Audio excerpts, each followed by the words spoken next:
their decision just to spoon. You want to know what happening in the ministry to spoon. To spoon. To spoon. You from Fonjema, Maryland to spoon.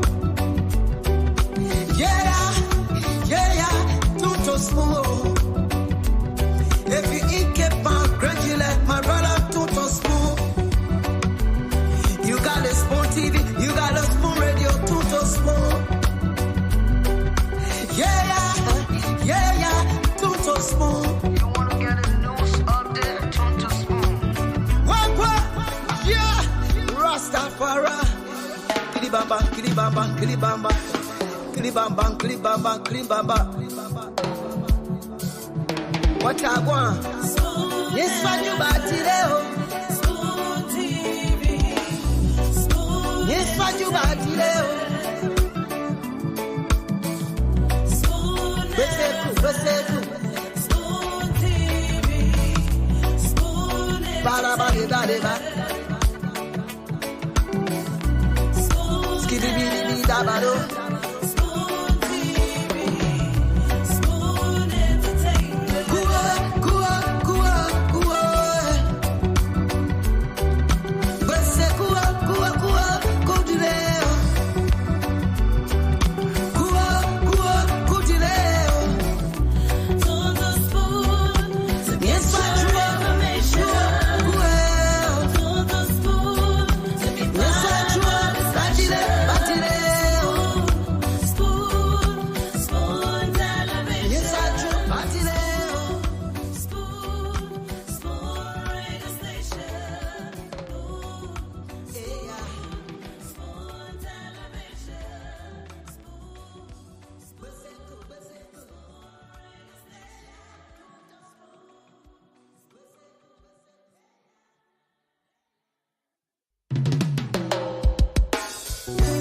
Yes, a special one from the CEO, Stanton with the spoon. And your boy, Friday the Southern Band. Charges on the beat. To the spoon to get your information. To the spoon to be part of our discussion. Spoon, spoon, spoon television. Spoon, spoon, spoon radio station. Spoon gonna tell you what is happening in Liberia. Spoon gonna tell you what is happening in Monrovia. Spoon gonna tell you what is happening in Africa. Just to spoon, you will know. If the children crying for starvation, just to spoon. You want to get a news update, brother, to spoon.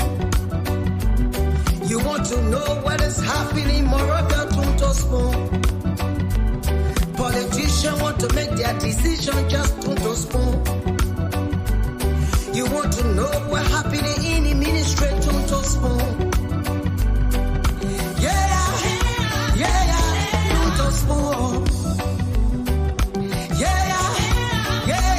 To spoon. You from Fonjema, Maryland, to spoon. To spoon. If you eat kepan, congratulate my brother, to spoon. You got a spoon TV, you got a spoon radio, to spoon. To spoon. You wanna get a news update, to spoon. What? Yeah. Rastafari. Kilibamba, kilibamba, kilibamba. Kilibamba, kilibamba, kilibamba. What I want? Yes, what you bought today? Spoon TV. Spoon. Yes, what you bought today? Spoon. Spoon TV. Spoon. Ba-da-ba-da-da-da. Spoon. Skiddy-biddy-biddy. dabado.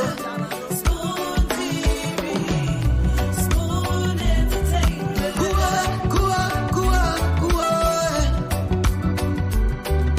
Bese kua, kudileo.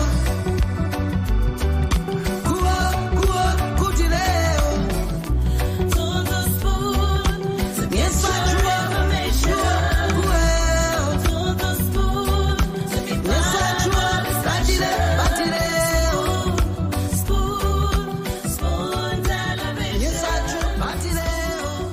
Spoon television.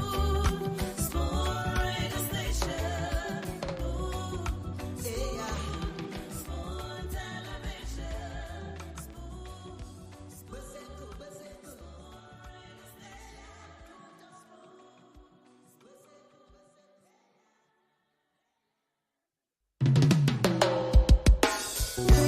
Yes, I, a special one from the CEOs, then coming with the spoon.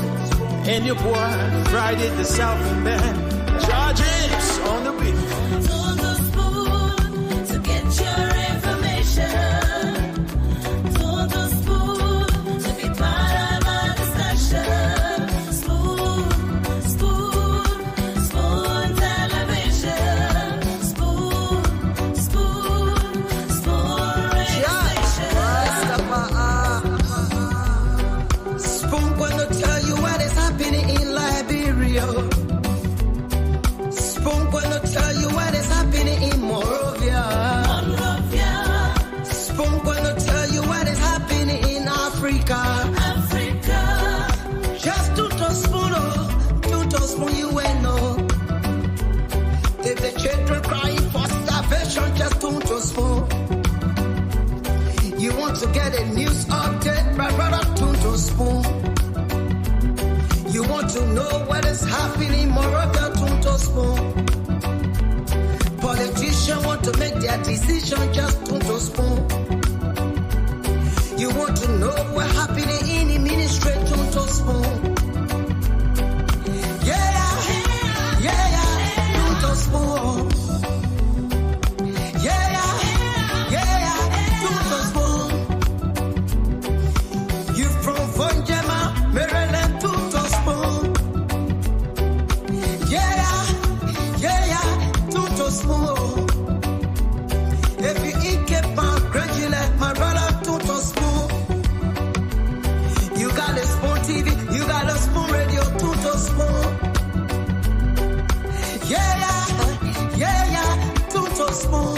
You want to get a news update, to spoon. What? Yeah, Rastafari. Kilibamba. What I want? Yes, what you got today? Spoon TV. Spoon. Yes, what you got today? Spoon. Beseku. Spoon TV. Spoon. Ba. Spoon. Skibidi dabado. Spoon TV. Spoon Entertainment. Kua. Beseku, kudileo. Kudileo. Tons of spoon to get your information.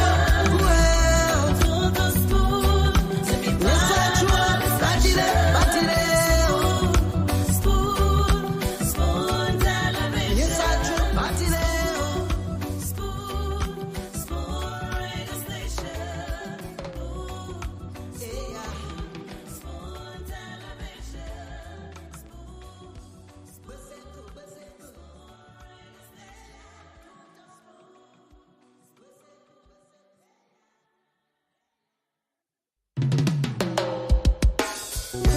Yes, I, a special one from the CEOs, then coming with the spoon.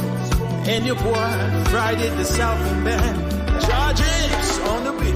Tons of spoon to get your information.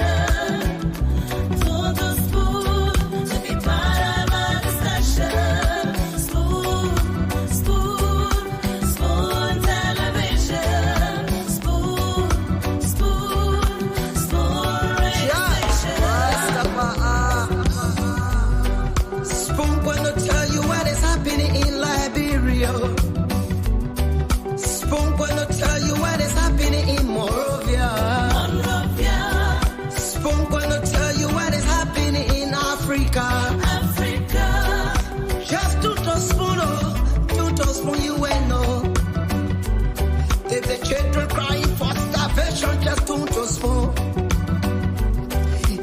get a news update, my brother Tunto Spoon. You want to know what is happening, my brother Tunto Spoon. Politicians want to make their decision, just Tunto Spoon. You want to know what happening in the ministry, Tunto Spoon. Yeah, Tunto Spoon.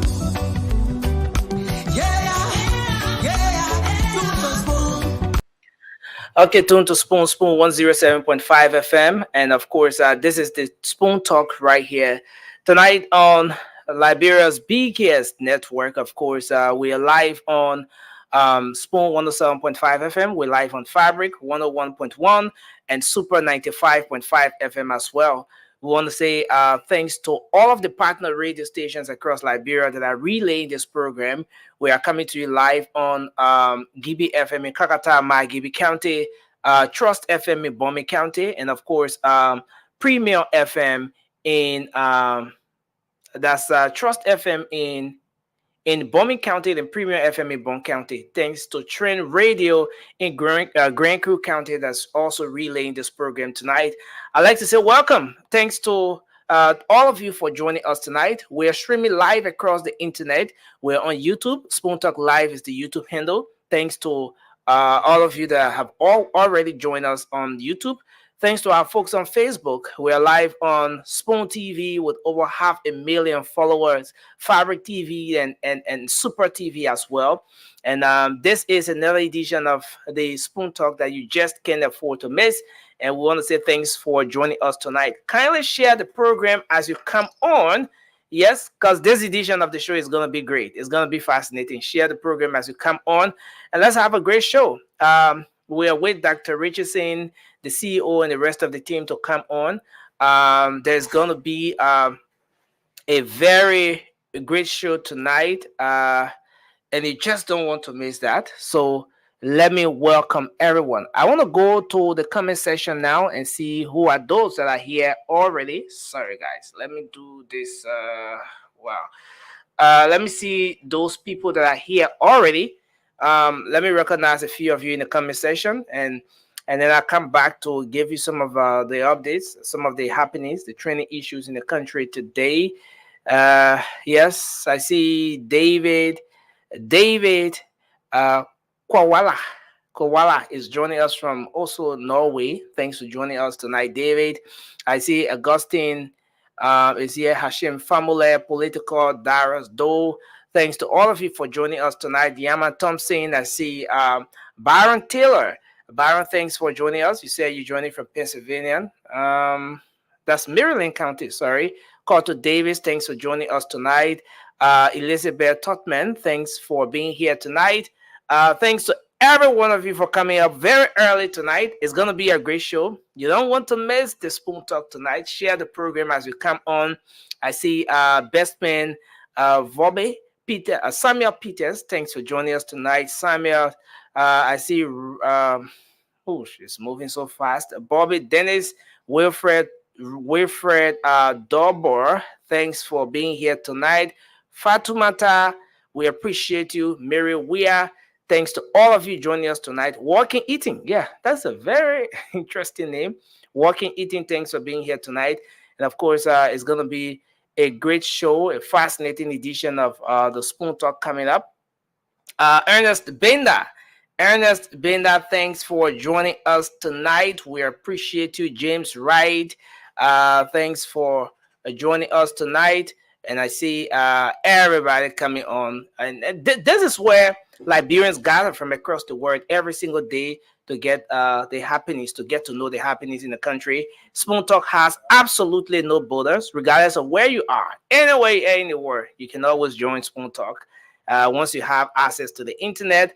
Stasi Scott, thanks for being here tonight. We appreciate you. Yes. Roof Jamba, thanks for joining us. All right, so let's make a very quick adjustment here. Come back. I gave you the updates here tonight, and then we move on to take your calls because the CEO and the rest of the team will be joining us here shortly. It's gonna be a great show tonight. Let's take a break. Let's bring you a back of our team song to make a very quick adjustment here. We'll come back, and of course, we bring you the updates. You from Funjama, Maryland to Tosmo. Yeah, to Tosmo. If you eat kepa, graduate, my brother to Tosmo. You got a spoon TV, you got a spoon radio to Tosmo. Yeah, to Tosmo. You wanna get a news update to Tosmo. What? Yeah, Rastafari. Kilibamba, kilibamba, kilibamba. Kilibamba, kilibamba, kilibamba. What I want? Yes, what you got today? Yes, what you got today? Beseku. Ba. Skidibidi dabado.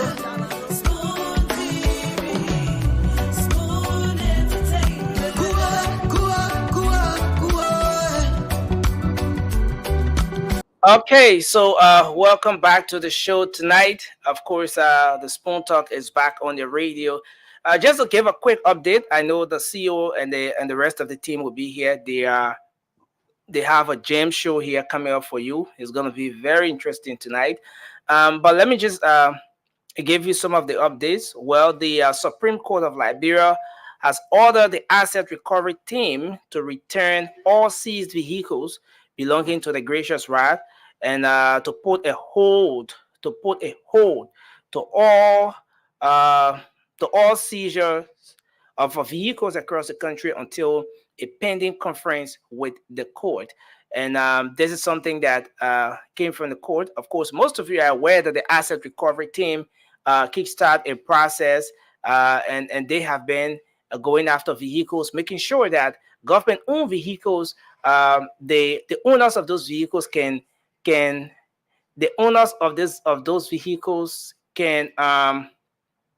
say exactly how they acquire them, whether it was through the legal process or what have you. And if they cannot prove that, those vehicles will be seized by the asset recovery team. They've been carrying on that exercise for some days, but of course, following the latest action yesterday, there was a court decision that was reached. But aside from that, the IT Minister of Finance and Development, let me get this one coming right. Technology has a way of creeping at us. Okay, so the Center for Transparency and Accountability in Liberia, CENTAR, is calling on the president to immediately suspend the Director General of the Financial Intelligence Unit, Stanley Ford. Why? According to them, he allegedly stole over $6 million United States dollars. These are allegations until proven, but of course, this is what this anti-corruption advocacy group, Center, which happens to be the local chapter of Transparency International, is calling for. So these are some of the happenings here in the country, and of course, we will move on now to take a few of your calls. Let's see if we can get a few calls from the folks out there. Let's hear what's on your mind. What exactly is it that you want to talk about? Is it health, education, whatever that issue is that is of concern to you? You can go right ahead and express your views on those issues tonight.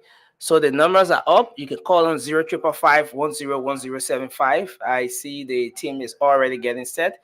But let's take your calls now on 0555-101075. And you will be live on the program tonight. Let's start up with this call right here on the WhatsApp line, and then we're going to put the numbers up for the... Okay, so let's take you. Yeah, hello, you're live on the show. Your name and where you call from. Yeah, this is Hashim Famule calling from Arlington, Pennsylvania. Thank you, Hashim. Go ahead. Let's hear you. What's on your mind? Yeah, what on my mind is that a certain article senator talking about resisting the article the House of Recovery. Or sanction senator want to resist. He should be the last person to even come out to say anything because of his integrity is on the line. He's been sanctioned for corruption. So he should be the last person to come out and say, you gotta go, you resist the arson recovery thing. So he's a joker. Senator McGee is a joker. Thank you. That's what I get to say. Thank you very much. Of course, the senator, not just him, but along with other officials of the CDC, they've said that they will resist the team, the asset recovery team. But on the other hand, they support the establishment of a war and economic crimes court in the country. Let's take this person. Hello, you are live. Your name and where you call from. Good evening. Thank you. My name is Theophilus Kui. I joined you from Maryland County this evening. Go ahead. Let's hear you. What's on your mind? I'd like to appreciate the Spoon Talk Network of late. I mean, the level of objectivism and balance to you that I continue to put forth is making me to admire them. I want to appreciate everyone. We talk the ugly one, and when we see the we talk we're making it too fun. The program is becoming fun. Okay. Also, we encourage you for the attempt to Cleveland, Maryland County. We beg your Spoon Network. Welcome to Maryland. We will help. Okay. Thank you so much. Spoon Network will extend to Cleveland, Maryland County. The CEO listening to you now, you know. Okay. So thank you so much. Thank you very much. Let's hold you there and take another person here. Hello, you're live. Your name and where you call from? Yeah, we go you in that single. Yes, sir. Let's hear you. Okay, my name is Saki Akwafa Latua, this is number 13. Go ahead. Okay, so the issue of the asset recovery team, to the court. I know that one of the things that the law control to stay back when it comes to the judicial system. Because you cannot talk about somebody or people property, but they say they provide a legitimate document. That way you can order the asset for them to the corner and the upper guy or property.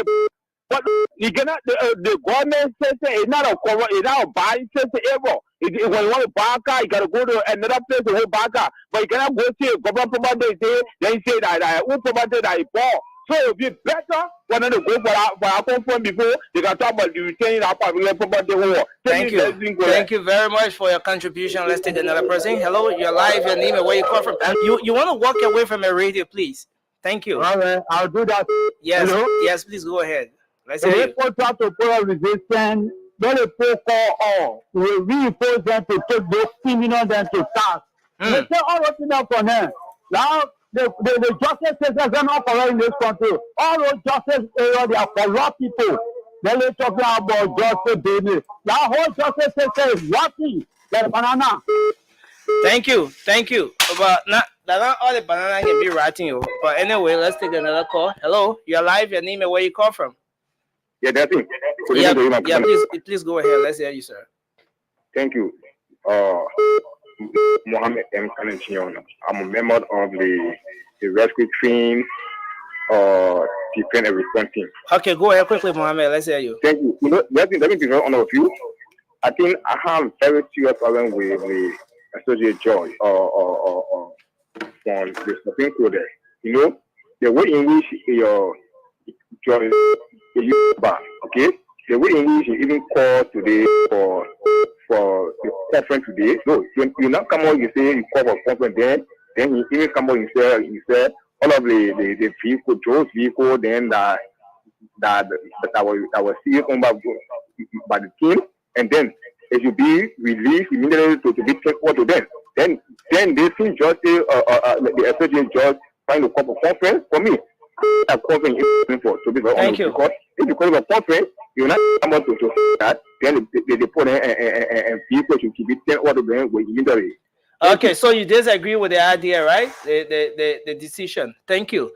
Okay, thank you. We'll take two more calls. I see Mr. Dwalo is here, and I see Angie Mama is also here. Let me bring them on as we conclude with the call. Hello. Yes, your name and where you call from?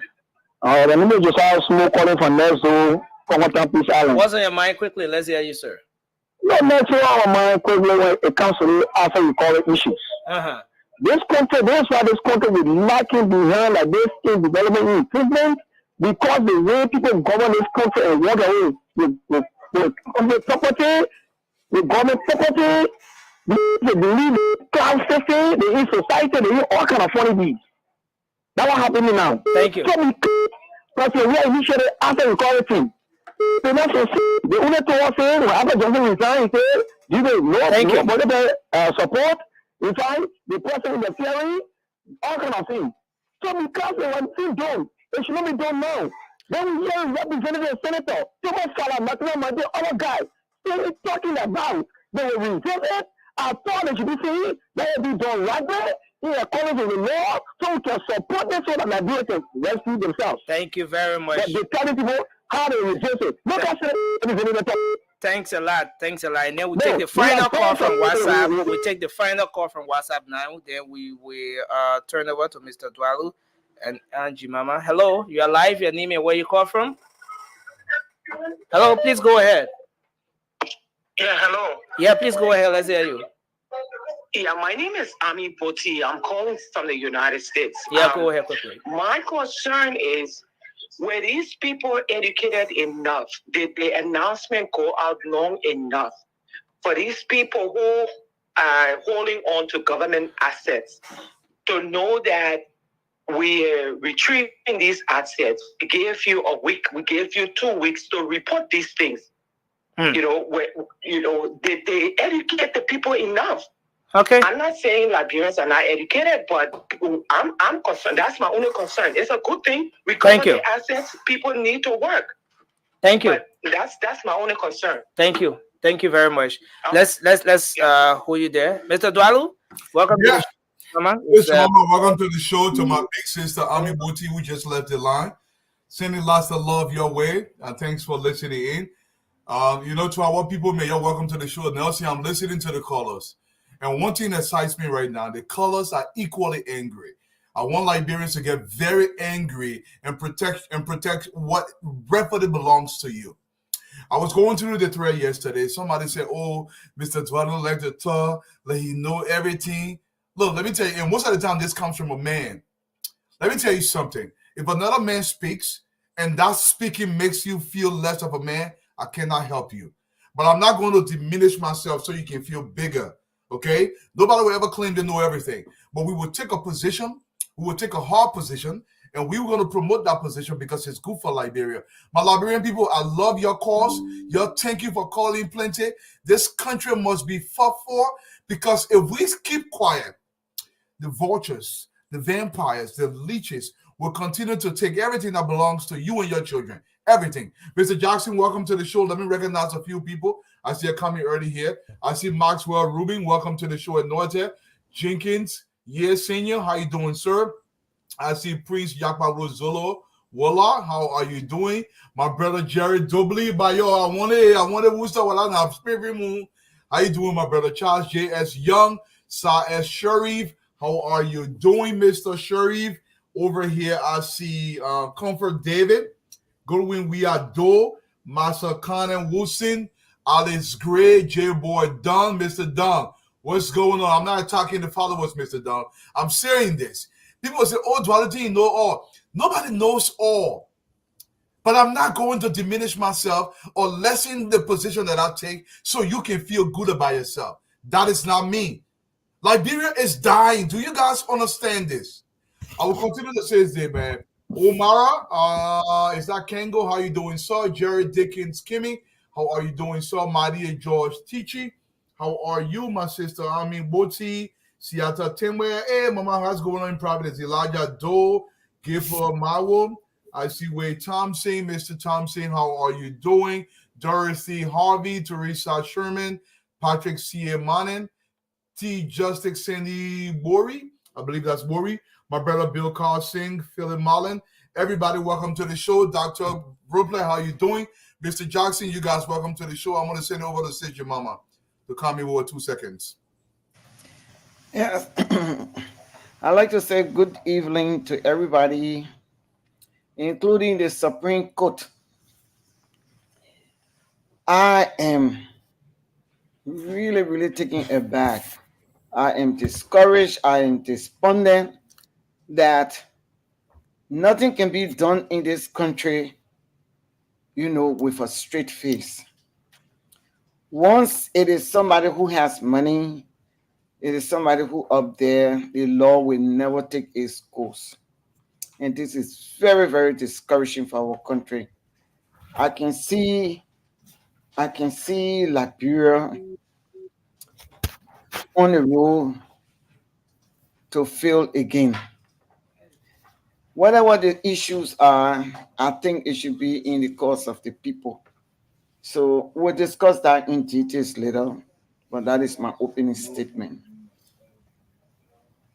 Mr. Jackson, Okay, first of all, Stanton, I got AT&T internet now. we can It tell. cost, it cost me a lot of money, but I did it for the interest of the people of Liberia. So if y'all want to send me cash app to help me to pay for my AT&T thing, okay, let me get look. One second, let me show you the box. One second. Hey, Dr. Brobeck, go ahead while he's showing his box. Let me show you the box. Yeah, Dr. Brobeck, go ahead. Sam, we'll mute you for a second. No, man. No, let the man finish. Let the man finish his moment of personal privilege. You see it? I bought it. It cost me plenty of money. Okay, the modem, the wire, they had to rewire my house and everything. I was just using my little flag. I did think what happened was Stanton every day. So I went, I got it. So you want to Sam, this is a serious show. This is a serious show. Okay. People watching. Get Yeah, to the but listen, point.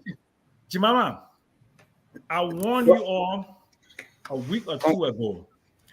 I said the judicial system in the country does not lend itself to justice. And people who have money, they have power, they have resources, they will manipulate the system. I'm not saying it happened in this case, but your frustration ain't even started yet. Because when you start taking people to court, they have professional jurors in Liberia. I don't know what y'all want to quote before. They stole $180,000 from me in Liberia, from my total station. I took them to court. They stole all the evidence from the county attorney's office. Okay? And those rogues are still out there, and they divested over 17 Liberian financial investors in Total. That's why Total left Liberia. Okay? Mm-hmm. That system there, if you don't fix it, you don't appoint some good judges, you don't structure the judicial system, all the things you're doing, war and economic crime, asset recovery, corruption, all the things, because the system itself is deeply, deeply rotten. That's what you have to fix first. Yeah. And you got to do it in parallel and simultaneously. That's what I have to. I know you're frustrated, you're disappointed, but the Liberia that we have today, that's what I have to say. My initial comment. Thank you, and good evening to all my friends. Let's put things in the proper perspective. Okay, what happened today as far as the Supreme Court? The justice in chambers simply asked for a stay so that they can actually take a look at the case before them. This is no verdict. Okay, the justice is calling the government to its representative, Councillor Tour. And by the way, Councillor Tour is an outstanding lawyer. I know him personally, he's very good. So I'm sure he would do his due diligence before he shows up in chambers. So all they're saying is, hold up, don't do anything else, come, there is a case before us, and we need to investigate the facts. Let's give the Associate Justice in the Chambers a chance to do so. Nothing has happened yet except that the High Court says, wait, we will look at it. We want to look at it. So that's where that is. The second piece is, in terms of the justice system, we certainly do need to make a way bigger investment, but we cannot lose hope in the justice system, because once we do, the democracy is eroded. We have to constantly believe in the system, but challenge the system. And that's why when I said earlier, some weeks ago, that the president must show himself to be the people's president and fight those big battles, well, the judiciary branch of government is one of those battles. You got to put more resources into it. And Sam Jackson is right. You have to hire better judges. You have to make the place attractive so that when you go to school, go to undergrad, go to law school, you can at least come to a place of decency and respect. There are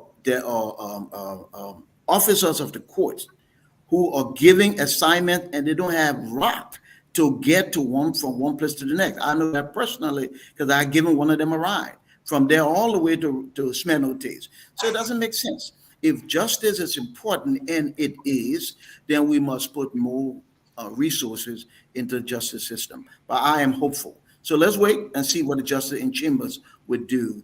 Asset recovery is important, it's a necessity, and those who have served government, it's shameful and big shame on them that when you leave government after you had the privilege that you're going to take the people's property with you. So the asset recovery team must do its work, and they will, and we should get everything back that belongs to the people. Stanton, and my heart go out to the people of Riverside County. We're praying along with you with this tragedy. We remember you. We want to remind you guys of that. Stanton, it's up to you, brother. No, my voice is not too good. I will follow your lead, but let me say hi to everyone. It's good to be back on the show. I think it's going to be a great show today. I heard Yeke Koluba is coming on. A.B. Kroman is coming on. DEA Director A.B. Kroman. Yeke Koluba will be on as well. It's going to be a foreign show. It's going to be very interesting based on the fact that what's going on with asset recovery. We have gathered a lot of information today. Not only the rate of prohibition that was sent out. What's going on? Patrick Sudu, Finabondo. I mean, is this a start on the bad foot? You know, I understand Dr. Bople, he's the doctor. But to say that, well, we understand that we want to retrieve those properties. We want to get things back. But are we doing it correctly? I received information that even the lawmakers threatened to remove that 1.9 out of the budget. And they said they will remove the 1.9. They will not support the asset recovery. They will not give them the 1.9. If these things are true on both sides of the aisle, then it means that Samuel Jackson and Isaac Doe and the rest of the people, the argument is holding water. You can disagree with me, but Liberians are saying it. It's good. We want it back, Dr. Brooklyn. We want it back. Stolen cars, wealth, and everything. But are we doing it the right way? You know, I asked the team from Spoon Network to go out and ask the people in the community, are you okay with the asset recovery? If they say yes, are you okay how they started? Let's hear the feedback from the people. I see Dr. Brooklyn driving because 6 years ago, they did that to Dr. Greg Gully. They did that to who's the press, the guy that was running for president, Clarence Mobile. They did that to Jerome Pierre. Should we do it now? I mean, we need to come together, folks. And so my opening today, because I'm not well, I think we need to come together.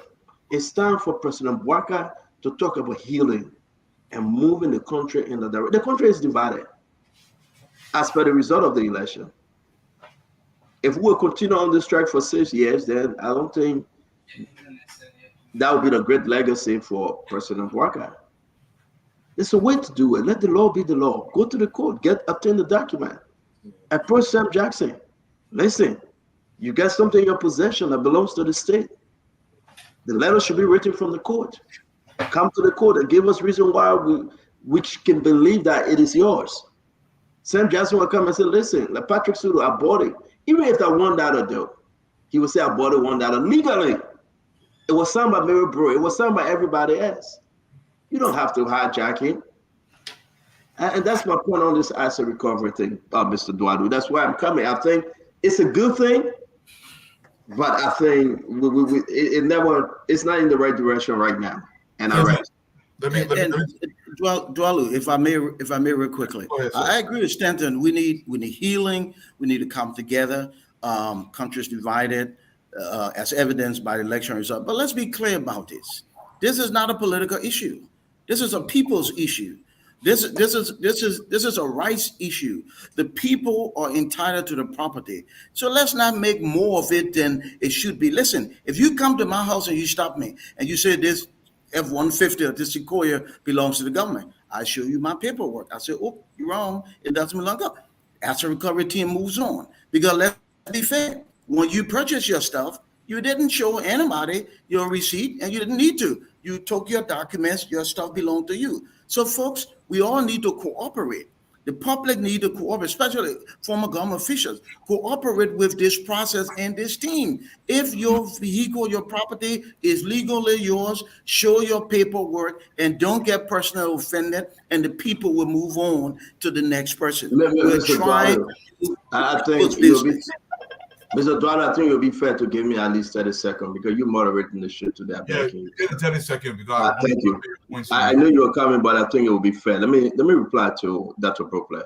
Go ahead. Dr. Brooklyn, I think I'm in my house. Thank God I have my one piece of car. I don't know whether you have put my car down on your asset recovery form. I really don't know. How do you expect me that per the law, I purchased the car from the government?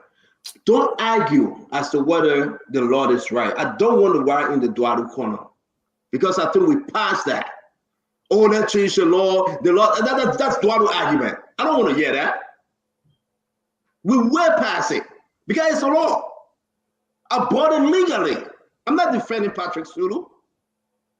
If you know that that car is questionable, the car was brought in by the IG Gregory Comer. He used it. He passed it on to the next government. You are GSA, Dr. Brooklyn. You have the document. The document said it was bought October 21st, 2021. It was issued. Must you stop him on the street? If you get questioned, he's not running away.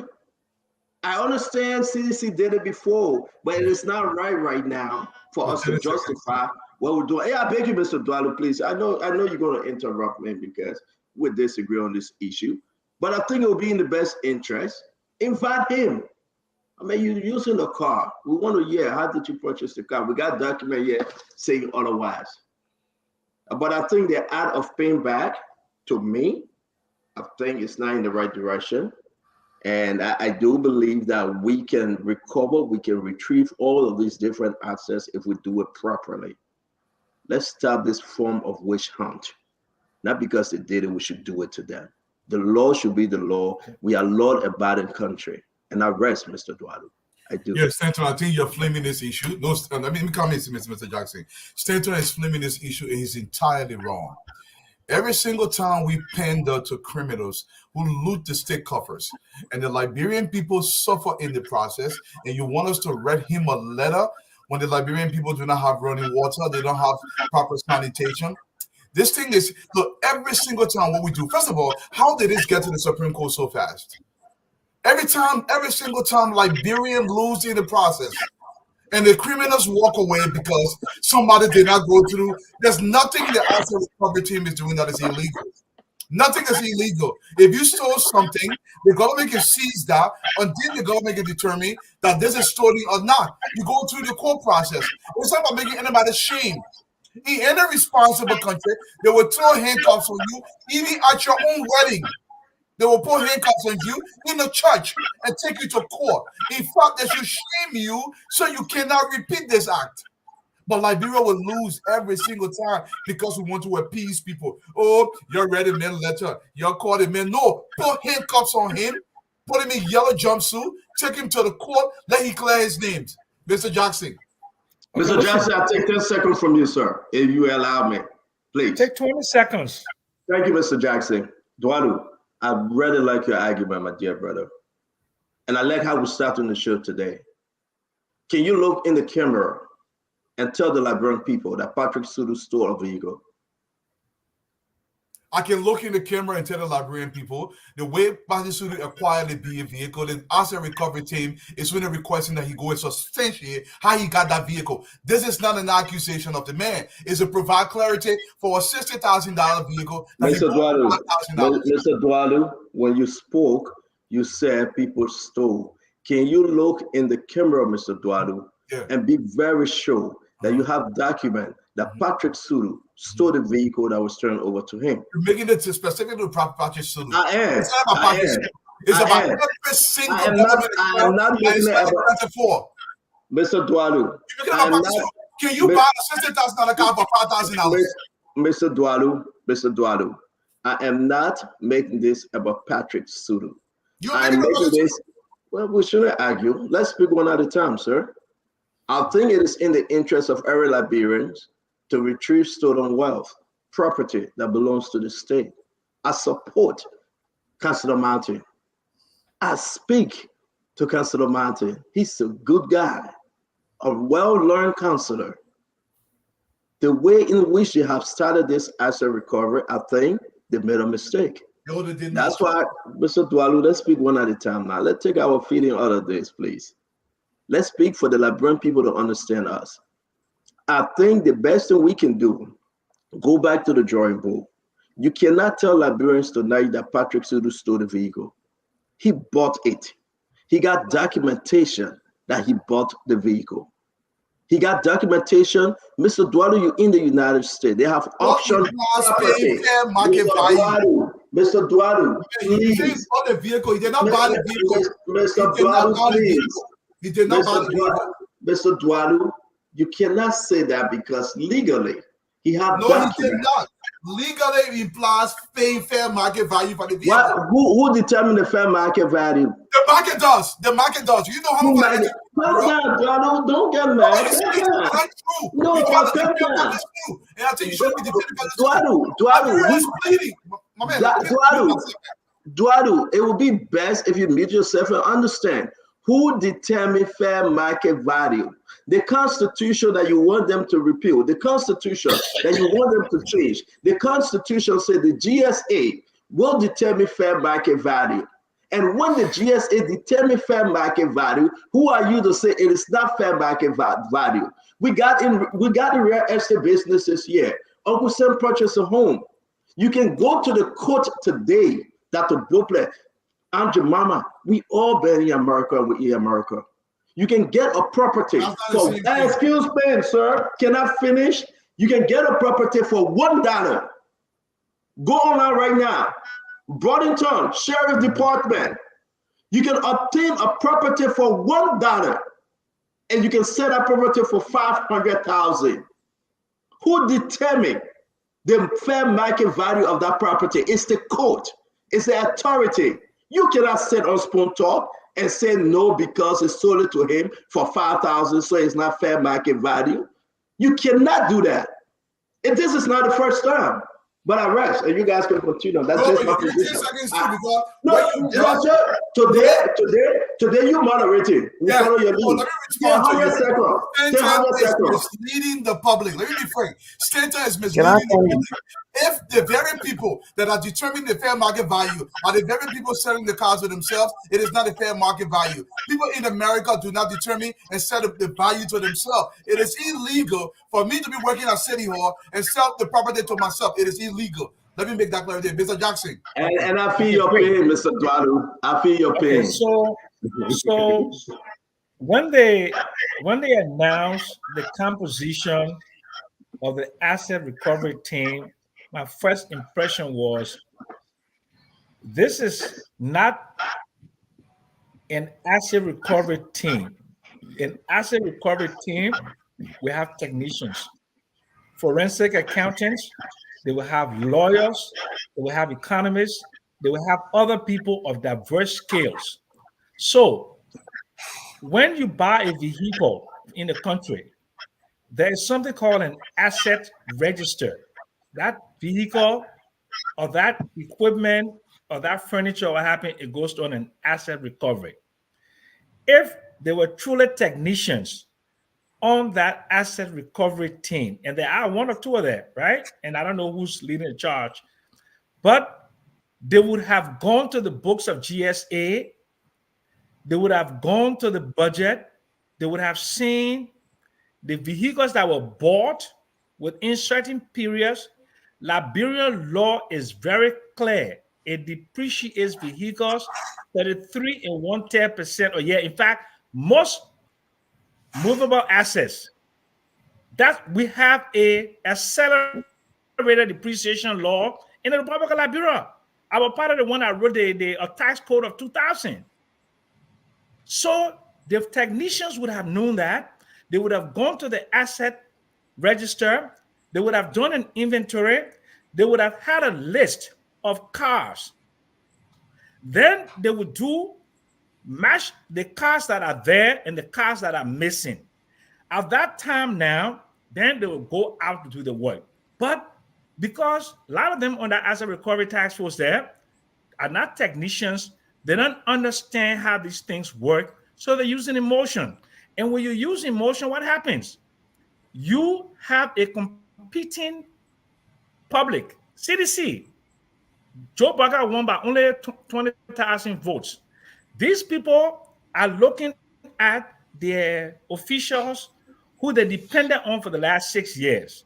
And they'll be holding to those people in terms of their loyalty. It happens within the court system. It happened within the ministries. All the civil servants there that were employed for the last 6 years, they have loyalty to the CDC. People that were appointed within the court system, like in the United States, the Supreme Court that overturned Roe versus Wade. And the judge that is doing the case with the document in West Palm Beach, she has loyalty to Donald Trump. So she's slowly doing this case just so she can pass the election. What I'm trying to say to you is that we need to do this asset recovery thing in a professional way, not an emotional way. And so I agree with you. There's no law on the books that say if I was using a vehicle in Liberia, it is fully appreciated that I cannot buy that vehicle. So we got to go to the law. Go change the law. You must change the law first. When you change the law and impose the system, then you can do an appropriate asset recovery. But now you just crying for nothing. But nothing will happen. This Glendy, brother Yaki Koloma and Hassan, welcome to the show, guys. Say your mama. Okay, look, Uncle Sam, thank you for your brilliant points. Look, I don't think we want Liberia to change. I don't think so. I am so discouraged tonight. The fact that the Supreme Court will come and degrade these people, for me, they have just broken the straw. You cannot do that. If you're going to say put a stay order for now and come to the Supreme Court to have a meeting or whatever, but you said they should return all the cars back. So that means you have broken the people's spirit, the teamwork, and everything. And not only that, when you want to purchase a car, even though they have laws to that, let it be an open bid.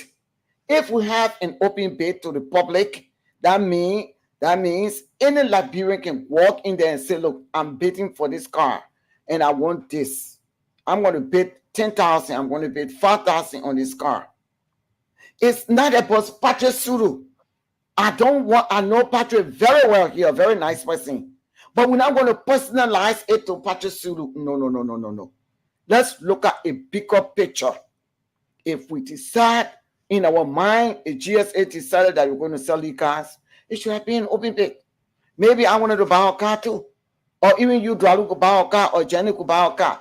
Let it be open.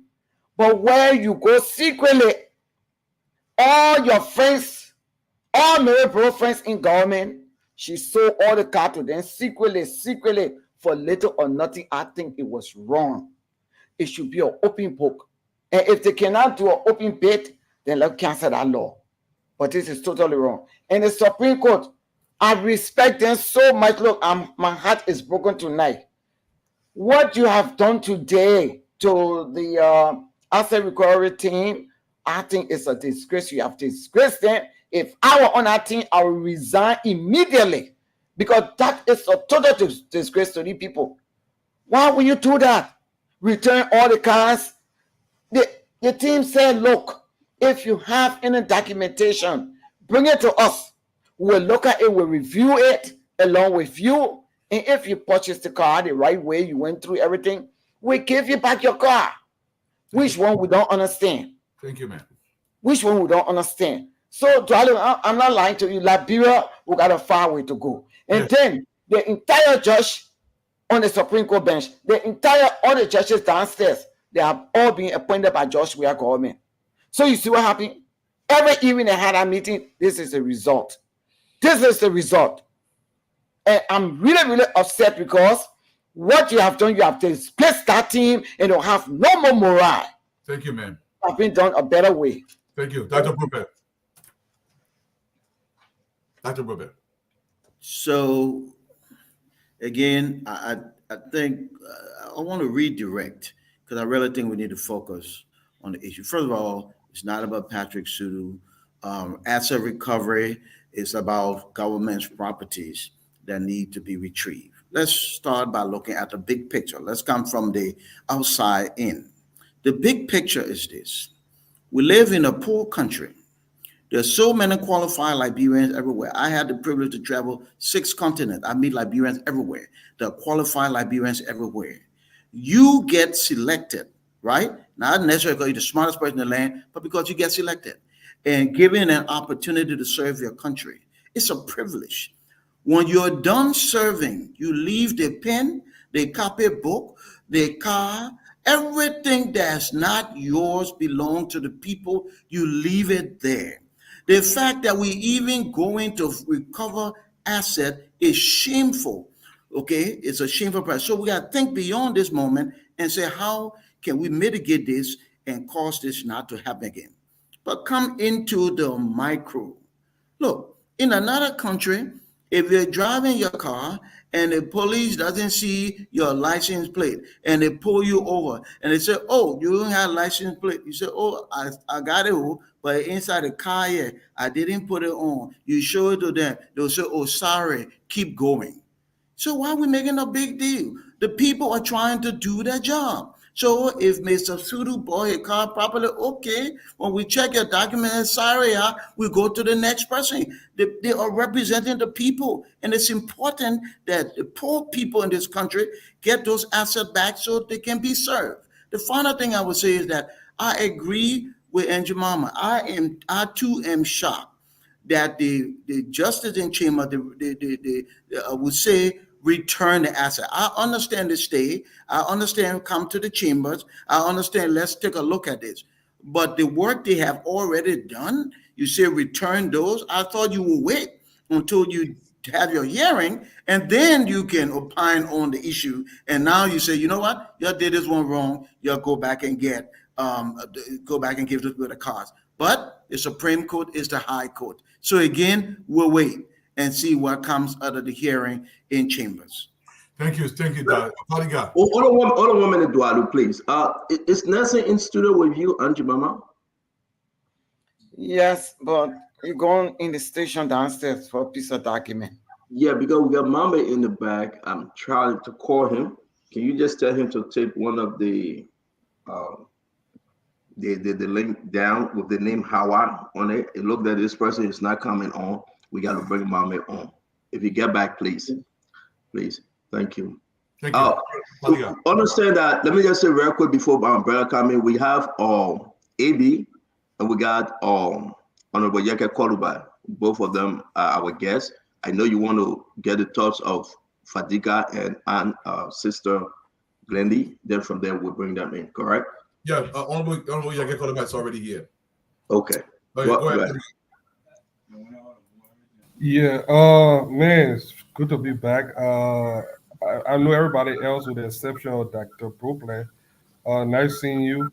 I kind of agree with Dr. Brooklyn on this. Being on the ground is kind of different. Let us not reduce this to Patrick City. We have a government that just left from power, and you would think that they would do the responsible thing and leave all those things. Most of the government ministries and agencies that I go to are struggling to even have vehicles to carry on their function. These guys literally hijack those cars and are hiding it all around the city.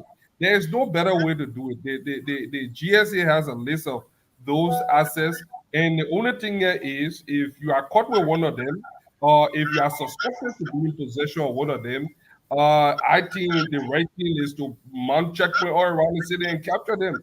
And then if you believe that it was done illegally, and then you can go seek redress on where you're supposed to do it. Supreme Court, I'm not surprised. But at the same time, I'm not discouraged. I don't think the Supreme Court did anything other than norm here. They just saying put a hold on this.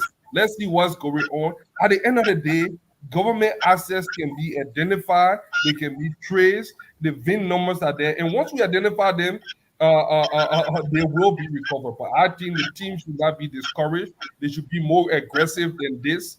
I disagree with my senior brother, Mr. Samuel Jackson, on this.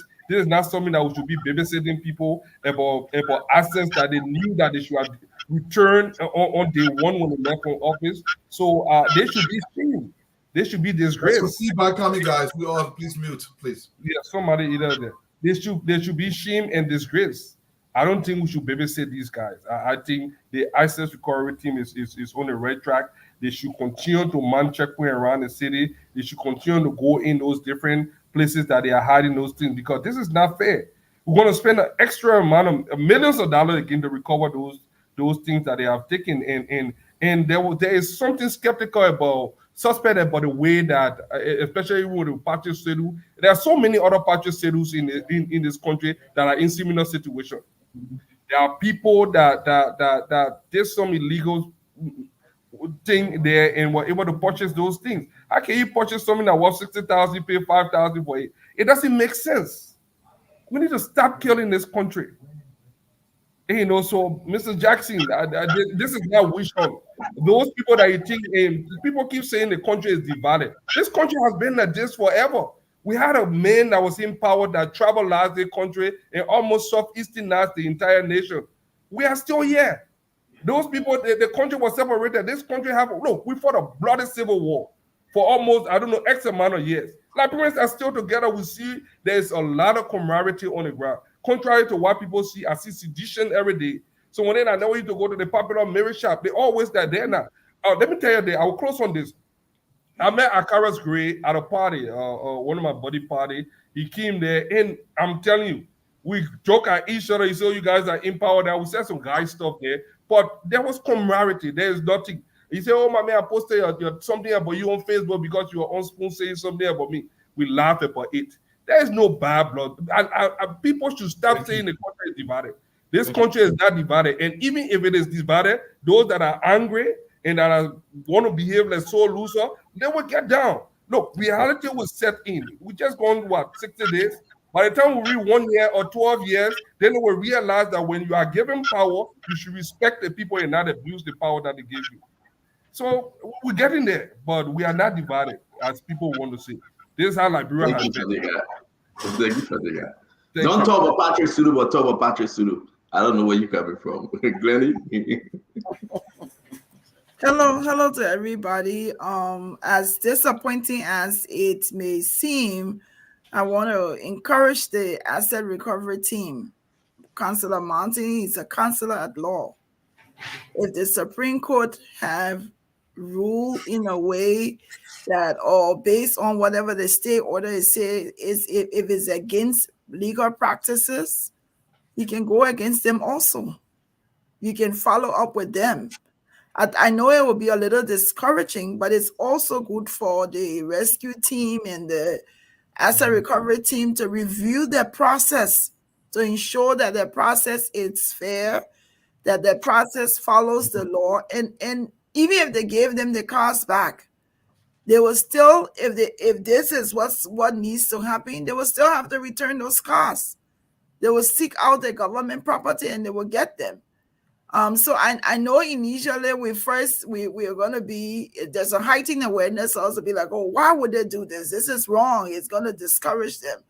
I don't think they should be discouraged. I think they should keep focused. They should focus on what their plan is. They should re-strategize. They should look at their processes and move forward.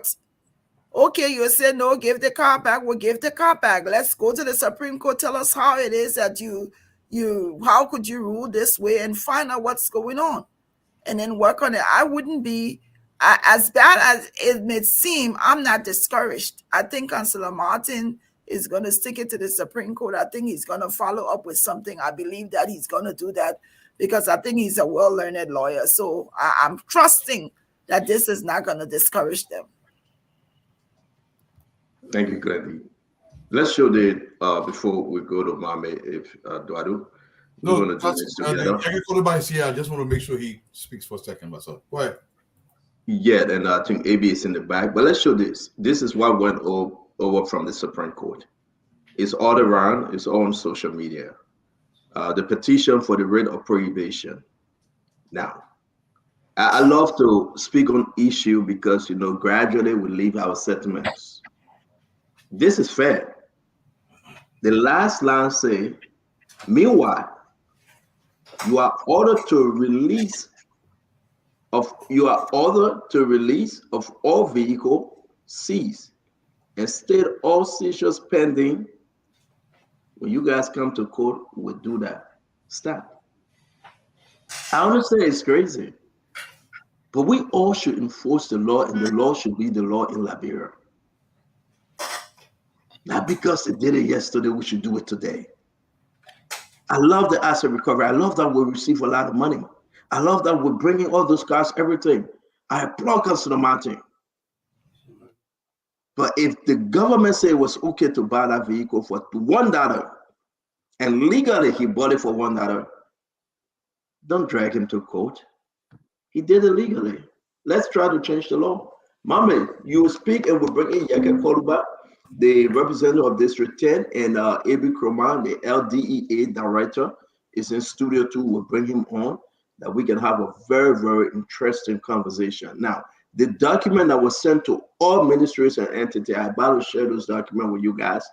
The instruction from the asset recovery, telling those ministries and entities what they require and who should be there. I will share it. Y'all will read it. Maybe some of y'all will be convinced because we have the document. Mame? Yes, Stanton. For me, I just want to send a message to the asset recovery team and to Liberians listening to us. This is not a small fight. It did not start knowing that people will not fight back. People stole from the state, allegedly stole from the state. We saw people got worthy in less than 4 years. They will fight back. They will fight to their death. They will fight. The system will fight back. When I was coming, I listened to Stanton on the show saying the legislature, there are threats to remove the budget line. That's part of the way they want to fight back. I listened to him talking about the Supreme Court ruling. Who have not heard the case, but asked for the cars to be returned. I'm not a lawyer, but I thought the first thing you would do is say, post stop to it. Come, let us investigate. And after investigation, then you make decision. But you post stop to it and already issuing instructions without even hearing the case. How did you determine that the action taken was illegal, for which you asking them to return the asset? That's one of the ways they will fight back. Yes. They will fight back using the ordinary people. They will rally them in the streets to fight back against asset recovery. Because the people are poor. And it is part of their desire to keep the people poor. So at this point in time, they can easily use them to fight for them. So to the asset recovery team and Liberians, to Uncle Sam Jassy and other people who are pessimistic about the fight for asset recovery. Every time you talk about asset recovery, we can't go nowhere. That corrupt court, it can't go nowhere. To everybody who pessimistic, I want to say on the show today to give you hope that we can do this and set a precedent in our country. Retrieve the asset and do it the right way. We're not calling on people to be arbitrary. We're encouraging them to act in accordance with the law But equally so, we should not beat on them too much and give the people who allegedly took government asset comfort to relax and fight back. As we call on the asset recovery team to act in accordance with law, let not be too swift to give these people comfort. We see them mobilizing already. They're using their agents in the legislature. They're using their agents in the judiciary. They're using their agents in the police. They're using the ordinary people to fight back against themselves. We on this panel and other people who believe in progressive change should continue to speak out and give the asset recovery hope, mobilize our people behind them, and ensure we recover asset and recover it the right way. That's why I would say, not going into the debate, but just to give our people hope and tell them that we did not come to the process knowing that people will not fight back. They will fight back through the court, through the legislature, through every other means. They will fight back to protect their stolen asset.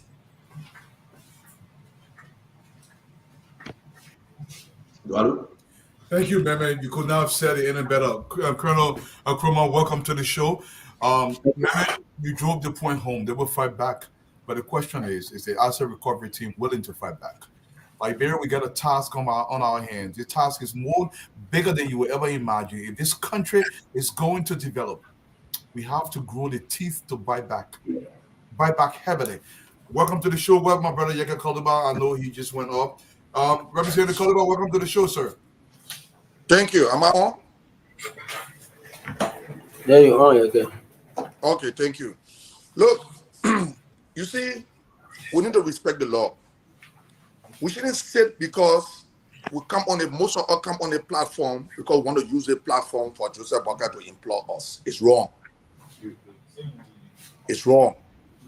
You can't look at somebody testing in the street and arrest it, say because the person work, the person needs to Nabono, the person work with this person. This law that made put the back out on GSA was brought in by Joseph Barker and Ellen government. They saw it. They brought it. And they knew that's the law.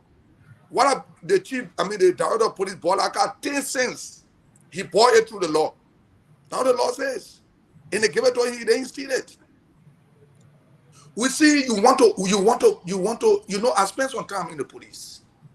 When you say you're working on an asset team, you have to do your investigation and say, look, you can work in government.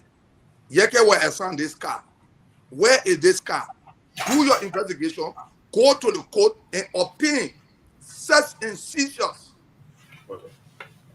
for the court. But Fadika, you cannot be working in the security sector. You come and sit on the national platform and misinform the people. Most of you people that are security people that are coming on the platform and misinforming people, vote or no.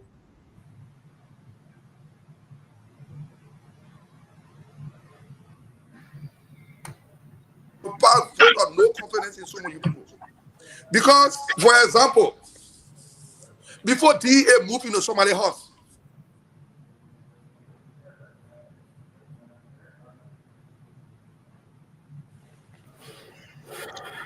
a lot of people calling you, Yake. Daughter, you gotta talk to the man, my man. People calling you, Yake. We're losing you. There are calls coming through. You want somebody calling you, we're losing you, Yake. So you gotta log in and log back out. Let me welcome Colonel Nkrumah to come in. Wait, let's hear you saying something again. Yake, I beg you, everywhere 1 minute. Yake, you gotta use your other phone. The phone that you use, people calling on it. If you can hear us, we're not hearing you. Use your other phone. Okay, thank you. Go ahead, sir. AB, welcome to the show, like Dwalu said. Welcome, AB. Thank you very much, guys. It is a pleasing pleasure to be with you today. It's always a pleasure walking through these corridors. We've come to just make some clarification and provide some corrective measure as to how the DEA is working. The LDA is an organization that has the structure like any organization around. I've heard some innuendos and gossip I had the opportunity to visit the Central Prison today. And just to let you know, first and foremost, that Mr. What's the guy in Japan is stayed in the cell. I went to the court. I went to the circuit court today. I had a chance to speak with the circuit judge.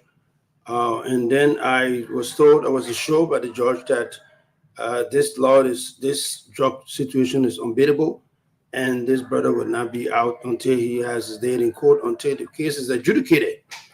And so, well, I said, okay, let me go to the center prison. I went to the center prison. I had opportunity to speak to the superintendent and the rest of the guys in the center prison. They gave me the audience to see Mr. Japan. And I just said, well, I just came to see. And he wanted to, George, he wanted to open the case right there in the place. And I said, no, that's not what I came. I just wanted to make sure you hear. So all the recent guys we just sent to court, I had the opportunity to see all of them. And it was a good thing to let my guys who are going ahead, putting their life on the line to arrest the guys, that we're not going to go like the way we did the $100 million case. We're going to go step by step. We follow the chain of custody. We'll go to court and we'll follow the law. And these guys will have the day in court. We'll provide the evidence in accordance with our drug law, and they will be put to where they belong. And so that was where we are. And then I will have the opportunity next time, later on in the show, to give you a chronological depiction as to what it is like working. I've heard some anyone knows again about, the AB command is not allowing the operation people to raid and all of this, which is false. And there hasn't been any truth to that. There will not be any truth because I'm a manager. It's true. I've been in police operation all my life, but I have all my education in police administration. So that I do understand administration to a large extent. And my little brother, Fatty God, is the guy that I brought in to help. There's no way I want to undermine in an organization that I'm charged by the president to actually execute his agenda as far as also concerned. So those are not true. Fatty God is a good guy, and I think he's doing a good job. So there's no way we'll undermine him. We just have set a procedure that we want to make sure is executed. We inherited a LDA that has some volunteers that we have to be very tactical and very strategic as to how we use them, because the usage will have its own effect as far as the enforcement of law is concerned. So we have to be very tactical, and then maybe those are the little things that we probably will have to put in use to get folks to conform to where we are. But other than that, the DA is fine. We're making enough buzz. We're going to the Miami place. We've arrested folks at Miami. We're going ahead with the plan that I have, that I've explained to the guys. I've asked them to look. Before we raid, we must have intelligence. We must know exactly who we're raiding, how we're raiding, and I pass that message all around the country. It has to be tactical and it has to be strategic. We're not just jumping up and down and just raiding, and later on, when we have issues, coming back is going to come straight to the DEA director. So basically, I wanted to make sure that I was communicated, and that was understood by all of the folks concerned. And so I don't know where all of these innuendos, all of these gossip and chaos in the DEA, all of these stuff, I think it's uncalled for. And basically, I just want to make this clarification. Thank you, Colonel. And I'm going to go back to Honorable Yeke Koliba. Honorable Koliba, another 2 minutes. So we can go Thank around. you. Let me say good evening to all of you on the show again. I had a call coming in. I have to change my phone. So, like I was saying, we brought the government to respect. I believe in my mind, the previous government did not respect the law. When you want to arrest people's cars in the street, in fact, the asset recovery team is not police. They are not police people. To be arresting cars, say, go bring your car document. Are they on inspection? They are not. They are not. You want to do that kind of thing? You go to the court and get your search and seizure warrant. You go and search and seize. Did you do that? The court was nowhere wrong to say release the people car. And we need to stop it. This is a national platform. We change George Weah government for the right thing to be done. All the people on the asset thing, those are all people that came to witch hunt people. They are not in the interest of the country. That's my view. They are not in the interest of the country, and we don't believe them. Those people got a personal problem with past government. Like me, I have personal government. So I can never be independent in doing that kind of job. Unless you know Fadika. Fadika, you work in the national security apparatus. Coming and sitting on a kind of big platform and telling the people, say, you know, the court shouldn't have released the people cars, and you don't want to respect the law. In the first place, DA, you put moving into people's homes with all such warrant is wrong. You don't know that it's wrong. It's wrong. Very wrong. Before you move into somebody's home, you must have search warrant. Let it be indicated that you're going to go search. You don't have to indicate what you're going to go search for. And everybody knows. But you people are moving to people's homes. We need people that will come out and challenge you people to the court. Don't see what the court will say. It's wrong. We need to respect the law. We have disrespected the law in this country. That's what we brought the change. And the change must be the change. I want to appreciate the court. Yeah, thank you. I want to appreciate the court. And the court have not done nothing wrong. And that's your mama. You didn't stop it. Clarification. Hold on. Let's do one at a time. Yeah, Enter Jemima will be coming on because we have to rotate, but she's not here yet. I know you want to talk to her. Well, let's pause you right there. Yes, I want to. Just 1 minute. Stand up, just 1 minute. I just want to call the honorable to one order right away. There is nowhere, no such warrant has been issued. No such has been done without a court order, without a warrant by a sheriff, accompanied by the sheriff. I just want that to be clear to you. All right. The only thing I want it to be done strategically, and it has to be focused. Because if you're going to have such warrant and other people are not commissioned, are not officer, there will be a lot of legal ramification. That's what we're talking about. We want to strategize it, want to make it strategic, want to make it tactical, want to make it proper. But no such has been conducted, nothing from the Japan case to every other case around the country. It has been accompanied by such one. I waited 2 hours in Japan to await the sheriff to bring the court order, the search warrant. That's how strategic, that's how straightforward we are with regards to searches. So I'd like you to just be corrected to that. And besides that, the federal guy you see sitting down is not a DEA agent. It's not the guy who is a DEA agent. This guy is the journalist that belongs here. The other federal guy who's my deputy is not here. I just want that to be clear to you. So you're right. Okay, I don't know the difference. AB, thank you. Listen, you are a lawmaker representing Cordoba. You need to let's allow Liberians to understand us. Where did you get your information that people were doing all the stuff without the court intervention? Now you have the director here, and he's saying that you are wrong. We have gotten a lot of information, and we will encourage the people. We are going to encourage the people. When even a police officer come to your house or search warrant, take them to the court. It could be the police, it could be anybody. We need to respect the law of this country. We understand. We understand, Yake, but have anyone shown you that Colonel Kroma guys went to the property? They came to me and advised them to go to the court. Okay. Yeah. Right, let me ask my question. I know we're doing this together. I will ask my question. Horrible. Okay. Stanton, you're muted. You're muted, Stanton. Thank you, Eduardo. AB, what is this? I want to read it. I read this from the newspaper. Can you talk to us about the function of they have your picture and they have your deputy for operation, your deputy picture as well. What's going on here? Well, I think the newspaper is going to make some mounting or a mode. I don't know whether there's a mode there. In fact, the DA is headed by the Director General, and the Director General is assisted by 2 deputies. That is clear. I have been the deputy before. I know my role, and I've always respected the role that I play.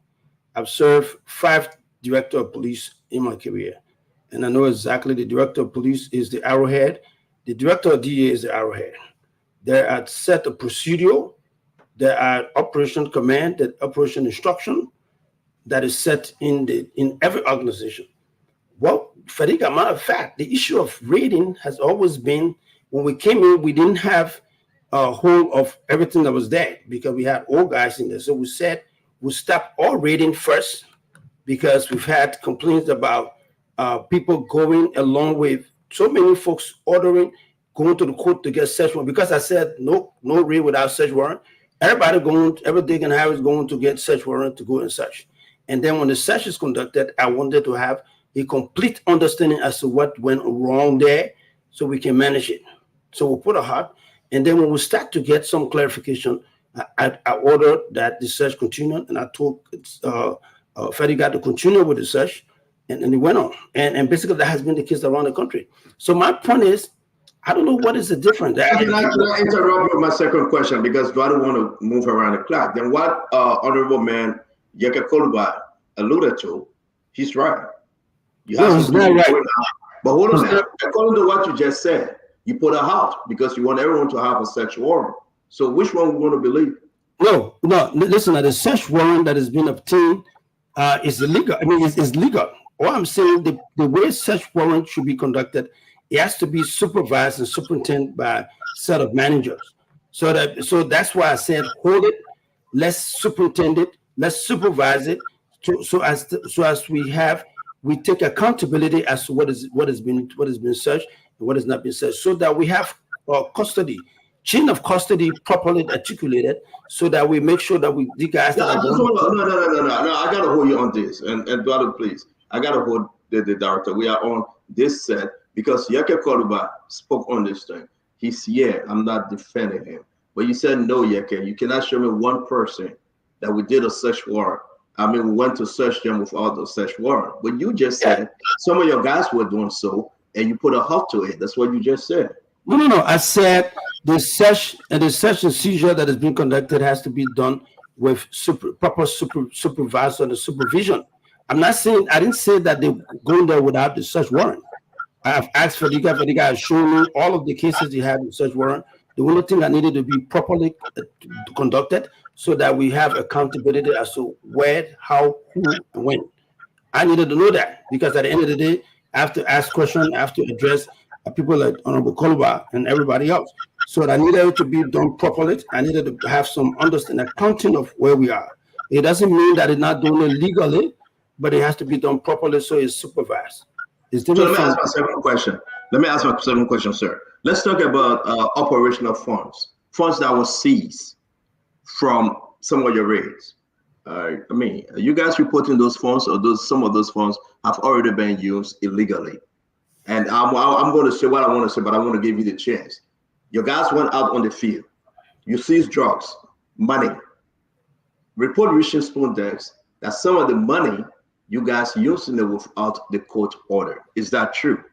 No, there has been anyone that's been gossip about that. I'm investigating that. But however, I'm going to show you that every fund that is applied, that I've ran the D8 from our pocket until we started getting the first 112. Other than that, we have bankrolled. The D has been through from our pocket. I can tell you that clearly.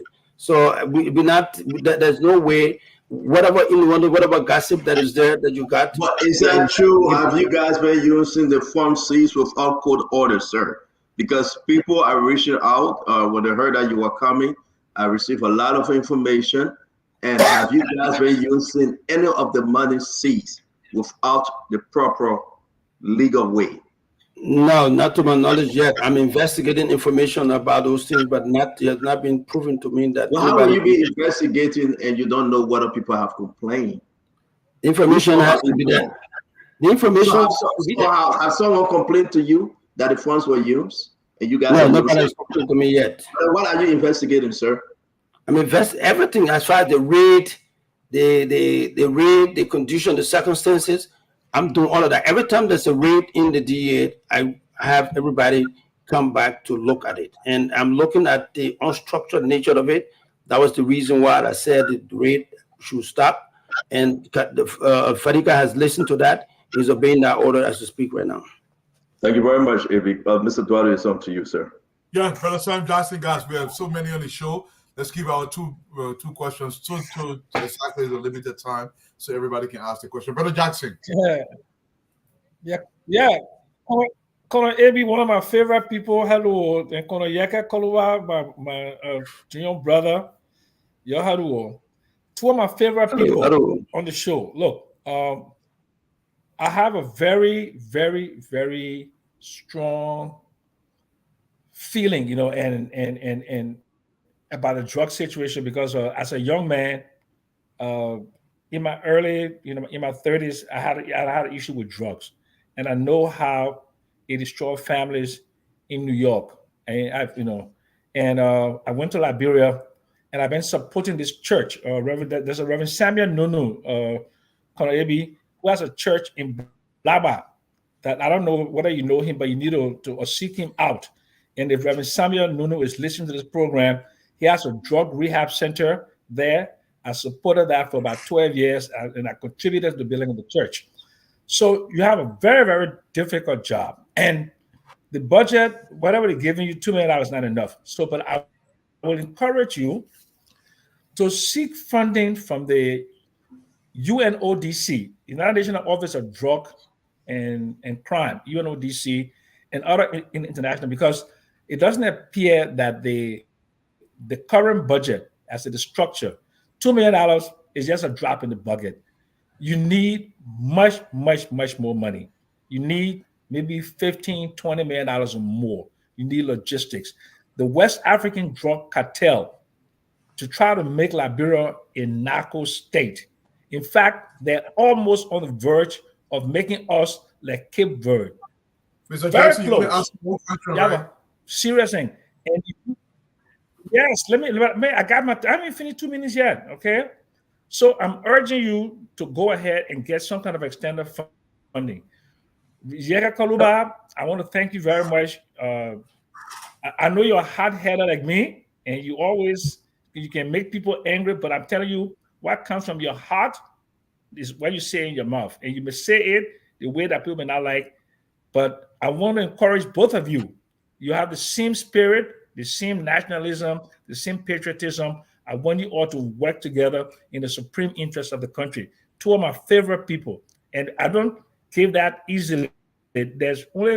Nobody has come on this program where I say these are my favorite people. You are my favorite people. I wish you guys well, and God bless you. I have no question for you. Thank you very much. Thank you. Only the Marine would say something like that. Thank you very much, the Marine man. But I can tell you this for true though. I'm so glad that somebody is flagging it, and I wish this whole Spoon family can flag the enormous tax of making sure that we fight this war. I have promised you guys. I promised the Supreme Court. I promised the House of Representatives, Senate, during my confirmation hearing, and I promised the president that we're going to, if not defeat these guys, but we're going to make a mark that will put them out of business. The way we'll do that is if we get support from you, support from the government in its totality. But as I'm looking at it right now, the $2 million, like you said, is a drop in the bucket. I've been given promises again by the government, by the governing structure. The House of Representatives, I just had a meeting with some members of the Senate, some members of the House of Representatives, and I will try by all means tomorrow after I leave the masjid. I will find means to talk to the president as well, to reiterate the importance of these things. But the good thing is, Herculean tax I meant for Hercules. I have a team that is committed to actually fighting this purpose. That's why all of these innuendos about infighting, all of these things, they just bogus. It doesn't make sense. I have an objective, and the Fadiga I brought on board has an objective. Believe in my objective. Everybody else, including my buddy Bauko, everybody has bought into my style. So we're moving ahead. What is happening? What I want you to understand is that the folks are becoming to feel the pressure.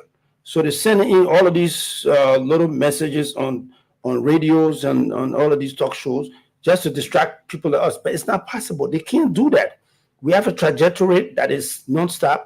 We have a train that is moving. We've already started disarming and taking out of business most of these cartel, most of these guys who are distributing. We started with cutting off the distributors.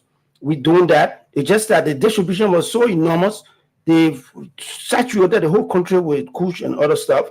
We have to take time to actually go after them in a very tactical and practical manner. And that's what I'm getting my guys to look at intelligence. After intelligence, then we go to raid. Intelligent, go to raid and manage the intelligence as you go because we don't have the funding.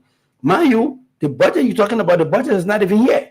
But the courage and the tenacity and the willpower we have is being used to do what we are. What is not understood by most of these guys who are policymakers, drug cannot be just fought in Liberia.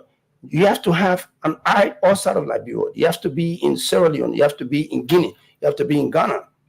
You have to be Ivory Coast. All of this, and you have to be on the waters because most of the drugs now are on the marine style, on the beaches, coming into Liberia at this point in time. So we've managed to establish all of those arrangements. The guys that we have now are now focusing on the folks are now leaving Monrovia. I mean, I want to say that are leaving Monrovia to go to the diamond mines, to go to the gold mines. Those are places you have to go. And this is an intelligent-driven organization to a larger extent. So we need those funding. We need training. We need the tactical gear to do that. When you go into raid, now one of my guys is suffering is fighting for his life right now from the situation that happened in the Miami incident. That because we don't have weapons, we don't have anything to actually protect ourselves at this point in time. We're now writing the power that be to start to provide these things for our people by going through some funding. Thank you so much, sir. Thank you so much. So, gentlemen, we have a lot of questions. Your questions can either go to Honorable Kroma or Honorable Yeke Koloba. Let's keep it to the point, and I'll go to Dr. Probert directly.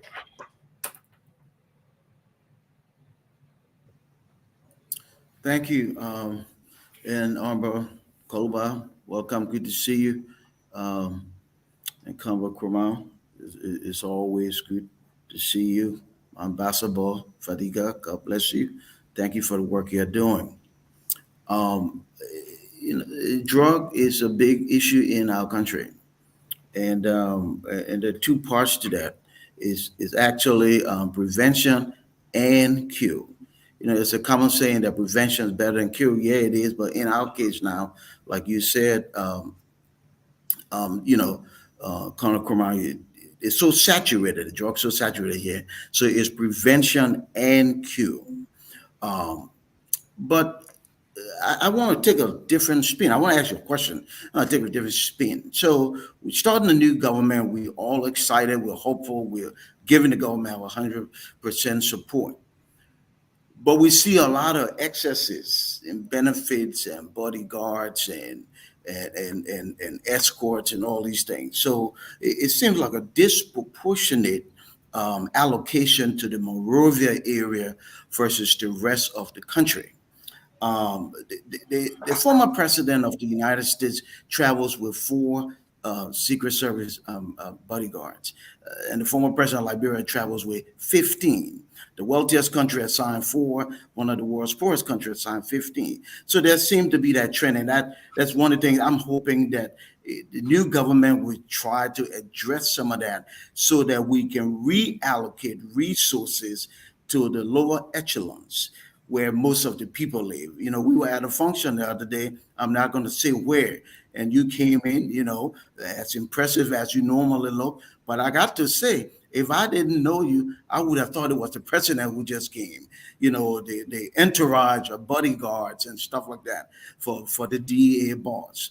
And I'm asking you now, would you be open? Because I really think we need a national wave of modesty so that we can help dig ourselves out of this deep pit of poverty. Would you be open to minimizing your force, your personal force, so that you can divest some of that into the counties, because you know well that all of the drug problem, not just here in Monrovia, is all over the place. So would you be willing, Mr. Director General, to just modify and be a little more modest so that resources spills over to other areas where the work is needed to be done? And you know what? That's a very good question. The distribution and the allocation we made in the budget, it took into consideration, including guys who are action agent, who are non-commissioned officer, who are employee. They are out there in all of the counties. You got 631 guys who are regular DA agent. The rest of them are action agent. So our budget is so. And you think that's adequate? You think that's adequate at this time? You think No, they're that's not adequate at all. It's not. They're not adequate at all. So now, every time you see my convoy coming in, either I'm coming from a raiding situation, or I'm about to take these guys to pass them on to a raiding process. I don't need any bodyguard, Chief. I've been into police operation for all my life. I don't need it. A few guys that ride with me, that's it. So yeah, I agree with you. We can distribute. We reallocating. We assigning most of these guys who are commissioned so as to be part of these raid. That's some of the reason why we trying to manage the raid as it is, because I can't take action agent to go raid. Is the fruit of that crime is going to be questioned? Is not going to be admissible in court if you have a guy who is non-employed or DA agent conducting raid. That's not going to happen. There will always be guys among them who is a professional who is hired, but I need more of the guys who are professional to actually be there to avoid what happened in Miami Beach, where the guys that overcount with a bunch of grown-up guys who got stick and stuff hitting on the guys. But we did arrest the guy, but the fact that the guys were overpower, and we had a guy who's fighting for his life right now, and that's one of the reasons why like you said, the distribution is not adequate, it's not proportional. We agree, but that's why the budget is structured in which it is. We're asking that it support before coming, so we can address most of our budgetary issue and most of our deployment, most of our hiring. We need to hire more guys who will become DA agent as compared to guys who will be volunteering, basically. Mr. Dwala, I'm entitled to 2 questions, right? Yes, sir. Yes, sir. Because I have one for the Arbor. Okay. Thank you, sir. Arbor Koluba, thank you for the work you do and the passion and the energy that you bring to your work. People listen to you. And oftentimes, it seems like the passion and the emotion can cloud the purpose. So sometimes it's not what you say, but how you say it. And in this moment when we need all hands on deck, I don't care who you voted for, campaigning is over and governing is on. And we all would benefit from a government that succeeds. So I want to ask you, Arbor, if you're willing to sometimes you come across, you're very passionate about it, and then you speak and people are listening and it sounds like you're putting down, you're condemning. We need a multiplicity of hope at this time. We need to give the government that you supported chance. And as we support you in our first branch of government, you as somebody with influence who so many people listen to and follow, are you willing to massage your messages a little differently moving forward so that people can always pull out the hope in what you're saying, even if you speak truth to power? Because sometimes it sounds like you're totally on the other side, you're against success and progress, and I don't believe you are. Could you speak to that, Brayeke?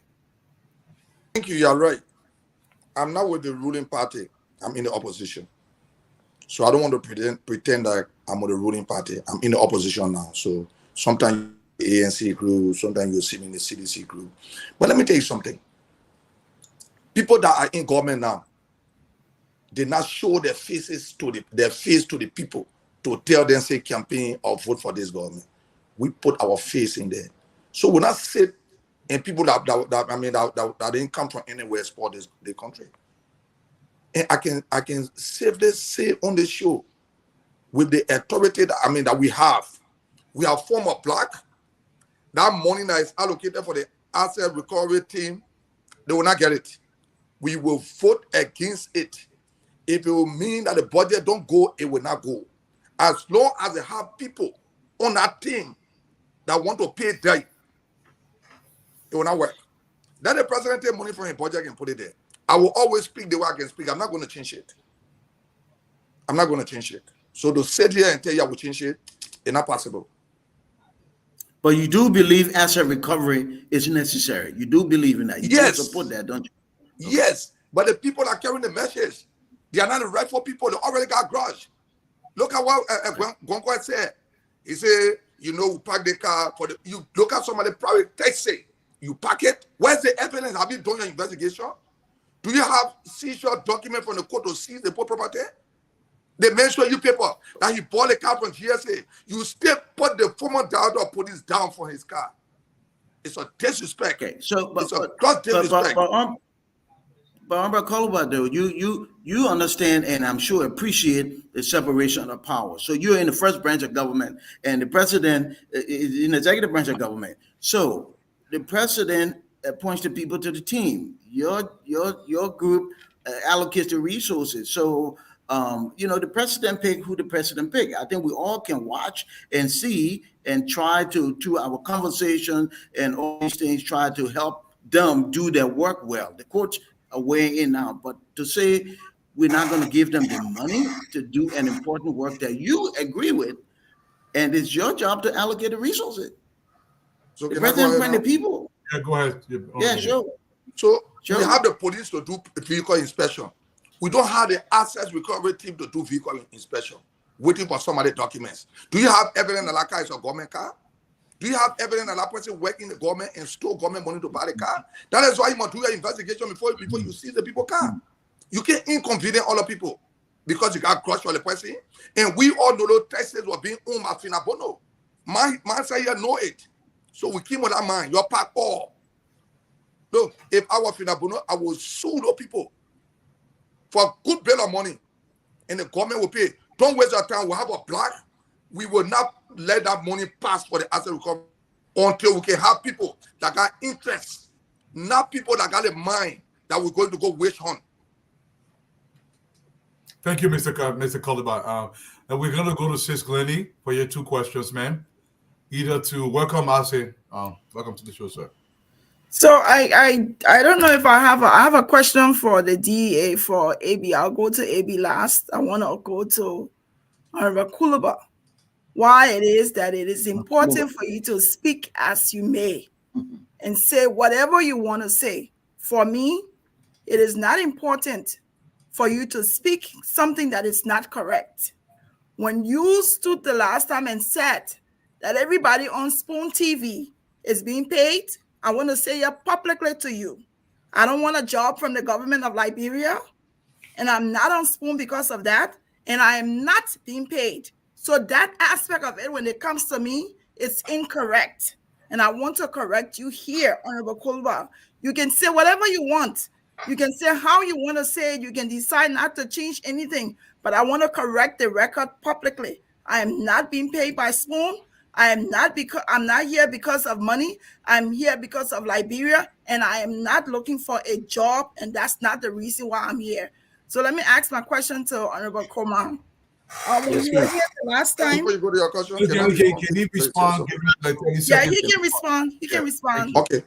I want to say on the platform again, state my statement. All of you Your statement is incorrect. Your statement is incorrect. Give him a chance to respond.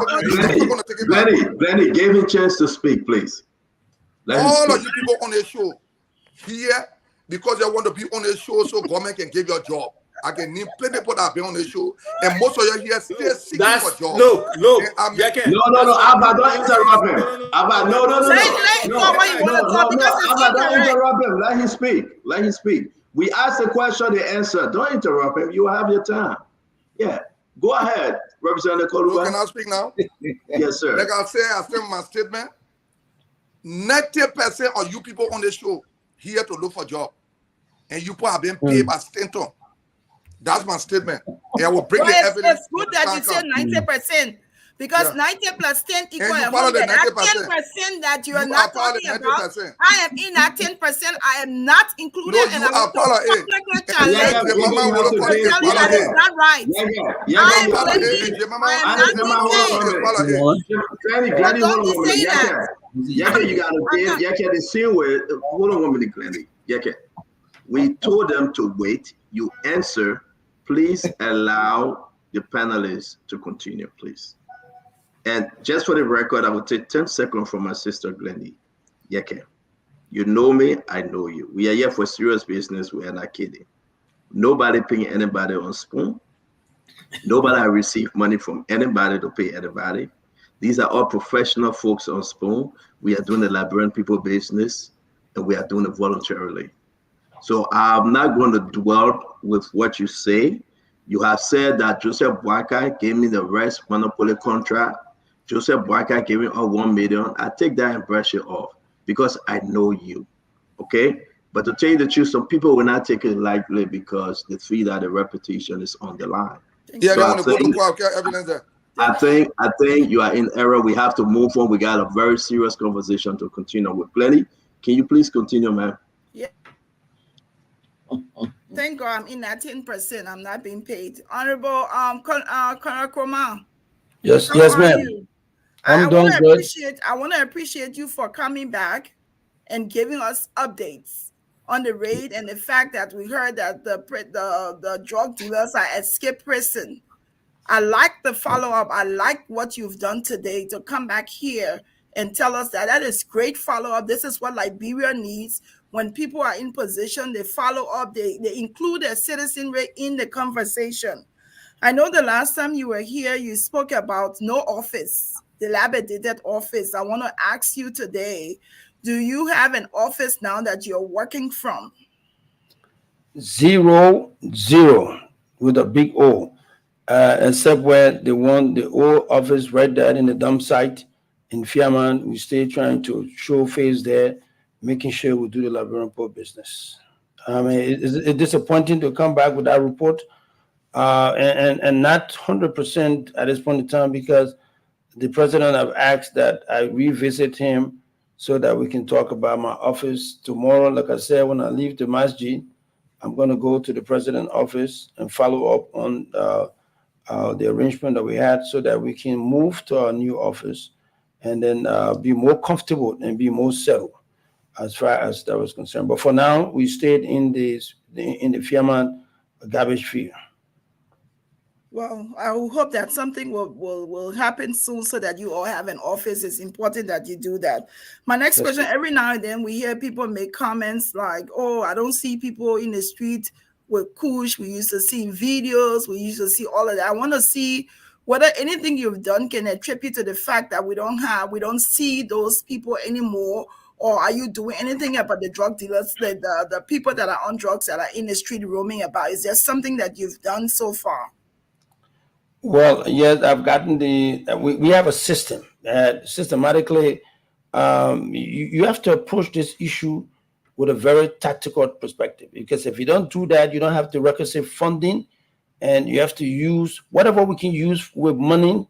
We'll put that aside a little bit. The one that we don't need money to operate with, we have to use that to achieve the desired objective. And so some of the one that we do without money is to basically go over our instant, get the search warrant, make officer present, and then when we have adequate and actionable intelligence, we have to work on that, and like we did to other places, with search warrant. Now, the problem with the search warrant issue is that the situation is so convoluted. Now, if you go into the court system, the sheriff, you have to be very tactical, because the sheriff has been in this process for a long time. So some of the sheriff, and I don't want to offend anybody out there, but there are leakages and into these processes. Before you make up the mind while processing the search warrant, the guys already have gotten informed, so that you go there and nothing is present. So we've taken a different side to it. We are there to these places. Then we wait for the search warrant to come meet us there, and then we execute the search warrant. We start the search warrant, and that has been successful. We've been successful at that. In some cases, before we get there, the information is already out. So we have to go around the very guys that we met in the DEA. We have to go around some of them, use few of the trusted guys so as to achieve the objective you have. That's why we've been very strategic with regards to the raid. Right now, another thing we're doing with the raid right now, in conformity with our 100-day deliverable, we're trying to recruit, we're trying to not recruit per se, we're trying to inculcate guys who are drug users. While we are waiting to go to the rehabilitation center in Bentor and other places, because we're developing a partnership, private public partnership we're doing with some of these guys like the Loan Center and other centers around the country. We are now trying to get these guys digitized, put them so when we go to a ghetto, we're not just raiding you all. We step them down, record them, fingerprint the guys who are victim. We have two clients in this process. We have the judicial client and the rehabilitation client. Today, I shed tears when I left the center prison to go verify this issue with Japan. I met a young lady sitting waiting for me with her son. The son is uncouth. You could see it vividly. He's standing there, and the lady is crying profuse. He's crying. I mean, she's crying. I can see the kid, very nice looking kid, but she doesn't know what to do. She's asking me, the guy just came from Center Street. She's asking my assistant. I'm not a psychotherapist. I'm not a psychologist.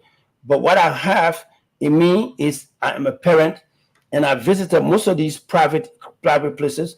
So that I promised her to tomorrow morning, I'm going to take the kid to one of the private places we have, so that the private place that is evidence based, so carry them there, and so that the kid can have some treatment. First, it be detox, and after the detox, then the whole rehabilitation process starts. That is something personal I saw today, and that is the story all around the country. There are mothers, there are parents who are crying for help, and sooner we get these rehabilitation situations settled, we get this. But with regards to the drug users on the street, we've accelerated our intelligence, we've accelerated our outreach, we accelerated our raid to these places, and it has gained some result. What we've also done in the preventive side, we've started to visit the various schools. I've gone to the BWI school to talk to the young kids about it. I went to the Muslim Congress. I've gone to two masjid. I'm going to the Baptist Church on Friday tomorrow as well. I'm also going Sunday. I'm going to the Methodist Church, so as to pass this information to the parishioner, so they take this to the parents and family members in there, talk to them about the usage of this drug, and not to just kick your kids out of the place because he's using drugs, because he's sick. He's been exposed. The way they are exposed is that these animals will go to the various schools. They pass the drug to the guy free of charge, and the kids will take the drug. And once they are hooked to it, then they start to ask them for money to pay. That's how the kids are getting to it. So you have to get to the schools as soon as possible, get to the churches, get to the religious-based schools, so that these information are passed on. We've been successful a little bit, to a large extent, gradually. And I visited the Minister of Health today. She's promised that whatever things she have allotted to her in her budget, she's going to consider the DEA as well, which is a very beautiful, welcoming news. While we're pressing for more money to be able to do enforcement, both intelligence and collection of data and enforcement of these things, we're now getting cooperation from the President Task Force to do that. So tomorrow, if I also visit the President, we'll have the opportunity to see if we can start to look at our offices and start to forge ahead. All of this is done by my team. I'm not alone doing it. I got Federica, I got all of these guys working together to do it. So when you start to talk about all of these others problem in the DA, it's just about distraction. People are having the problem to do these things. Thank you. Thank you so much.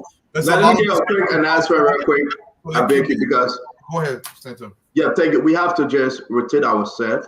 So I believe that Dr. Bropley, you are not in the bag because we want you in the bag, or Uncle Sam. We got to bring other folks on to ask questions because we are so many, like Dwalu said. So When you're in the back, please just stick around. We'll bring you back on when the rest of the guys ask the question. I'm going to be bringing in Mame, and thank you, Sis Glenny, for giving space. Who's next, Wadu? It's actually Sis Jemima, and welcome, Brother Doe. Welcome to the show. I thought it was So I know Fadiga. where you love you. I thought it was I know where you Fadiga. love you on this show, boy. You my all keep passing by me again. I'm not part of the family. Fadiga, going to cost people. You better. The Bible says No, I need to address. Mistakes I need are to made. address. Let's move Check. forward. Fadiga, then say Jemima. Apology. All Just right, got yeah. next, my man. It's not a big deal. My man, Yeke, I thought we're friends. We're friends again. Every time you get an opportunity, you just blasting me. So because you're in opposition, we're friends again. But on a serious note, Yeke, I don't know what to say, but what I want to say specifically, sometimes I kind of conflict. I don't know where you stand when it comes to Liberia, because it seems that you and Truth Telling doesn't have a good relationship. I'll say this with all more respect for you. The last time I got to know you was when you were at the SOD, when you used to operate SOD. The DEA over the last couple of months, and I thank Avi for making that correction. I'm not in the DEA, but because I'm in the media and I have worked around drug treatment facility in the U.S. I serve as treatment director. I ran a couple of those facilities, so my expertise in that area. I've worked closely with the DEA. Couple of me being in the media to understand, because I'm very passionate for this drug thing. Most of what you said is not true. I know my brother very well. I know his expertise. I know the passion he brings to the DEA, and I know his level of professionalism. I think he commands respect among his peers. And I've seen some of the raid that they have gone on to just get a journalistic view of what is going on in the field there. And for the most part, it has been done in accordance with the law. I've not seen anything else. So if you are a lawmaker, if you see anybody trying to violate the law, I think you should exercise that right to either call them in or do more to find out, just because the thing is, the reason why I say I don't know where you stand on this thing, when you look at this country, close to 1 million people on drugs. The drug pandemic in this country is so serious that the president have declared a national emergency. So I would assume that you will be talking about providing funding to the DEA and trying to get our kids on drugs. So instead where you want to get at the president and forget about our kids on drugs, then I question what kind of lawmaker you are and what kind of lawmaker you intend to be.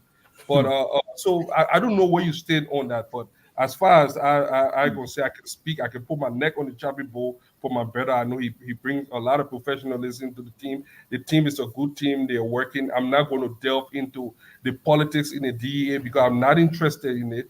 But because you spoke specifically, you mentioned my name and you mentioned the thing. I think there's a big difference between what you headed and what is going on now. The DEA has some challenges. I've seen it firsthand.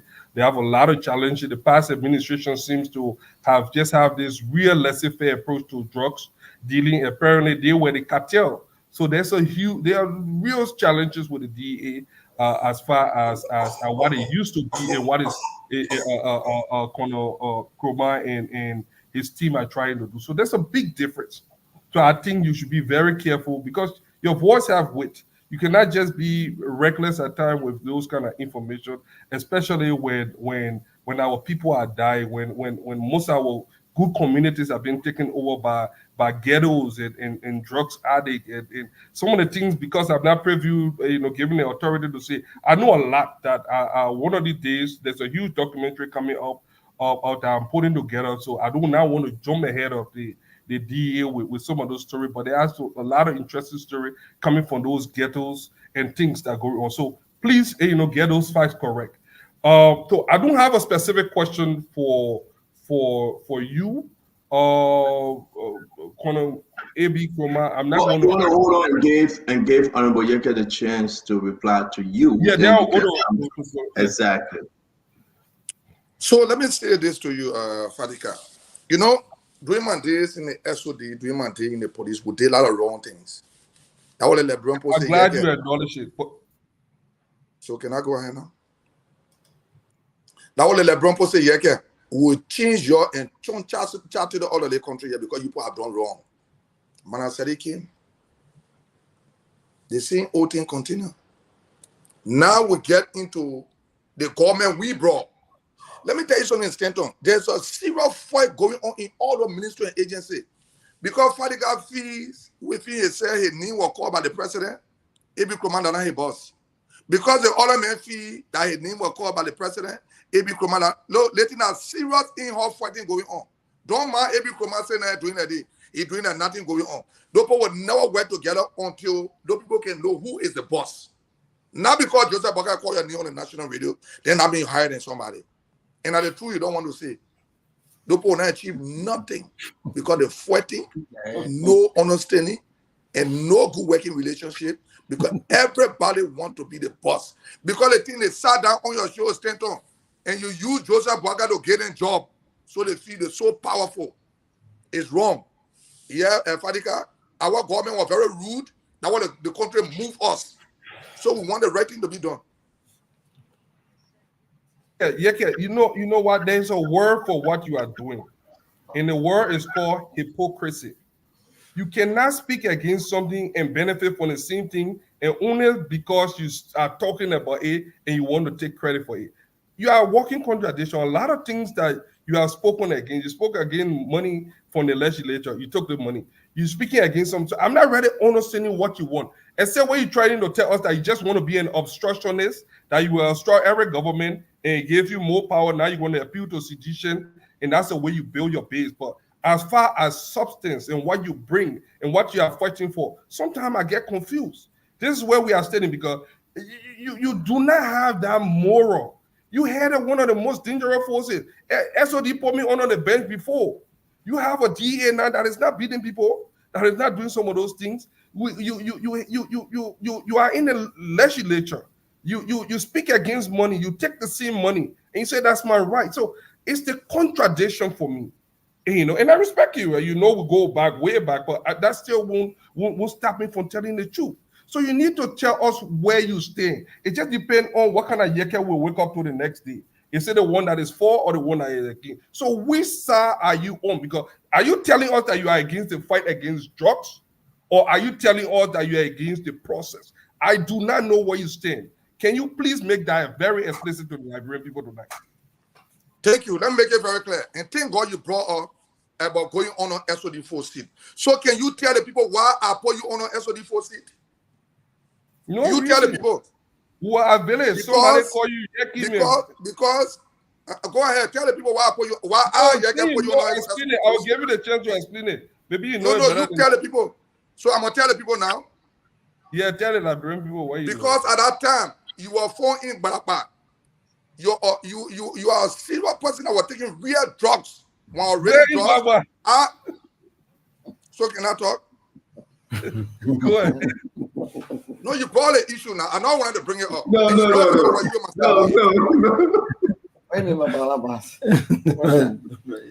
ahead. You may proceed.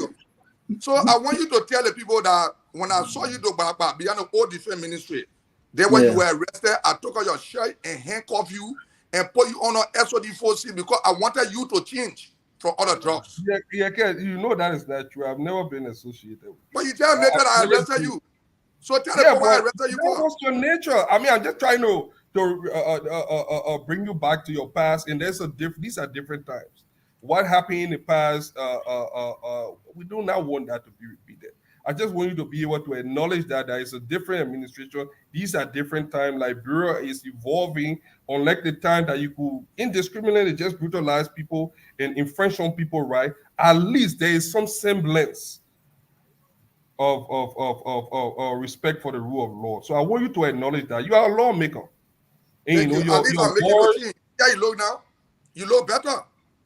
If I'm not going to everybody that know me that I've never been associated with drugs. I barely drink alcohol. I don't take drugs. So that's a fact. So you cannot impugn my character on that. But let's get serious. I want to talk suspect. I don't want you to keep dressing the goalpost and pushing this goalpost and keep diverting. You got another one for Conan. Come on. Oh, Conan. Konochrome, Okroma, I really don't have specific questions for Konochroma because one, I'm with the DA most of the time. Couple when I can. The only question, I can't really find any question. I think he has exhausted everything. I think my question, yeah, this let me say this. How much have the government, this is the president have made this thing a national cry. How much have the government put in this thing? Because I see my brother, I see you guys struggling to take money from your own pocket. I know my brother pay most of his agent, buy them food. Sometimes they even put in gas in the car, in fuel in a vehicle to go on operation because government work has to go on. And they keep saying waiting for the budget. I thought that there would have been some emergency funding given the urgency of this matter, but I don't know what's going on in the background. I'm not in your organization, but I want to know it because they say put your money where your mouth is if you want to be show seriousness with this. The president have made this a national a priority. How serious are they by backing it up with finances and giving you guys the financial, the logistical support? Because I can tell you this, I can say it.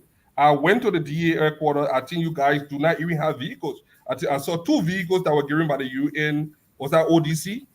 Other than that, the guy all of dilapidated vehicles out there. I saw 4 motorcycles. That was all I saw when I had the opportunity to visit the compound. I don't know about the detail, but I've heard agents that come to me and say, "Brother, you guys in the media, we do not have logistics, we do not have we cannot fight this thing." Have the government giving you guys an emergency funding? If so, how much? How effective is that funding and to help you guys carry on your operation?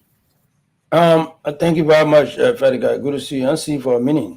But listen, the issue of funding is something open secret at this point in time. Anybody go on the street now in Monrovia, they tell you, "Oh, D ain't got no money. D ain't got no money." One thing I've been told that the brighter days will come.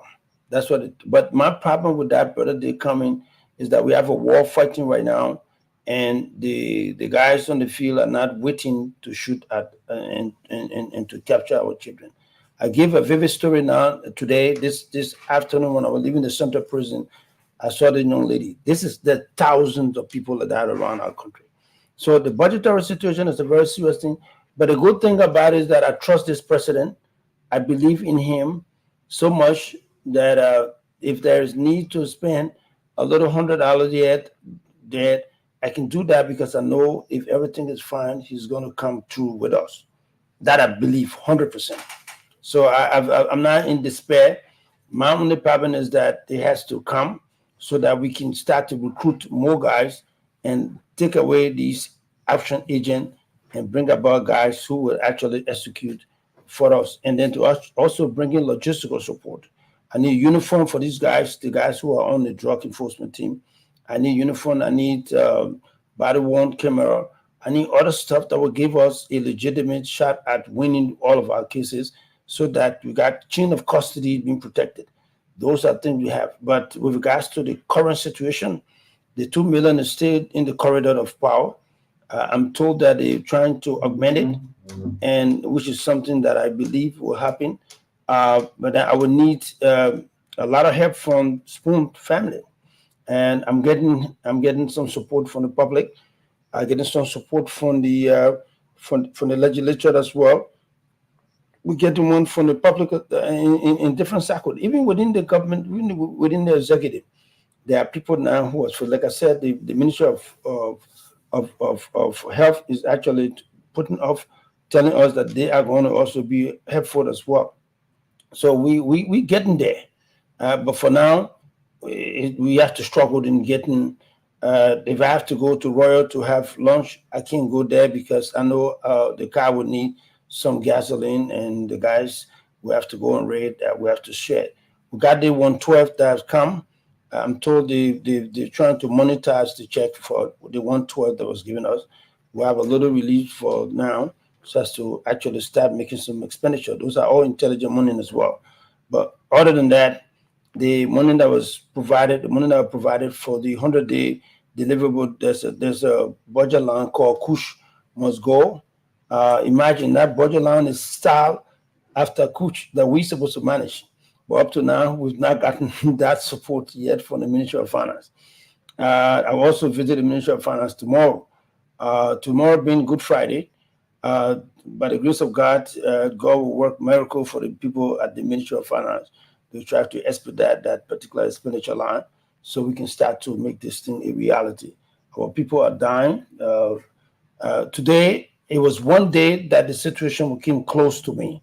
I've seen a lot of statistics around the country, and today, physically, they came to me, and the lady, I see the little kid dead. He's nothing. His stability is not straight. The mother is crying, and that's something that I can't stand to see. And this is all around the country. So we are struggling with it, and I can assure you, and I need the help from, and I also appreciate your support. The fact that you come in there once in a while and see where we are. And I felt bad when the British ambassador visited my office, and he's sitting right next to the dump site. And this is a guy who come from England. He's sitting right there. The dump site is right behind him. And he's saying, oh, you guys are in a horrible situation. He says that the human rights guy came there and basically seen the same situation. It's scary. It's something that I will help. We need the government to be assisted to a larger extent. My last question, I will go back to. That's your last question. No. I have one more question. My last question will go to. You asked Yeke one, and you asked. No. It's my second question for AB, but I will ask Yeke it. Yeke, I want to because I want to use this opportunity to demand an apology from you for lying that you caught me in the ghetto. This is international media. People are listening all over. As a friend and brother, I demand an apology from you, a public apology for misrepresenting the fact, and I take this very, very seriously. I demand an apology from you, our lawmaker. Respect you, and I respect me in that public manner. So I'm demanding. Joking. Can I talk now? Yeah, can just say you are joking. Just say that. Go ahead now. Yeah, you can go ahead. Sir. Okay, look. I maintain my statement. You brought it up. I knew our secret. I wanted to be secret, but you brought it up. So what can I deny here? What do you want me to take back when you brought it up? The SODC was you. You are SOD commander. Yes, I agree. Yeah, but the one that you see now is not true. I agree. And what I'm talking about.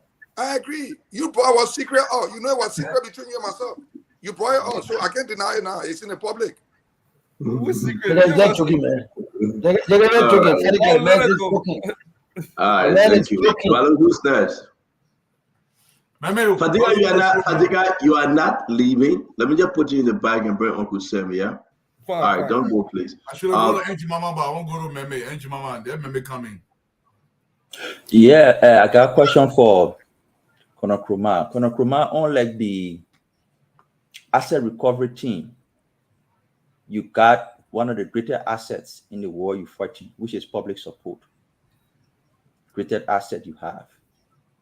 Unlike the asset recovery team, where the cartel member in the legislature, in the executive, in the judiciary, in the public are fighting asset recovery, everybody behind you. So we're optimistic with resources, you will succeed. But I want to bring your attention to one thing. I saw a lot of the people you arrested in the ghettos, in the streets. Kudos, congratulations. But I'm not an expert in fighting drug. I don't know anything about it. But just from reading, the major actors in the drugs cartel are not in the ghettos. They are riding the best SUVs in the country. They are living in story buildings and enjoying their lives. How soon can we see the DEA getting to them? We only see the DEA in the slums, in the ghettos, putting up those guys, which is good. But we are also concerned that the major actors in drug cartels are riding the best cars in the country, are living in the best houses under air condition. But nothing is heard about what action has been taken towards them. I want you to speak to that, and when you speak into that, before you talk over, there were numerous accounts of drugs busts. And even at the DEA, we have recordings of DEA officers accusing the director, deputy director of being into a cartel. Do you have any plan to investigate those people, giving the recordings? Spoon can provide the recordings to you. Do you have any plan as part of your 90-day or 100-day plan to investigate those people who were in the DEA involved into selling drugs and retrieving drugs and selling it to other people? So that's the two questions in one I want you to respond to. The big All man. right. Yeah, thank you very much, Emmanuel. It's good to see you again. I'm glad. The issue with regards to that, those are some of the reasons why we want to strategically and tactically look at the issue of raid. Like I said, we now draw up a program where we basically go into the ghetto. It's something that came out of strategic arrangement. We're now trying to get to the ghetto as a result of what the achievement we've done with regards to the transportation and the trafficking of drugs by these guys. Yes, I agree. And I'm not going to unveil most of the intelligence we've got with regards to the guys you refer to in riding these flashy cars and stuff like that. It was one of the intelligence that took us into the issue of Miami Beach, where we got one or two persons now behind bars. Who are not just regular ghetto people, the regular guys who are in the flashy cars. We're getting to them. To get to the guys in the flashy cars, they're not a guy who will be peddling on the street. No, they're sitting down in the nightclubs. They got people peddling for them. They're going back to buy. Gradually, sooner or later, you see us walking some of those guys into the center prison. And when it happens, I'd like you to get Spoon to come and escort us and taking these guys into prison. We're going to get that when we get the requisite funding. You need what they call bust and buy, and bust, so that when you buy from them, you provide the money. You buy because you're going to buy cocaine. You're not going to buy kush again. Kush is $150. Cocaine will take you pretty much $150, $150 or $75 to get to them. So you need a couple of $1,000s to actually get to that process. To bring this guy down is not a difficult thing because they're very careless, because they've been operating very freely before. So the thing is situation as usual. We've seen the vulnerability. We are going to get there, but we need funding to actually get to that aspect of it, as you see. The guys you see us now, you will see us very shortly into the ghettos. We're not going to go arrest. If we have to arrest, like I said, we got two clients. We got the judicial client, which are the guys that were put in the criminal justice system, and we got the rehabilitation client, the guys that were taken into rehab. So when you see us anytime from now, as we go forward, we'll have two concepts: getting the guys who are in the judicial client and the other guys, so as to get them and code them into our database, so that when we are taking people into the Vera Rehabilitation Center, we'll take them along. So we will be in the ghetto, but it might not be for arrest. Some will arrest some people, but we'll be focused on getting the guys on the database, so that when the rehabilitation process is started, we now can get most of the guys into our database and getting them into the process as we go through. And then regarding the investigation into the situations you inherited, those DA officers who were the one that we inherited. Now, all along we've been waiting for people to come forward to open the door of the former director. We've opened his door in the purview of the UNODC people, in the purview of the Ministry of Justice people. So we open it, and we've seen that they have some drugs. They're not commensurating with the drugs that was arrested previous that were made up the records. So we have that case. The former director of the DEA is in Canada or somewhere in the world. We don't have him here. The former deputy director for operation is here. We are gradually building a formidable arrangement so we can get him to come and answer some of these questions. It's not just the DEA folks there. There are guys there are cases that have come before us. Now, prior to this time, prior to the issue of prior to our presence, there had been cases where people were put on bail. Those bail will be calling some of the folks back to come and facing the crime that they have, so as to establish a deterrent principle. We are going to go after that, but we can't do all of those situations without a budgetary allotment. We've asked that this budget. That's one of the reasons why we asking the folks to actually elevate our budget a little bit so that we try to look. I'm not as ambitious as I was with regards to this process. The enormity of the problem allow us to develop a project, a prospect that will actually give us a chance to actually go through the process. But the way I'm looking at it, because every time I'm talking about $26 million in order to cover, everybody look at me like I'm crazy. And the people that are looking at me that I'm crazy, they're not looking at the budget. And I've told them that this budget is going to be expanded in the medium term framework. I don't know how difficult that is. I went to police school. John Jay did not teach me how to do financial management, but I learned a little bit of accounting at a university that asked me to do that, allowed me to define medium term framework that is clear. But folks are not understanding that. So everybody look at me like I'm some boogie man that man say $26 million. I'm not saying you give me $26 million right there and then, but the expenditure part of that $26 million is going to be expended through a medium term framework. I don't know whether the Mandingo I'll be speaking, but I thought I was speaking correct English to these folks, but they look at it as gibberish I'll be speaking, and it is creating problem. And after doing all of those calculations, under the country, the Ministry of Finance that I know supposed to know a lot about these things, allotted $2 million, just 500,000 above Mr. Weir budget that brought us 1 million people on drugs. It baffles me, and I'm still trying to calculate it. But if you're telling me that the envelopes are more, there has to be a way forward to that. And I've been told that, yeah, there will be a way to calculate it, recast it, so as to provide it. I agreed and I certify with it. I agree with them, and we are going to await that so we can find a way to cover the gap that was left as a result of that process. Thank you. Before we go to Sechi Mama, you got a question? But Sechi Mama, before you come in, I'm going to Kurma, just very quickly. Do you think this fight against the drug is realistic? Did I what? Do you think the fight against the drugs in Liberia, given the circumstances in the country, is it realistic? Is this a realistic fight? From our viewpoint, I think it's realistic. Okay. But what is happening is that folks are having a little bit of difficulty in getting to the reality of it. And if you don't understand the execution of medium-term framework and the enormity, this is place where this president has said this is a menace. This is a national emergency. I'm hoping that, look, at this point in time, give me the budget, manage it. I don't need to see the budget as it is. Just manage it, get things that I need so that we execute them, and then the guys are there. I need to transform the guys that we have on the DEA payroll right now, DEA operation. Bring some of those guys, put them as a commission people so as to get them into the picture. And I can tell you, the realistic part would be at the end of this process, all of the negotiation that is going on, I'm of the strong conviction that things will be fine with them. Thank you. Sechi Mama. After that, you ask him. Wow. The men dominated this show tonight. I've been sitting there for 1 hour us speaking.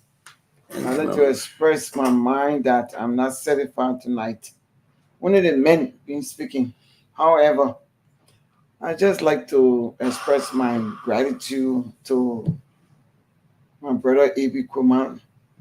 He has always done a great job where would he put in. So I'm not surprised. And the last time we were talking about the budget, I said that the police and the DEA, the budget need to be increased totally so that we can get the best out of them. So I just want to appreciate you and your men for the job that you guys are doing. Thank you. I have no further question. Thank you. How's it about to go?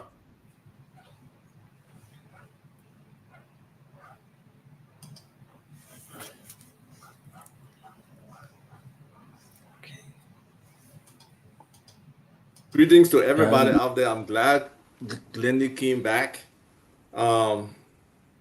Abraham Krumah, welcome to the show. You've been missing for a minute now, but hopefully we'll reconnect. Yeah, we got to, man. A lot to be talked about.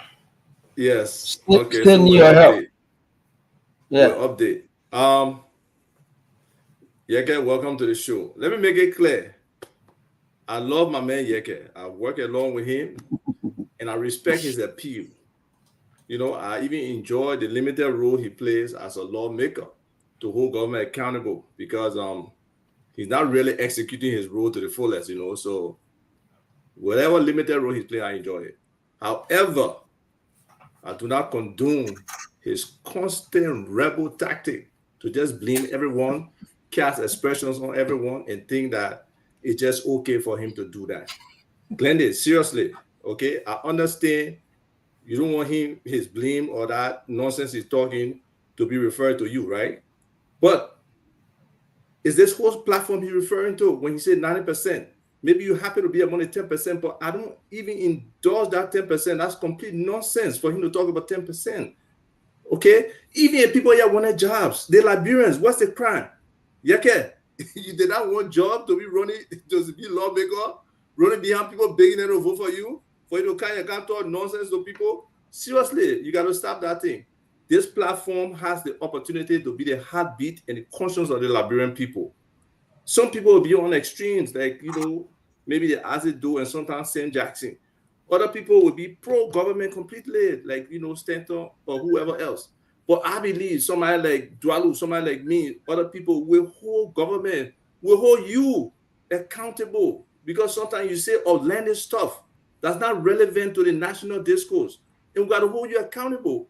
Okay?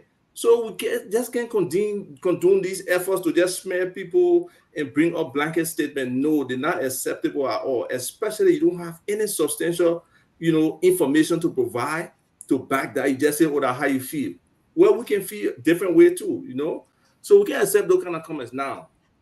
You're not elected to do that kind of nonsense, Chief, or just launch blanket attacks on other Liberian people with no basis, or just lie on people. We start holding you accountable to some of these statements you make. It can be fun sometimes, but it's not fun all the time. You got to be held to a certain standard that equivalent to being a lawmaker in the Republic of Liberia. That's not a small position. That's a very serious position, especially for a country that's trying to recover. Right now, they talk about increasing the budget. You have not come here to tell us that budget increase. What's the purpose, the proportion you're giving to what AB trying to do with drugs? What proportion you're trying to give to our people, disadvantaged people who are unfortunate? What percentage are you trying to give to agriculture or to healthcare or to education? No, but you can't launch attack. Don't be an attack dog for people. You have a valuable place in our society. Your voice of conscience. You can't let people be using you to come be chewing pepper, you chewing the pepper in your mouth every day. No, it's wrong, Yeke. So let's try to focus these things. Now I'm asking you, my question to you. What is the decision by the lawmakers to reject the budget and to ask for more, to take it to another level? What is the breakdown of that money? What are you all trying to use it for? Our first question. The question for me, right? Yeah. So, thank you very much. You spoke well. But like I said, and I will always say in my statement, I'm not going to take my statement back. Because don't take, for example, Stanton, how many persons they have appointed from your show? Because 90% of the people feel that when you get on Stanton's show, they will give you jobs. So all of y'all run to this show here. And I maintain my statement. When you come to the budget, look, in the first place, we campaign that we are going to put the civil servant salary back to where it was.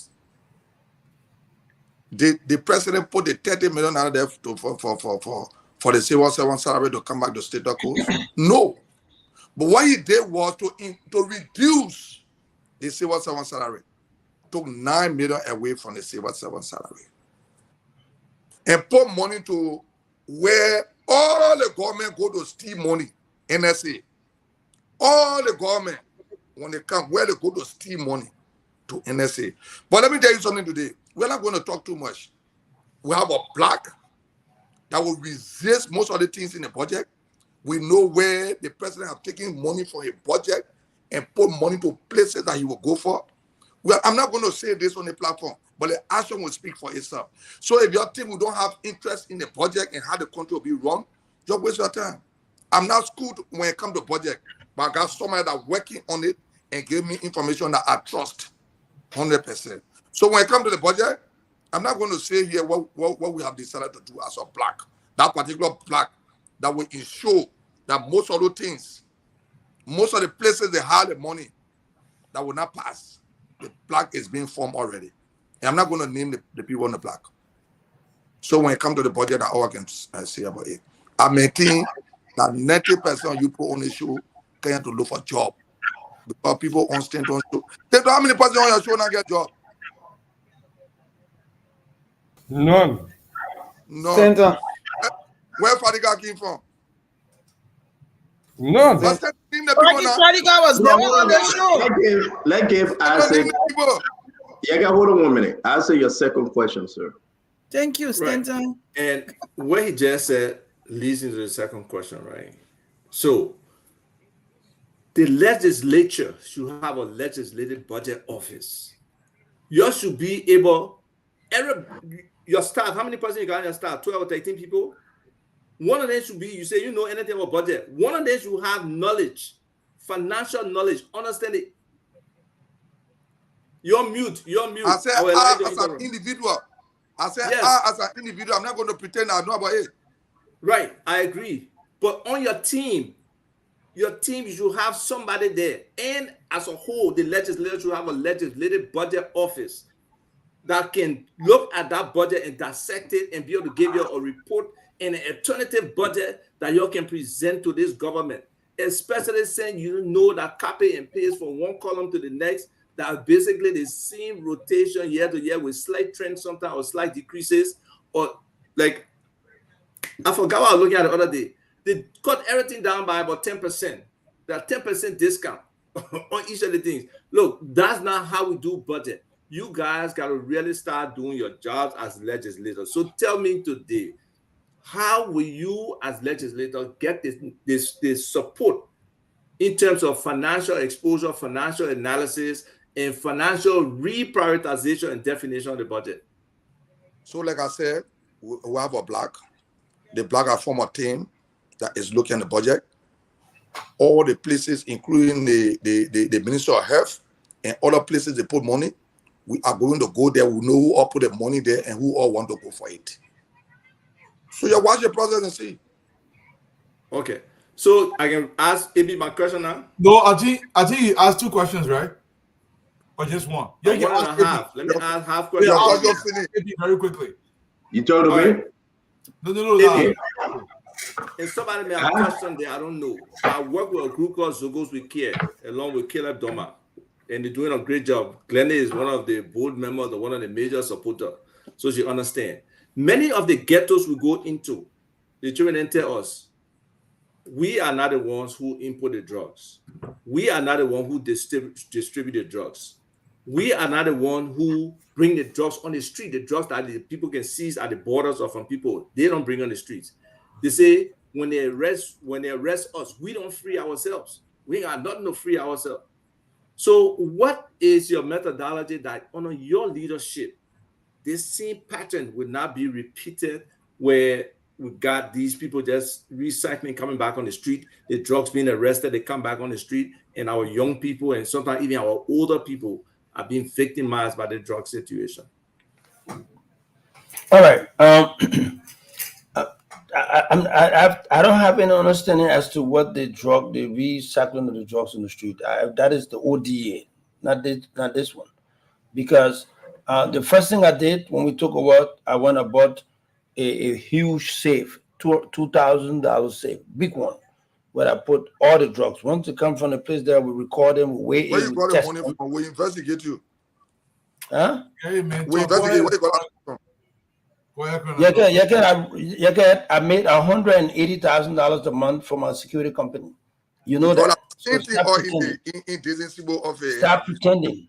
Stop pretending. I will support this president with everything I have because I want him to succeed. So don't pretend. Don't even go there with me. All right.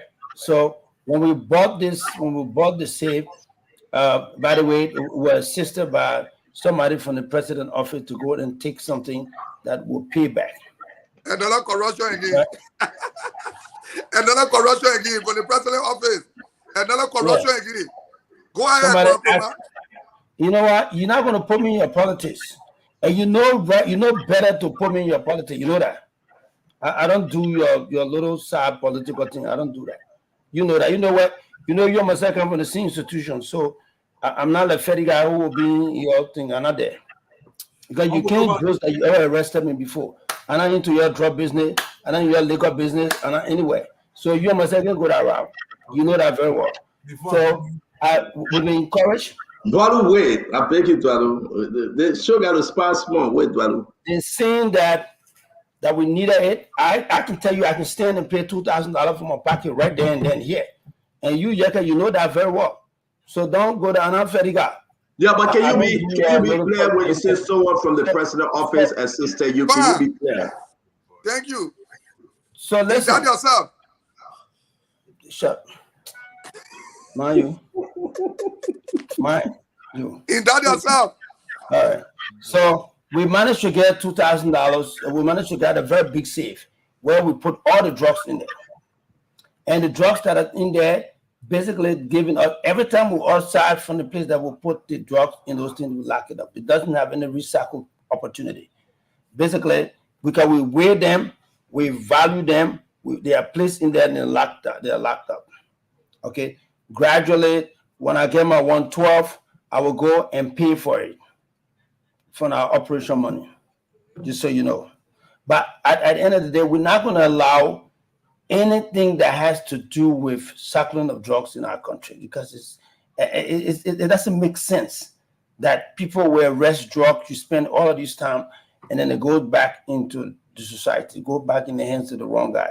They will not be there under my watch. They will not be there to be recycled because once I arrest you, I will prosecute you, put you through the court system. So you'll not be around to see a recycle. I can tell you that, Chief.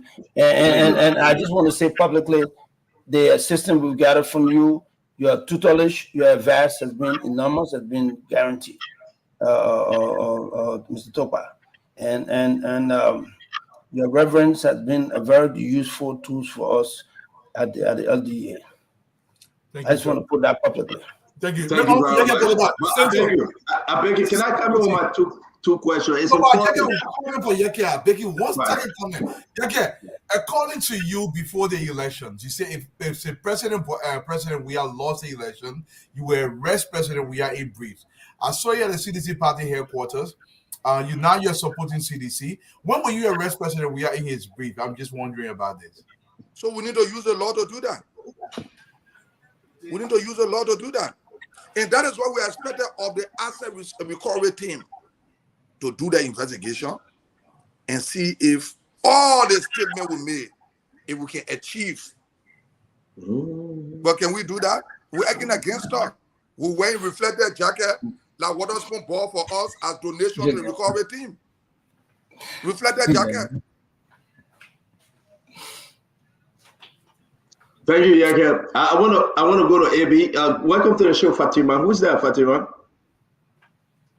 Can you unmute yourself, please? That's my baby son, Abraham. Let's see him. Amy, what's up? Closer to one another. Let them be side by side. Please. Oh, wow. By the way, guys, that's my son. But let's see him now. Let's see him first.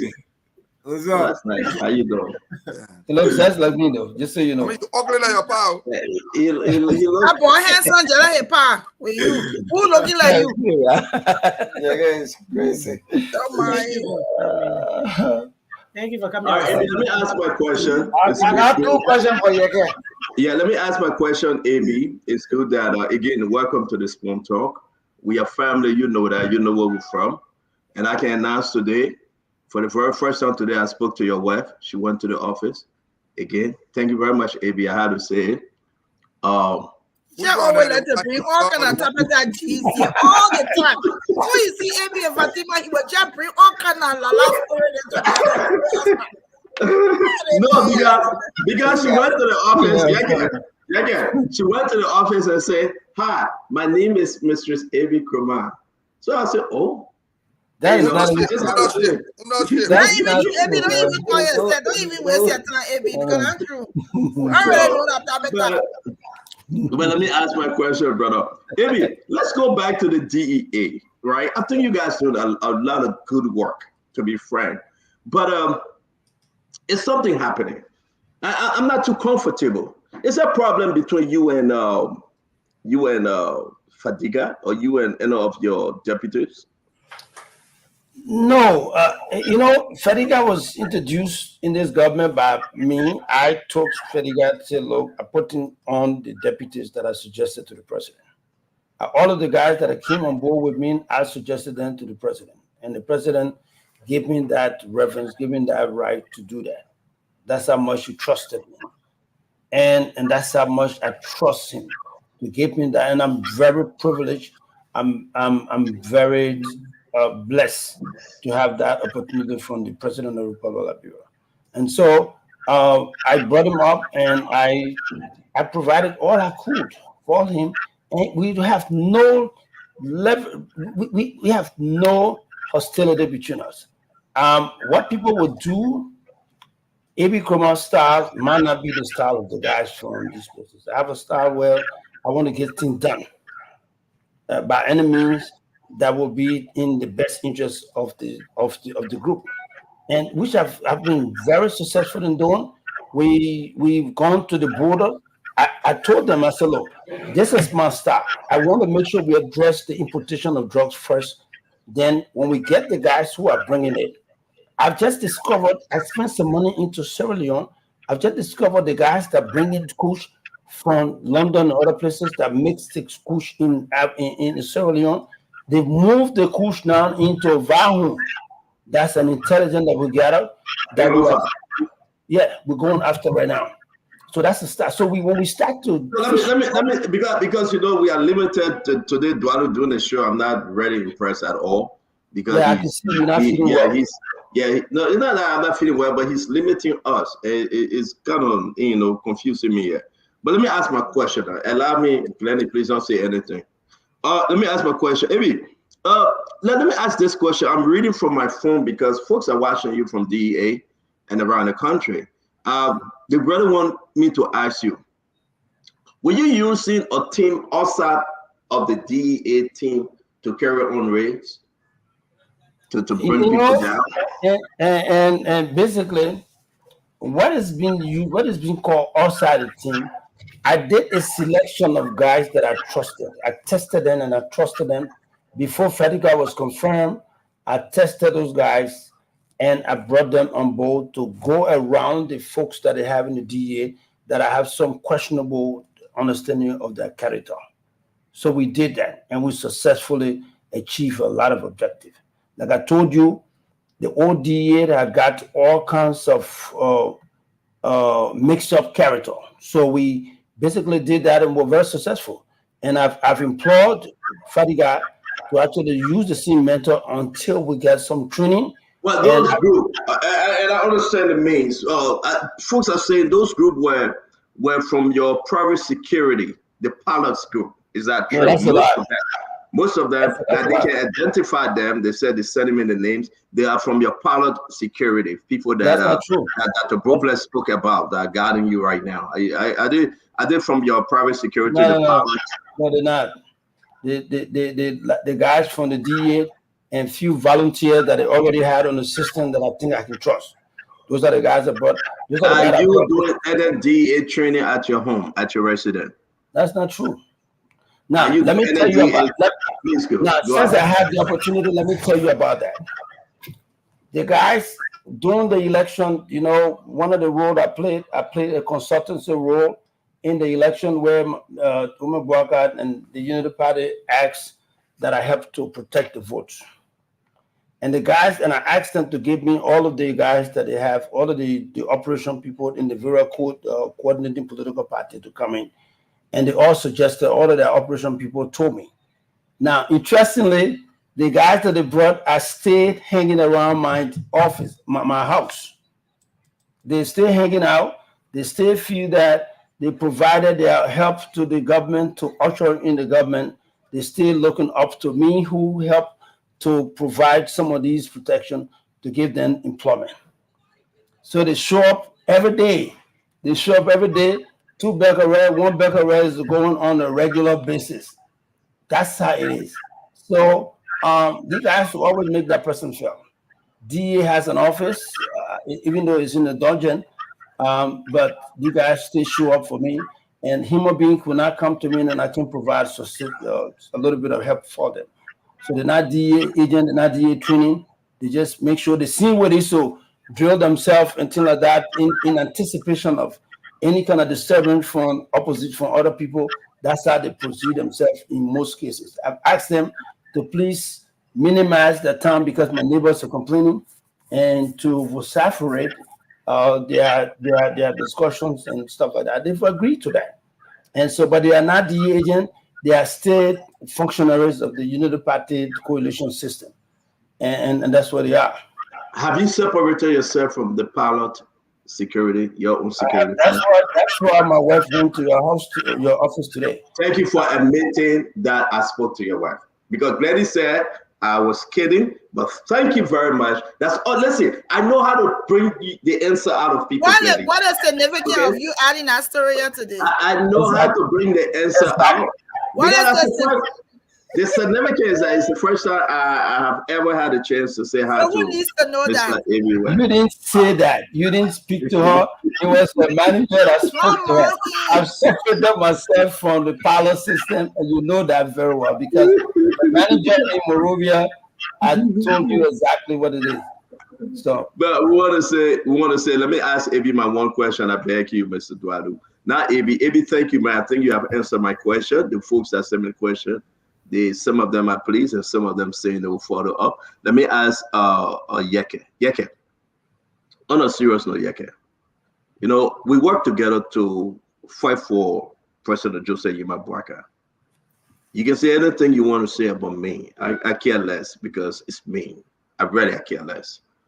Yeke, I hope we have your undivided attention, though. Thank you. So I care less. 712 offer us $50,000. We refuse it. I said it on the show. Ain't nobody in Liberia will get our money for me to take it. Everybody here volunteering. That's why they come on whenever they can and they leave whenever they can. But we are blessed to have professional people that make their own money in America. Okay? So I respect them. We laugh, we joke, and we have fun on our show. That's why a lot of people like us.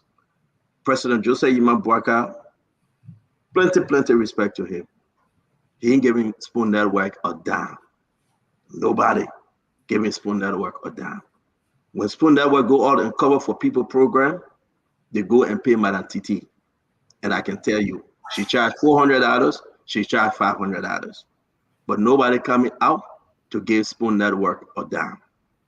So I want to say, sometimes you joke. President Bwaka and myself have never discussed unrest issue. Now what?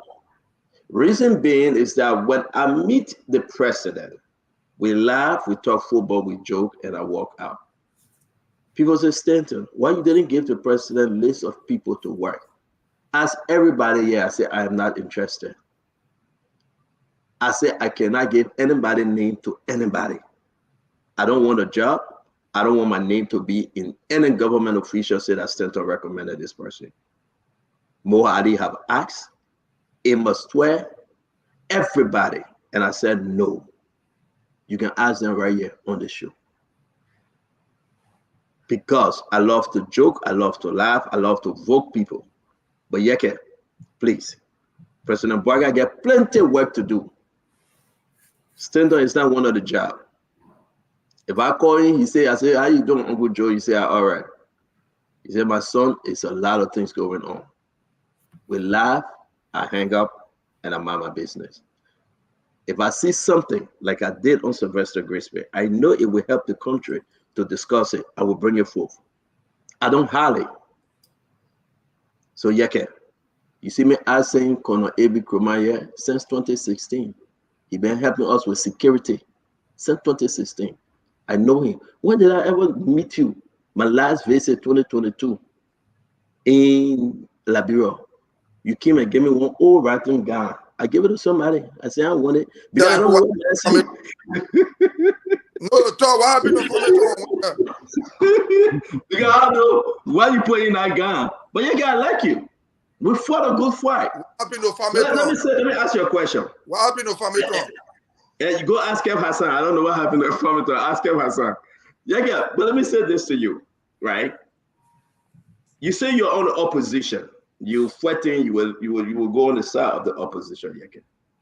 What do you want from Joseph Yema Boakai? You came out. You say you support Richie Kun. I came on the show. I beat you. Richie Kun, Kalando, Clarence Massaquet, Jojo, everybody coming that whole evening, Mo Ali, leave Yeke alone. Yeke belongs to us. President Boakai said, Yeke, that's my son. Leave me alone. That's my nephew. Huh? What do you want? No, Yeke, you know, you were in the Omer compound that day when you ran out and say, Stanton is disturbing me. If Stanton don't call me, I will not vote for Richie Kun. I had to call you and we make peace. You know that. But let me ask you, Yeke, what you want from Unity? What they are doing that you don't like? Are you now friend to George Manawia? Are you now George Manawia best friend? Are you comfortable? I'm not saying you're not in the opposition. Are you comfortable working with CDC? Are you safe working with CDC? What's your goal, Yeke? Because for me, I love you and I care about you. You hang around CDC so much, at least through Unity Party, you survive today. CDC, maybe you'll be one of the late auditor. So let me say, let it get vexed. But I'm concerned about you. Distance yourself from CDC. Thank God I said do it's not on the show because I don't want to wake up one morning and I hear that Yeke left in his sleep. Please. Thank you. So can I talk now? Yeah, Yeke, that was sure. Let me be on record to say this. If CDC will kill me, I love it, and I know they can do. I have not talked to Ambassador Weah. I have not met Ambassador Weah, but we have to remain in the opposition to ensure that those things that will change George Weah for should not come back to where we're looking at. You said I should tell you what I want Ambassador Boakai to do, right? Let him sack Prince Moe West because there is now family government. Let him sack all the family people have been appointed. The humanity then his sister's son. Let Jeremiah Kun sack his wife, sister that have been employed in government. This is not a family government. This is a government for the Liberian people. Let Prince Moe then stop employing people to health ministry and other places that they will put them to go bring money back to them. This is not what we brought government for. We raise our left because we thought things were not fine with the Liberian people. Today, we see nothing being changed. Today, we see the Minister of State being a Minister of State to President-elect requesting money from other places. We see the Minister of State giving lawmakers 4,500 each. What did we change? Let President Boakai take Gonkwe them for that asset recovery team because their minds are fake to come and witch hunt people. Then we can be friends. The friendship that not work with them. The friendship that will be in the opposition to make sure that the right things are done. If CDC will kill me, let me die. But I'm in the opposition. John, we are coming now. That's how I'll go to her. I will leave my heart now. But Joseph Boakai called me. I'm not safe to go there. But when John, we are coming now. I will go to him. If I wrap bicycle to go, I know that I will save. I will go to him to rehab. Not President Boakai. I'm not safe in here because they do not want people to talk. And we need to talk. We were in no butches. We were over back, going from county to county. Joseph Boakai, the last time I asked the chairman on the show, Joseph Boakai gave me $5 to run campaign for him. I come and back then, park in the store there. I did it because I want the government to not make the Liberian people shame. Are we shame? Yes, we are shame, but I will not regret it. Ambassador Boakai will regret why he knew me, and he will regret why I voted and campaigned for him. So I trust the CDC. I trust any party in the opposition and Joseph Boakai.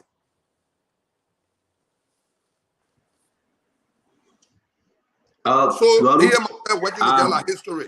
It can't happen no more. I'm in the opposition now. Daughter, I'm done with my question. Thank you. Thank you so much, Yeke. It seems Yeke has a response to everything. But Honorable Yeke, I'm going to say this to you, sir. This issue here, that we got to take it very seriously. I believe the legislature does have a lot of work to do. I think most of your focus should be over there. On some of these outbursts, you have the powers now to at least legislate some laws to make the lives of our people better, especially the drug issue across the country. Let's focus there. I'm not suggesting that you cannot say whatever you want to say, sir, but we got bigger problems. Fatima, I'm gonna have you come in, ask a couple questions if you can, man. Welcome to the show. Come in 1 minute. Thank you. Can I come in 1 minute, please? Yeah, I'll give you 30 seconds, sir. Go ahead. Thank you. It's enough. Look, that is why we want President Bwaka to respect the law when he was vice president that they brought on how people can buy cars from GSA. He need to respect it. That is why we want President Bwaka to respect the 10 new positions. Until that can be done, forget it. Don't waste your time. I will talk the way I can talk, and I will behave the way I can behave. I'm not going to change it for no reason. Let them stop hunting the 10 new people. There's a law. There's a reason why you can move them. Have you followed that process? You go take one letter and go give the print waiting to go to what they play in the NASCAR to go put people in office. That print waiting job to go put people in office. President Bwaka disrespected himself. That's why he got the disrespect in return from Mrs. Yeke. So he fired the woman illegally, and he need to stop it. Thank you, sir. Fatima. Good evening to the panelists and to all of the viewers around the world. I just wanted to say that, this too is Liberia. Our country is at a crossroad where, we all here want better for her. And in so doing, we seek professional Liberians who will come on board to enhance, the face of our country, and not to just always drag her down and make it look like a laughing stock.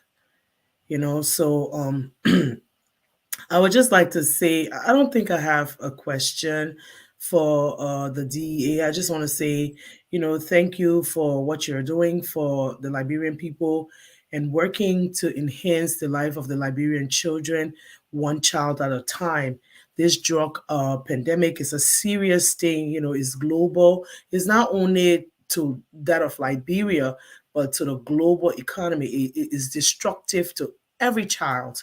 Any child who gets hooked on drugs is a child whose future is drained. So notwithstanding, I would like to say thank you for your part. And I wish that, as the president said, he's going to wage war on drugs, he empowers you guys to ensure that no child in Liberia is hooked on drugs and the future of our people is destroyed because they are the future leaders.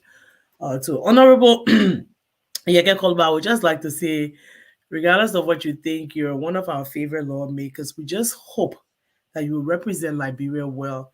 We put you to enact laws that will benefit all of us. And I think you, as my brother from the Oro, if we Liberians want to come back to work for Liberia, you should be encouraging us because we have knowledge, we have expertise in our field. We can come and have an impact in Liberia if we choose to. And as one of our lawmakers that, who's young and progressive, I think you should be, with us in that. I don't think that should be rejected. I don't think that should be said that, we are all looking for jobs. Some of us are professionals in our field. Some of us are doing well in America. But if we choose, as you have chosen to serve Liberia, if we choose to come back in our country to serve, it should be okay because we do have the expertise, we do have the knowledge, and we can have a major impact in our country. So I just hope and pray that you will take it as face value. And there is no disrespect meant or none here thrown. But we just want you to know that we do have that right if we choose to come to Liberia and empower our people. I just want you to know that. 30 seconds. No. But can we go to AB first? Fatima is so eloquent. Whenever AB comes, she measure. She's not Fatima smiling. is always eloquent. She's not here tonight. Glenny Limi. Fatima come on the show. She will be the 7, but now AB, She said, we are not a people of confusion. We just want to just be fair. And, you I'm know, and fasting. Ramadan is different. I'm fasting. I'm not into these things. And so, AB, I just want to admonish you. See, Call AB next CEO, you day. need to understand that I'm a married woman. AB is a married man. We only share 3 children together. And that does not negate the fact that I have my own life, my own man, my own Now, future. I'm a witness. I I respect. know the woman, and I eat You are witness, Yaga? You are I'm a witness? witness. You're a I know witness the of woman. that? You're a witness of who? Yeah. ABM, I said, I ate the holiday feed. I know who cook the food. Yeah. That's what I'm Oh. saying. He do have his wife. I do have my own family. No, but listen. I'm not the one that's saying it, Fatima. People are texting. CEO, I Fatima, respect wait the now. fact that he is the Fatima. father of my children, and that's the limitation to that. Do not But try to Fatima, we're destroy not my going home. there. People are Not because you texting, don't right? see me They say publicizing mine, but I am a people- woman. I have a man. I can't be left out. Let it be known. Let it be known. Yeah, get it. He know the story, but you see, like I know no story. I know no story. He know my story, but he can't talk on mine, yo. He know I know it. no story. He know why he lying. Fatima, I am complimenting you because you got a different attitude, right? Whenever AB comes on the show, okay, you're very polite, you're very calm. And listen, you know who just sent me a text message? They say we really appreciated Fatima tonight. They want me to play that same old music, but I'm not playing it. You and I can make a fast. We must bring salvation back. Look at Granny run away. Where there is love, I'll be there. You're not feeling well. But you know, Basically, you're not feeling well. You coughing, you sick, and you come on the road and just make fun. Fatima don't mind the man. The man just don't let the man be pressing your button. No, he could never push my buttons. You know, I know who I am. Go ahead. That the biggest visa, No, I want to say something. Stanton Witherspoon is the biggest visa body on the planet. Thank you. He just love visa business. All the butler visa business. Oh my goodness. I wish I was small. When he was small, I was going to get government farina. Government farina. You just let visa body business. Nobody gave you government farina when you're small. I want the visa body is stay in you like that. So that is one problem. You just let visa body. That's all you are. Big visa body. Yeah. I want to ask Honorable Koliwa a question. Leave that woman alone. CEO, can I speak to Honorable Yeke? Yeah, go ahead. You listen and say, Mama. I wasn't on the show and I heard he was saying something, but I gone out to do something. So I want to ask my Lufa County man, what happened? What ended your mama did?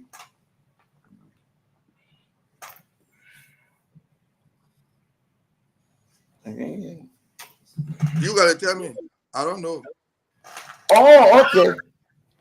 Then I'm grateful that you didn't say anything when I wasn't on the show.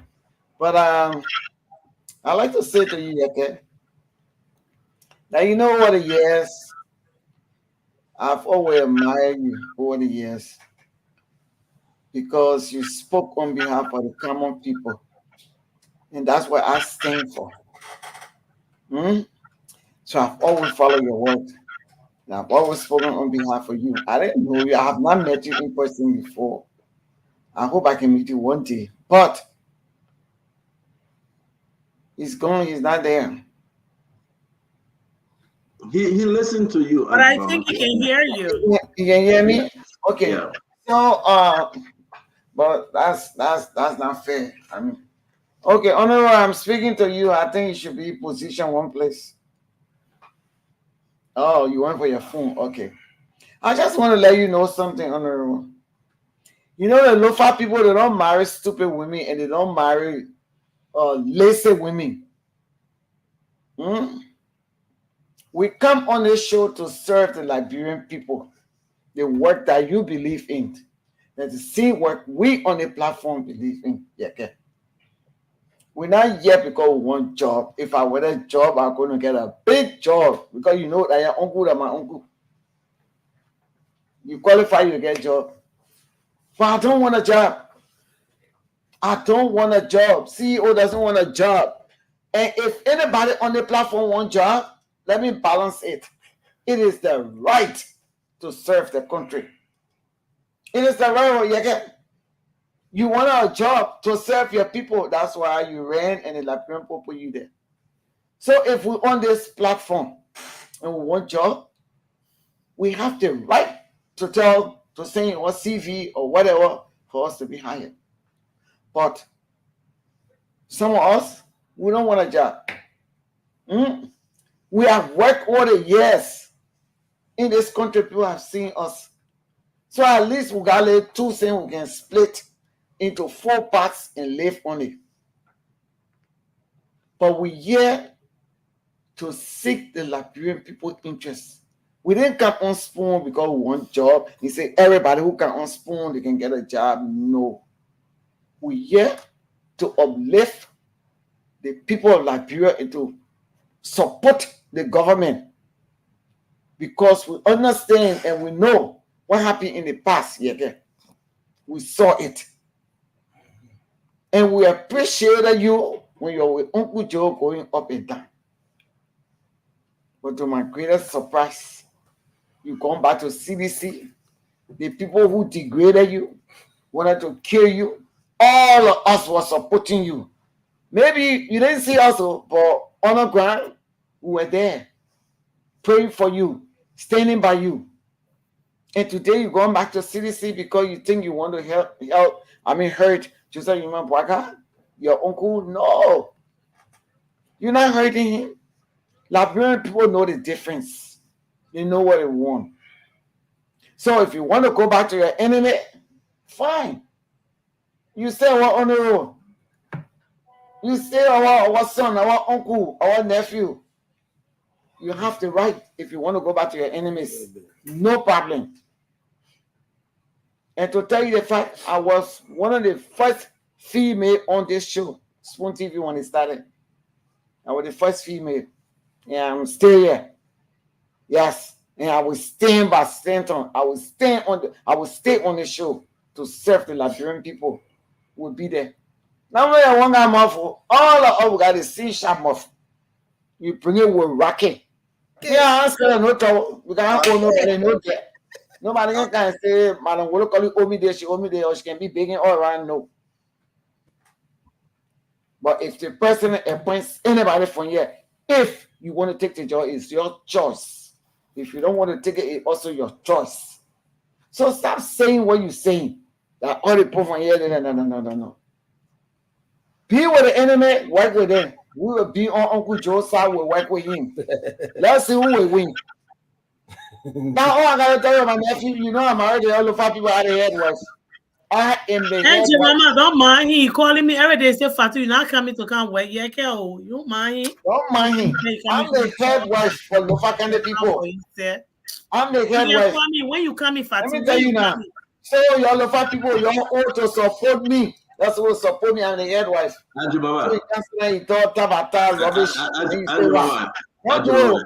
Now my nephew, let me deal with it, man. Let me deal with other people that can deal with him. You scared of No, it's okay. No, I just say that you make the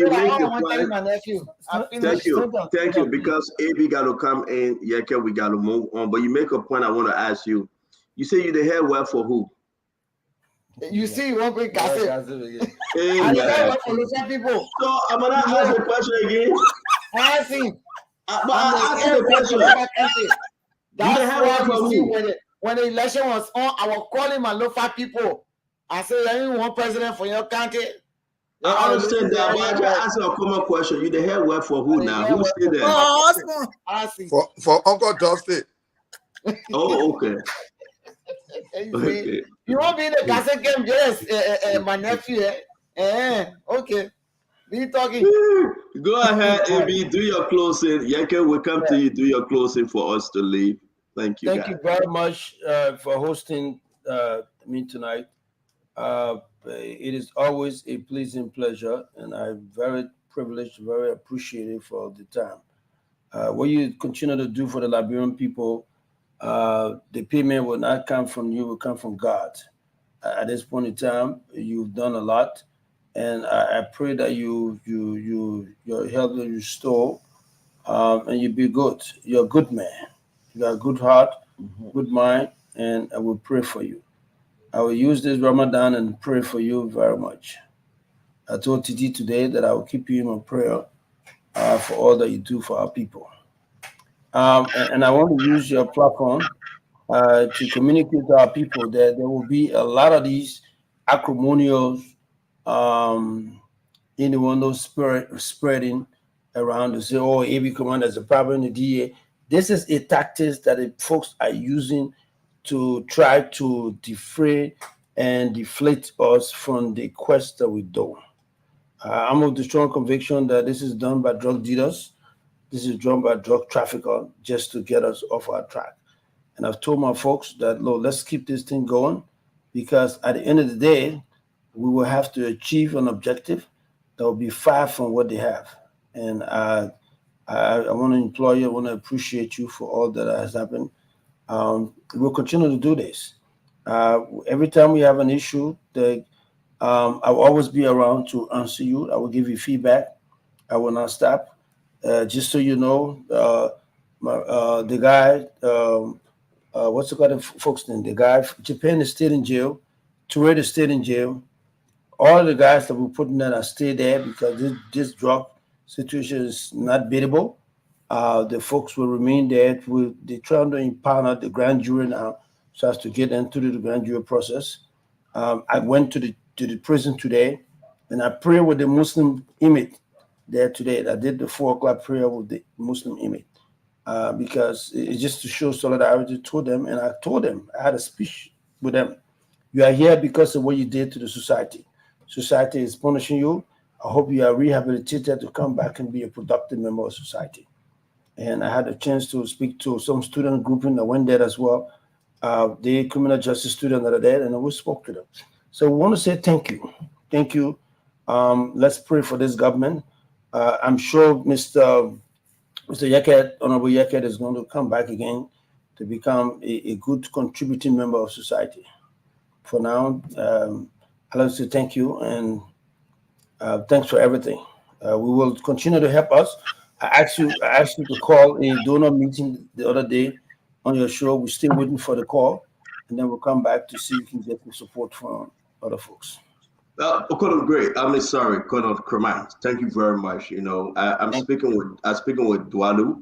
I'm speaking with other people. We're going to bring in Ava. Thank God that Dr. Boble has joined the team. We're going to find a time because you are right, folks. When you make the first appeal, a lot of individuals say, "Listen, we have to step in." But we got to be careful, you know what I mean? Because during the election time, we raised money, almost $300,000, $400,000. Joseph Walker won. But then people came back and said, but Stanton, we raised the money on your show. Here we are today. I want us to organize it well. You have people that are committing themselves. The war on drugs is not only President Walker war. It's not only A.B. Krumah. It's everyone. Fadiga is right there in the studio today. That's why he doing this for a living. You know, in Minnesota, he rehab, he take people, he will be on the phone calling me, dealing with different folks. Drugs in America is even more terrible than drugs in Africa. Look at Fatima. Fatima, I can tell you this, everywhere she goes, she says, still now, when I be on the show, I just was saying somebody want to kill themselves, and this is what they do for a living. Fatima dealing with 10, 11, 15 years old youth. People going crazy on the same thing. And, you know, Glennie is a nurse. She sees this thing come in the hospital. But if we come around together as a good team and other people will come along, we can raise good money to empower you guys to do a better job. So give us time.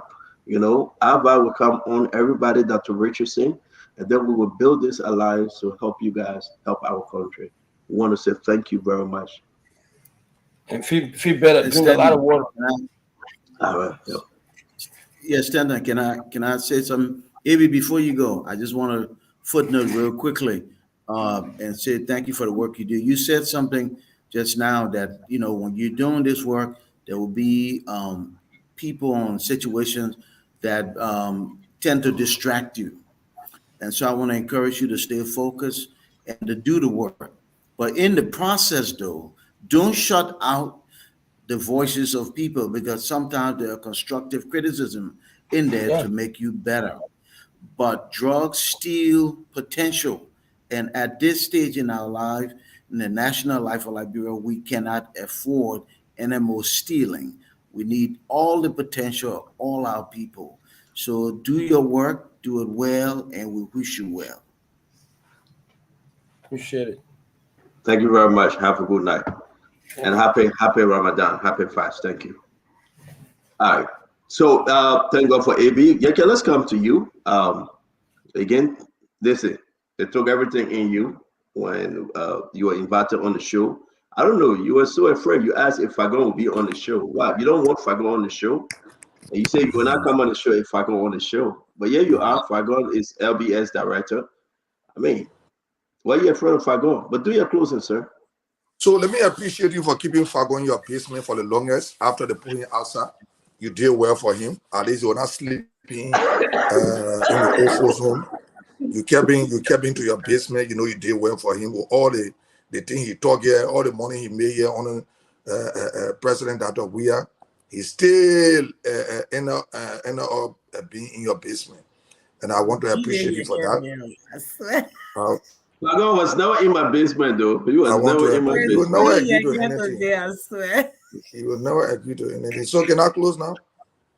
But Fadiga, why are you quiet? I mean, you can speak. You can quiet. talk. You You can got a be secret quiet. answer and secret boss now, so you can try again. No, I'm not quiet. My dad my dad had a saying. So when you enter the town and you are in the bathroom and a man been take out the Sony, where you go running outside naked. And then tell him when you see you don't want our secret answer. You can my take away, but we did some things in the struggle in You the bringing past. it on again? I'm bringing it up. Yeah, I used to say Okay. you money every day I so you can listen be to you. funny for us. And I still believe you. I used to say you money to fight for us. I believe you and I want you to keep talking. Honestly, but I will tell you this. What survived during the Weah administration cannot survive during the Boycott administration. These are different times. The technicians that are going to be going after you are more savvy and more knowledgeable. I don't think it will survive. I think you should be more on the side of the Liberian people. This government will usher in by the Liberian people, and they're not going to take it lightly because honestly, we all supported you. The diaspora supported you. We all supported you. Like I say, I don't want you to be hypocritical to us. I want you to take it seriously because you are trending on the same path as Mr. Weah and other folks that I don't want to mention their name today because popularity is perishable. The Liberian people love you today and they need your legislative agenda. You have an enormous power that you wield within the legislature, and I think you should use that. Like I said, I don't want you to stop talking, but I wanted to be more directed in helping the Liberian people, especially with these drugs. Help push that budget, let that budget go to at least even if we cannot meet the 26 million, then it comes somewhere. But 1.9 million cannot fight drugs. I work as treatments, especially for I ran 2, 3 facilities in the US, and I know it's an enormous tax. Fighting the drugs is one thing, for going the rehabilitation component that the DA has is another thing. I don't know whether people really understand the magnitude of this drug pandemic in Liberia. It is very serious. If you are in your glass house, your big fence, it's just a matter of time. Drugs doesn't discriminate. It doesn't matter. Look, what people do know, a lot of Liberians are taking their children quietly. Those well-to-do like Liberians are taking their children quietly to Ghana and other areas to seek treatment. People do know. You just see a young kid disappear from school and they are there. This is 17-year-old. In America that I was in, the average drug user is around 14 years old. So I'm not talking about something 14 years old. That's the age they start to something. And every drug known to man is in the country. It is so prevalent like candy. So this is something like you can be in your house, except your children will be locked up in a cage and they will never get out. But as long as that child is going out of the house and will go to school, the possibility of them becoming an addict is serious. They will say another thing. There was a school, PCS school, somewhere in the Newport Road area. We received a call from one of the principals who said that before this whole drug something, the enrollment was around 400, 450 students. These guys were infused drugs in that school. People started struggling to take the children from there. I have a personal friend who told me that my son is an addict. Every family, every household in this country has been touched by drugs. I'm appealing to the president to take this thing seriously. If there is no money wherever you guys can find money, take it. If we cannot even, it's not even about catching drug dealer or something. We need to focus on the rehabilitation aspect of it. Thank you. It's a Well, long. we're not in our closing yet. Fatiga, we're not in our closing. We want So I'll Yeke to just, close I'll the room. just my dear friend, brother. Yeah. Let me ask you a question, Yeke. Please help me understand. Are you a seditious now? Or no, you just supporting the agenda for now? So I do not belong in a political party. I'm a member of the opposition, and CDC is in the opposition. Okay. So have I made that clear? I said it on the CDC's ground. He But why is everybody not. just talking about going to the You are CDC not. party headquarters? Stop When you were pretending. there before, you Stanton, you were married with CDC. That today you distancing yourself. This guy. No, I was engaged. I wasn't married. I was engaged to CDC. Okay, you were engaged. So what is Yeah. wrong that you saw that I'm gonna see for myself? Seditians Oh, don't you're want to not kill part of me. it. You're not even part of it. Why you coming You see exactly what I was saying, Stop Yeke. it, man. When Amy was on the show, she wasn't talking like this. No, he can make Yeah. me fair. He know where he can come. He know where he Amy can left, come in and and now she's talk. talking Yeah. like this. He You can see be what I like, was saying? I said, yeah. let me Everything I for say you to got come to out pass. I let know me tell you, Stanton Sister calling you. Fatima. Let me tell you, But Stanton Fatima. calling you. So, but So you let's see, get back on a to serious you. note, there, Yeah, Stanton. on a Let me serious note, let's say, get back to you. Do your closing. It's good to have you. let me say, I Yeah. appreciate you put on the show. People in the CDC, apart from our political differences, cannot do anything to me. They do not have any interest in harming me with our political differences. It was because of my stand. It was because of my political side that what we were behaving the way we were behaving. So we want to encourage President Bouaka to take control of his government. He's not in charge. As long as you leave people that brings more than in charge, employing their family people, it's not wrong for Liberian to work. But things that will frown on that time, they shouldn't exist in the government we brought. We see people saying, oh yeah, but you don't want me to vote for him. So I'm gonna see the truth, I'm gonna say it. Those laws came in being when President Bouaka was vice president. Why he didn't say anything about it? It was passed under his watch. But today all the laws have been disrespected. And we did not bring the government for wish hunt. We see people coming to wish hunt. We are also calling on the national security. We know that Bujiben Keita had called the people. He said, look, the coupon case is very serious. We don't want to get into it because it will bring disgrace to the government. And Stanton, you know that coupon case is a serious case. It's bringing the presidency to public ridicule. I took the case to the police.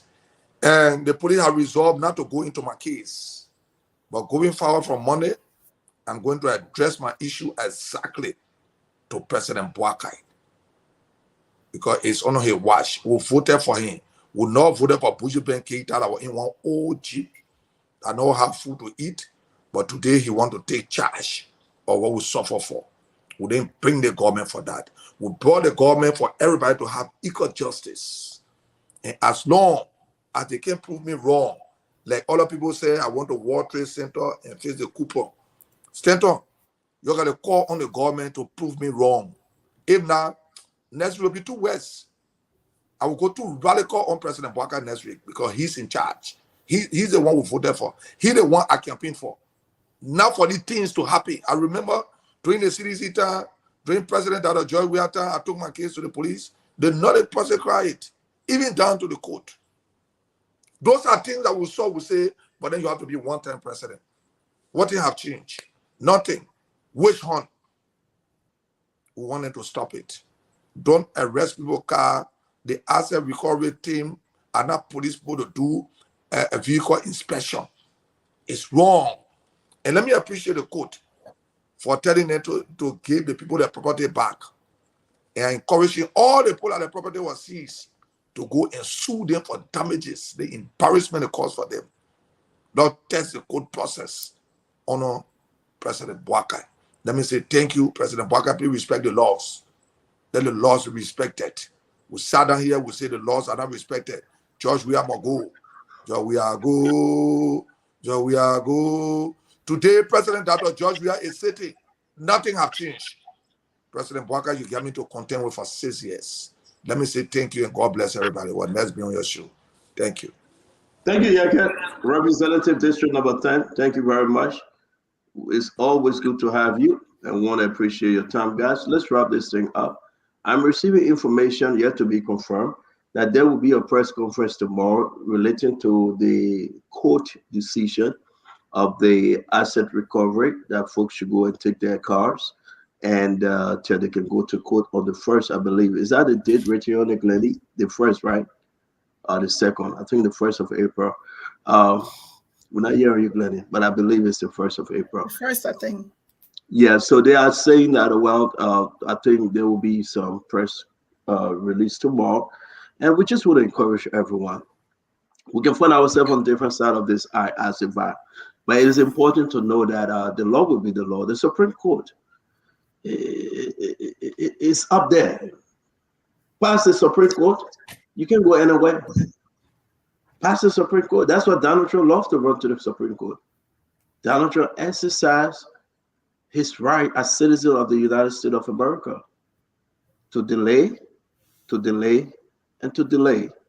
So today, Patrick Sudu, he chose not to say anything, but again, he spoke to some folks at GSA, and Sedition saying they are apologizing to Patrick Sudu. I don't know why they're apologizing to him, but again, that's what they are saying, and they're saying he should go pick his car up. We'll wait for the press conference tomorrow. We'll wait to hear what they have to say, and then we'll discuss it on Spoon. What we're doing our closing, just what we did in touch today, we can continue tomorrow because it's 7:33, 27 minutes to 8 Eastern time, and that'll be 11:33 in Liberia. We're going to start with our aunt, Andrew Mama. You heard everything today. Andrew Mama, a lot of stuff was in the news. Also, you in Liberia. You have your 1 minute, do your closing, and let us know where we are. 1 minute, Andrew Mama. Like I said earlier, the procedure, I think the Supreme Court, the way they did it, for me, did not go down well. If you have a team appointed by the president, and you are the highest court in the land, and you think that maybe they are proceeding wrongly, I think it's only good for you to call them in chambers and talk to them and say, hey. So, but for you to tell them that what you did, undo all, give all the cars back, and do this, and I think, to me, I think it was wrong. I think it was wrong. It weakens the people power. It also disgraces them. That's what they did to them today. And the team clarified that we are going to look at the documents, and if you proceeded properly, we give your cars back. But for the Supreme Court to come and cancel everything, and I think that was totally wrong, and it didn't go down well with me. I'm sure with many other persons. And let me just stop there. Thank you very much, Andrew Mama. Again, folks, don't forget, Andrew Mama. Nelson, can you please, can you give the video to Nelson? Andrew Mama have an Airbnb when traveling to Liberia. We'll show the promotion here on the show. Don't forget, reasonable price. If you're going to Liberia, you want transportation, you want a driver, you want place to stay, reach out to Andrew Mama. We'll put up the information. She will be happy to give you nothing but the best. We also want to say that tomorrow, Musa Benete will be a guest panelist on Spoon. We will be bringing in Edwin Snow. We in conversation with Amar Conan. He will be making a decision to come on Spoon Talk to discuss the issue in the country. And next week, also, we'll be bringing in Nathaniel Follow My Game. He will come back on Spoon Talk. It's going to be very interesting, folks. Sis Granny JJ, very nice potatoes green. They look very good. I don't know who cooked it though, but it's delicious. Do your closing, Glenny. My people, I saw nothing to do with the crew, man. Yeah. Anyway, it was a great show. I think it's important to just say that why it may seem that some at times Yeket's position can seem like we are fighting against one another. Liberians are fighting the way he presents it. I think we are all the same people. We have one government right now in power, and that is the President Joseph Yeman Boyka, whether we like it or not. It is okay to be critical of the government because we want to ensure that the best happens to Liberia, and we want to be a part of the process. That's why we're here. So a good show, and it was great being on here tonight. Sometimes you can just talk plenty, but just like Auntie Mama said, all we get some kind of craziness in us. Then I hear alone crazy. So we are able to tell him what we need to tell him. But anyway, great show, great being here. It's good to have everybody here today. I don't know who next. Maybe Fatima. Well, let me close and leave. I have somewhere to go. Let me go. Let me close and then I Yeah. leave. Okay, let's see. I will say this to Yeke. I will find Yeke. We need to hold Yeke accountable. We all elected Yeke Jaha. He helped bring this president to power. We need to not leave Yeke unattended. You know, Yeke is like this big kid with a big gun that if we leave him unattended, he will shoot up the town and even shoot himself. We need to start holding Yeke accountable. We need to help him carve out a legislative agenda that will work for the people. Yeke was on our side a few months ago. I think we should hold him accountable. The next thing I want to close on is this. So I'm not a legal scholar, but I do know that while it is true that the Supreme Court can put a stay on a president executive order if they find it to infringe on the right or find it unconstitutional. If you read the executive order 126 that brought about this asset recovery, I hope Steno had it to put it up. It was very specific. The president in his executive order, which automatically temporarily become a law or a temporary law, was to recover assets both in and out of Liberia. I don't have the document on it, but they were very specific and gave specific instruction. These are government property. I don't think, I don't think they need us to go through court order, go through all these different things when the government is simply recovering what is already theirs. If you know you do not have, I think the president have it within his power to instruct the national police and a specific task force to go after those things. I think that is within the purview of the president. So I don't see anything illegal there. Probably the way Patrick said, you said he purchased it. Those are extreme cases. The case of Fina Bono, it has been an open secret around here that she had almost 35 or 45 a fleet of cars.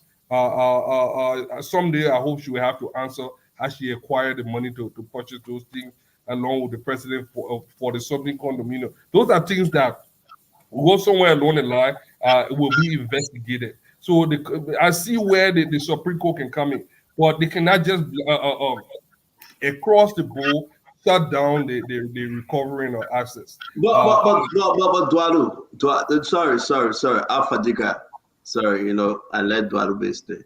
Let's put this thing up. I know you're doing your close. Let's put this up. This is only a ruling on Fina bundle cars. Exactly. All right. This is not about every other person. The issue about Patrick Suru, he said to be quiet because he's in conversation with GSA. This ruling, petition for the writ of prohibition, is only on Fina bundle. Francis T. Blamo or Blanco, wherever it is. But I think about no. So what we are Thank you saying so is much that for that thank clarification. you. Thank Because you. people are kind of confusing and making it to look like if to say the Supreme Court is going after the entire process.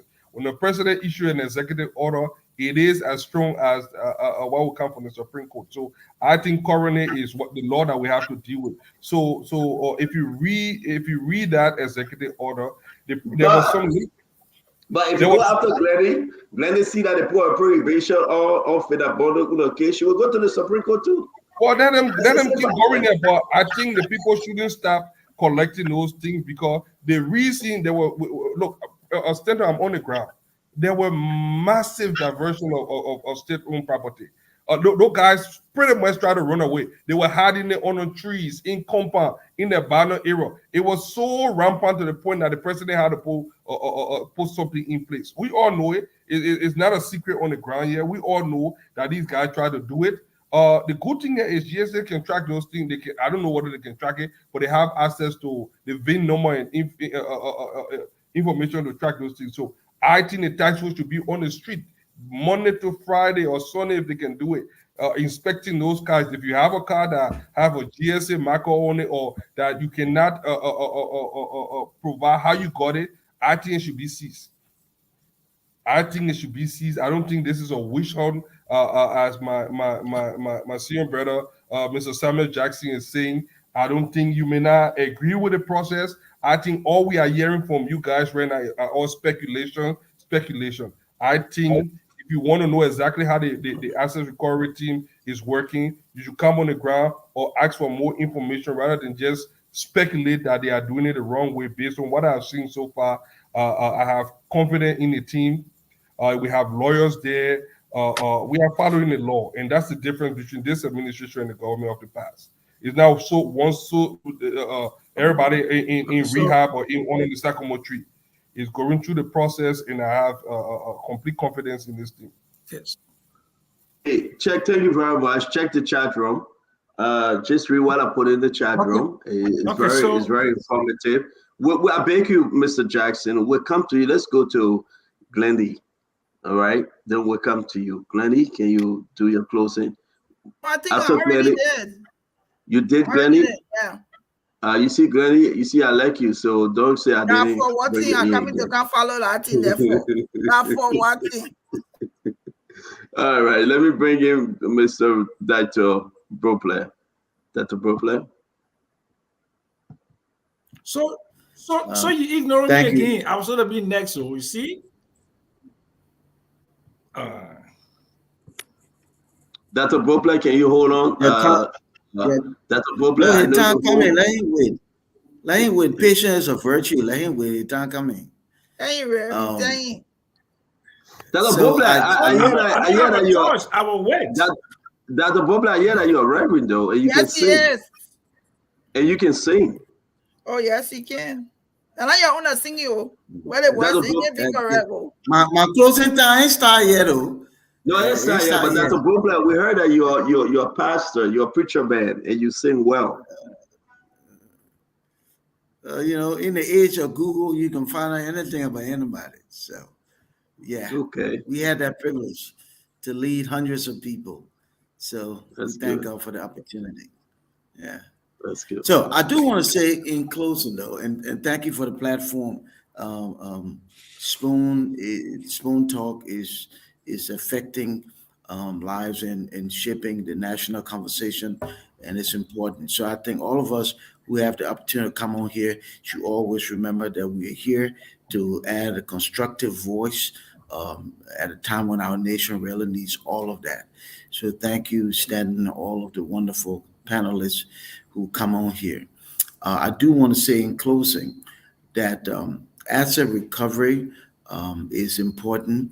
And even though we seem to be running into a little bit of a hiccup, but I think we move forward, we'll get past the Supreme Court, and I think the work will be done. But what I do want to say is, in Liberia, we have the tendency where we explain problems, and we sometimes try to work through them, but then we don't work on trying to avoid them. So let's, as this government, I would say to this government, as you move through this asset recovery season, because it's not new. 6 years ago, they did the same thing. It was asset recovery. But as we move through this season, though, I want us to start thinking about how we can prevent ourselves from being in the same place. So maybe we need to be thinking about some different strategies. Maybe it's time for people to turn in their asset or their government asset right after the elections. So you move to a different category where, okay, I had a car, but after the election, whether I would stay on the job or not, I would be responsible for my own transportation. Or maybe the day has come for us to just give transportation allowance and let those people do their thing. So when you're not working for the government, whatever you do with transportation allowance, fine, but you are supposed to be to work. Or we do like many other countries do. If your vehicle is not needed for after hours, then you leave it at the office. So you use it during your workday and you leave it at the office. All of those things will reduce the opportunity for people to walk away with government asset. The asset of the government belong to the people. And we are too poor here. The people are struggling. And it's actually shameful. All the noise is about, oh, you didn't do it right. You infringing on people's rights. What happened to the rights of the people? However, why do we even have this conversation? This should be an honorable thing. I remember the Minister of Agriculture, and I take my hats off to her. Right after the election, she made the announcement, bring your car, park it right here. You are not taking it again. Park it right in this parking lot. Why are we having this conversation? You serve, it's a privilege. You said thank you, you leave the government property and you move on. So minus all this technicality, the team should not get distracted. If you don't have a government asset, fine. Sorry for the inconvenience, we move on. But if you have it, we're going to take it because it's not yours, it belongs to the people, and the people need all of the asset they can get. Thank you. Thank you very much. Again, we'll just wait because I know the Supreme Court must make a decision and clarify it because it will help our country. I'm totally in favor of asset recovery, but I want it to be done right and correctly. Mr. Jackson, before we come to you, let me put this up. As you can see, these are some of the letter that was written. It was written because to all ministries, all entities. If you have the time, zoom in and read it. They have couple of, and Abba, I hope you read it because you are asking some question, related to these points. Everything they're asking for. As you can see, from 1 to 6, and at the end of this letter, they say, meanwhile. Now, people say, why Emmanuel went out there, right?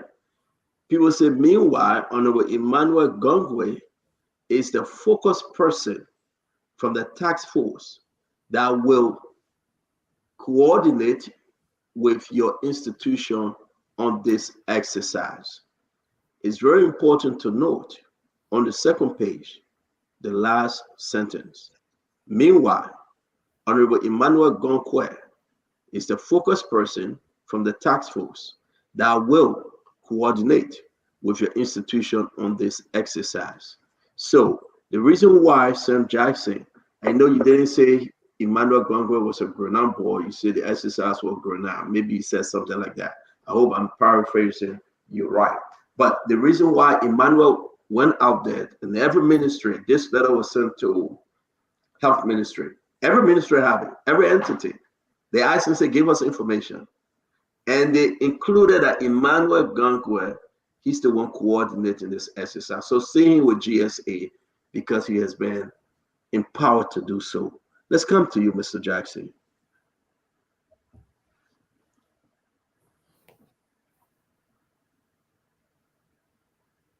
Mr. SPJ. Mr. Jackson? Okay, so I don't care what language you capture in. I don't care what language you capture in, whether it's written in a green letter, blue letter, yellow letter, orange letter, purple letter. It comes to the same thing I said yesterday. The system that is put into place to implement the asset recovery must be a credible system. It must be a system that is supported by the people. The reason why I called out a Grenade action yesterday, let's take Finabundo's own particular case. Yeah? You just, all the yellow taxes that belong to her, you pocket. You say because they did not have the proper registration. The Asset Recovery Task Force is not the responsible national authority to enforce the registration of motor vehicles. Bottom line, end of conversation. That's not their job. It is the Ministry of Transport that have been doing that. They're doing that at 540 and other relevant places. You take the woman car, you park it. Then you start to make statements concerning how they got this other. So there are two different things, though. Lack of vehicle registration and person and the fact that this is must be related to some ill-gotten goods. So you're conflicting the two issues, and there are legal consequences for conflicting issues.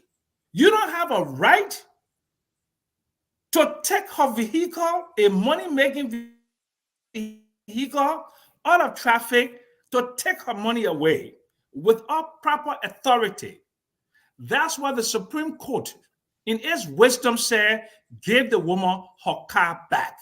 I'm not backing Finavondo. If there is evidence, there's evidence that those vehicles are the proceeds of ill-gotten wealth, she should pay. But you conflating two issues. You said the woman's vehicles did not have adequate registration. And those vehicles are not confiscated. They usually put it into a pound and you register your vehicle, you bring the vehicle registration, they turn your vehicle over to you. So the asset tax force should be very clear what it is taxed to do. And I don't care what a letter was written, whether it's purple, whether it's yellow, whether it's blue, right is right and wrong is wrong. Because Joe Allen did it 6 years ago does not mean you can do it today.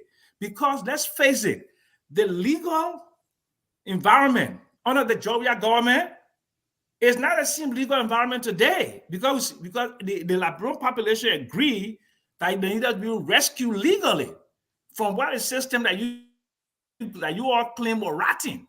So you cannot come and put back that rotten system into place when this is a rescue stream. That's all I'm saying. And thank God the Supreme Court, the justice in chamber said, give the woman her vehicles back.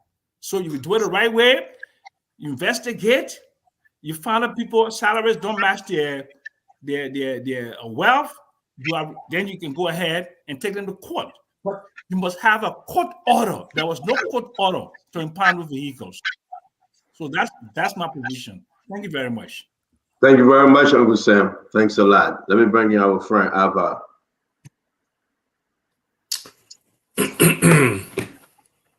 Yeah, seriously. On the asset recovery thing, they really need to communicate to the public and to us the scale of this effort. Are they doing real asset recovery?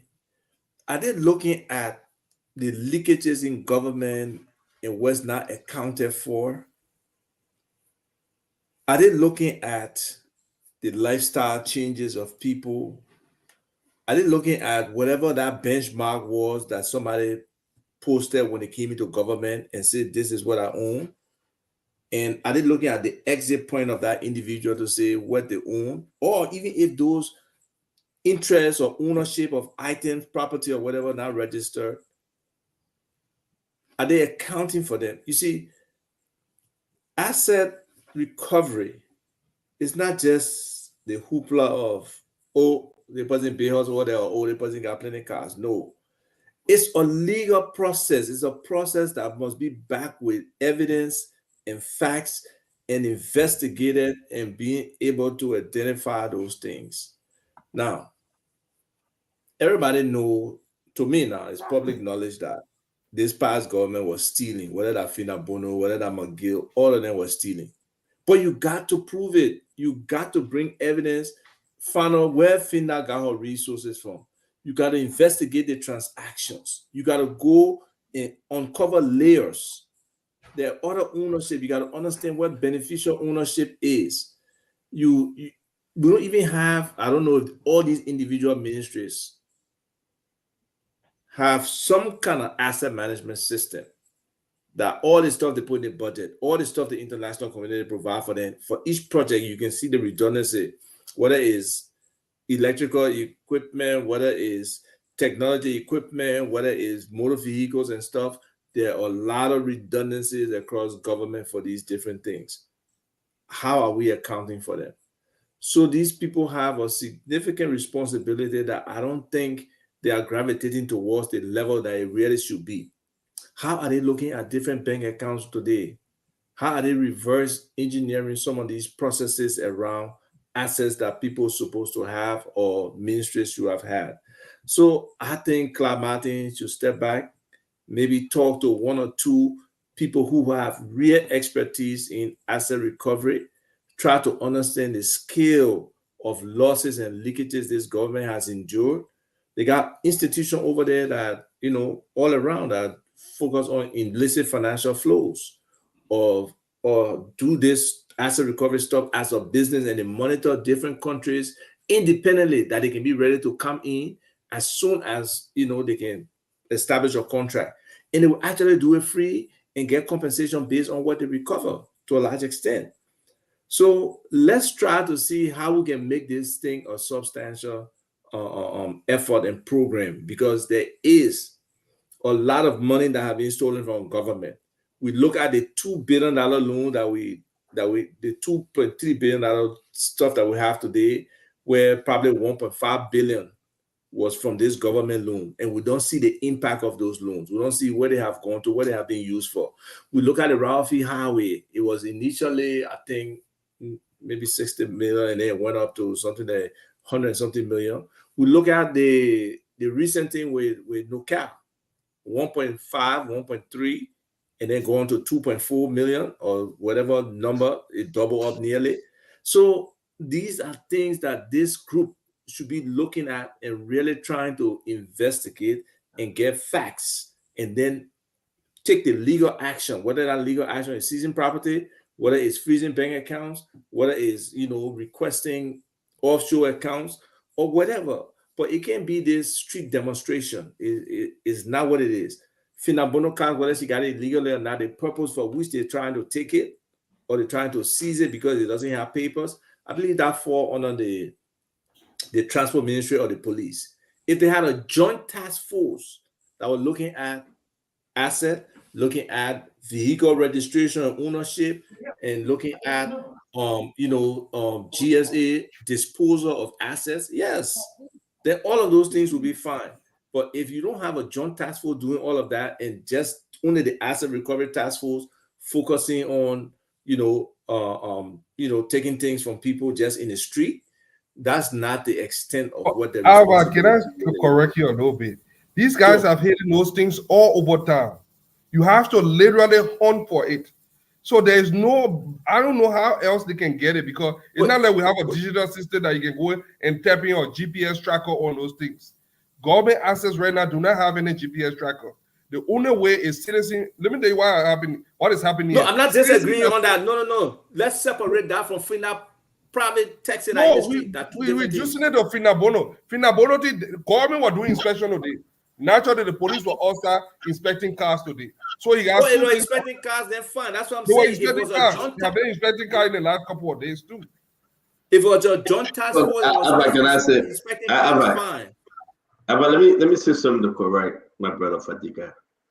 You see, we all can have, put our feelings into it and say, well, the process is good, it should continue. I respect that, and I respect your view. No, I'm not, if I'm not you now, Fadika, but here's the issue. Our country is a country of law. If you go back to this document, please read it. The request, like Abba said, every entity, ministry, received this letter. This one went to Dear Honorable Dr. Koto from the Health Ministry. They outline exactly. They are telling the Honorable Koto inventory of all government assets. They should be include vehicles and office equipment. that were budgeted for. And that's what Ava is saying. Approved budget for vehicle and office equipment. List of individuals to whom vehicles were given and assigned.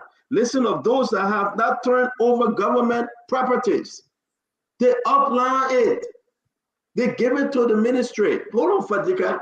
Enfield. We have somebody in Enfield, Dr. Bopler, that outline everything government owned, just as the letter indicated.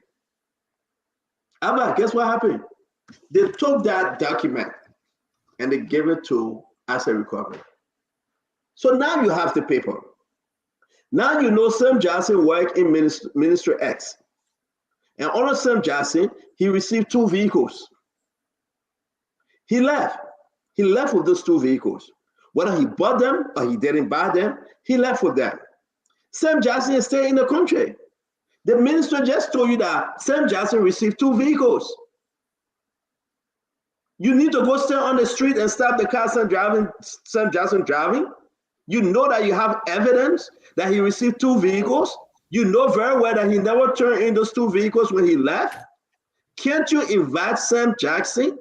Can't you go to court and say, Sam Jackson, you have government property?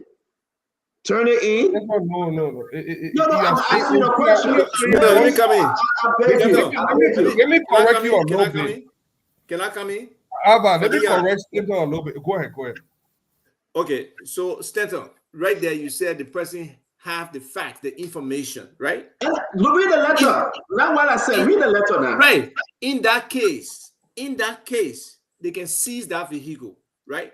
There's seizure that is allowable under that case when you got factual information, you got information from the ministry or the agency or the public corporation that this particular vehicle, the description, Honda Accord, black, correct, 4-door, and VIN number XYZ.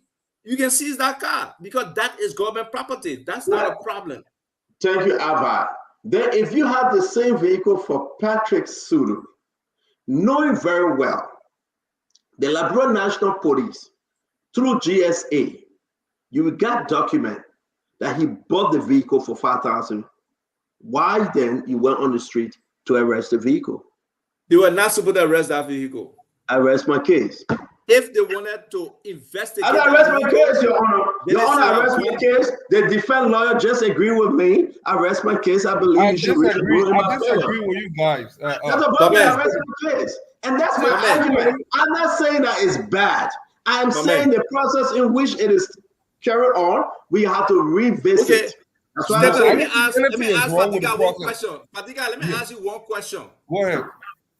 Did LNP give a report back to this asset recovery team and say that vehicle that Patrick Sulu driving is one of our vehicles that were taken by the former official and we need it back? Did they say that? I do not know the specific of this particular case. But what I do know, Your Honor, can you throw this lawyer out of the court? Hold on now. He coming in court with I do not know. You do not have any evidence. You are wasting the state's I will give you my evidence. No, you will answer our question. You will answer our question. You cannot walk in the court and say I do not know. Your Honor, may it please Your Honor, I rise to ask you to throw out this case. He's a bogus lawyer. He need to go back to school. Fadiga, before I get you the flow, I just want to say something, right? Mm-hmm. I'm against that whole process of how they depreciate our government assets and how the officials buy it. Trust me, if I could have the opportunity to investigate that thing and make Padesuru pay for the actual value of that car, I would do it. But it has to be a process or structured way that will go about changing that particular law, that 30% year 1, 30% year 2, 30% year 3. Then when they buy that car, the 10% of that car worth, they probably even paying less than half for it. So I mean, that's not how you depreciate assets, especially if you got a motor pool, you got mechanics, you got a GSA that you help with all of those things. It's wrong. The government I say thank you for accepting our bonus part of the argument. Can I speak now? let me say something, Asik. Let me tell I'll you call Yeke for this guy. what He what cannot I admit that I mean, want this Yeke and my argument. man, we'll force Yeke to do his job. Now, what a new thing I will pick on that thing go and get job. Well, Asma, let me say this. Yeah, if you read the executive order, I will read one line in the executive order. They say the tax force is authorized to retrieve wrongfully acquired government assets, identify and trace all stolen and suspicious assets within and outside Liberia, establish an investigative panel, and constitute an effective legal research investigative. I won't go into the detail. The executive order was very specific. You guys looking at one aspect of it. Let me tell you what is happening. People in ministry, people living in the community. Look, everything in Liberia is an open secret. They are blowing whistle on these things. Because what happened here is Steno is only saying one. I'm not totally disagreeing with Steno.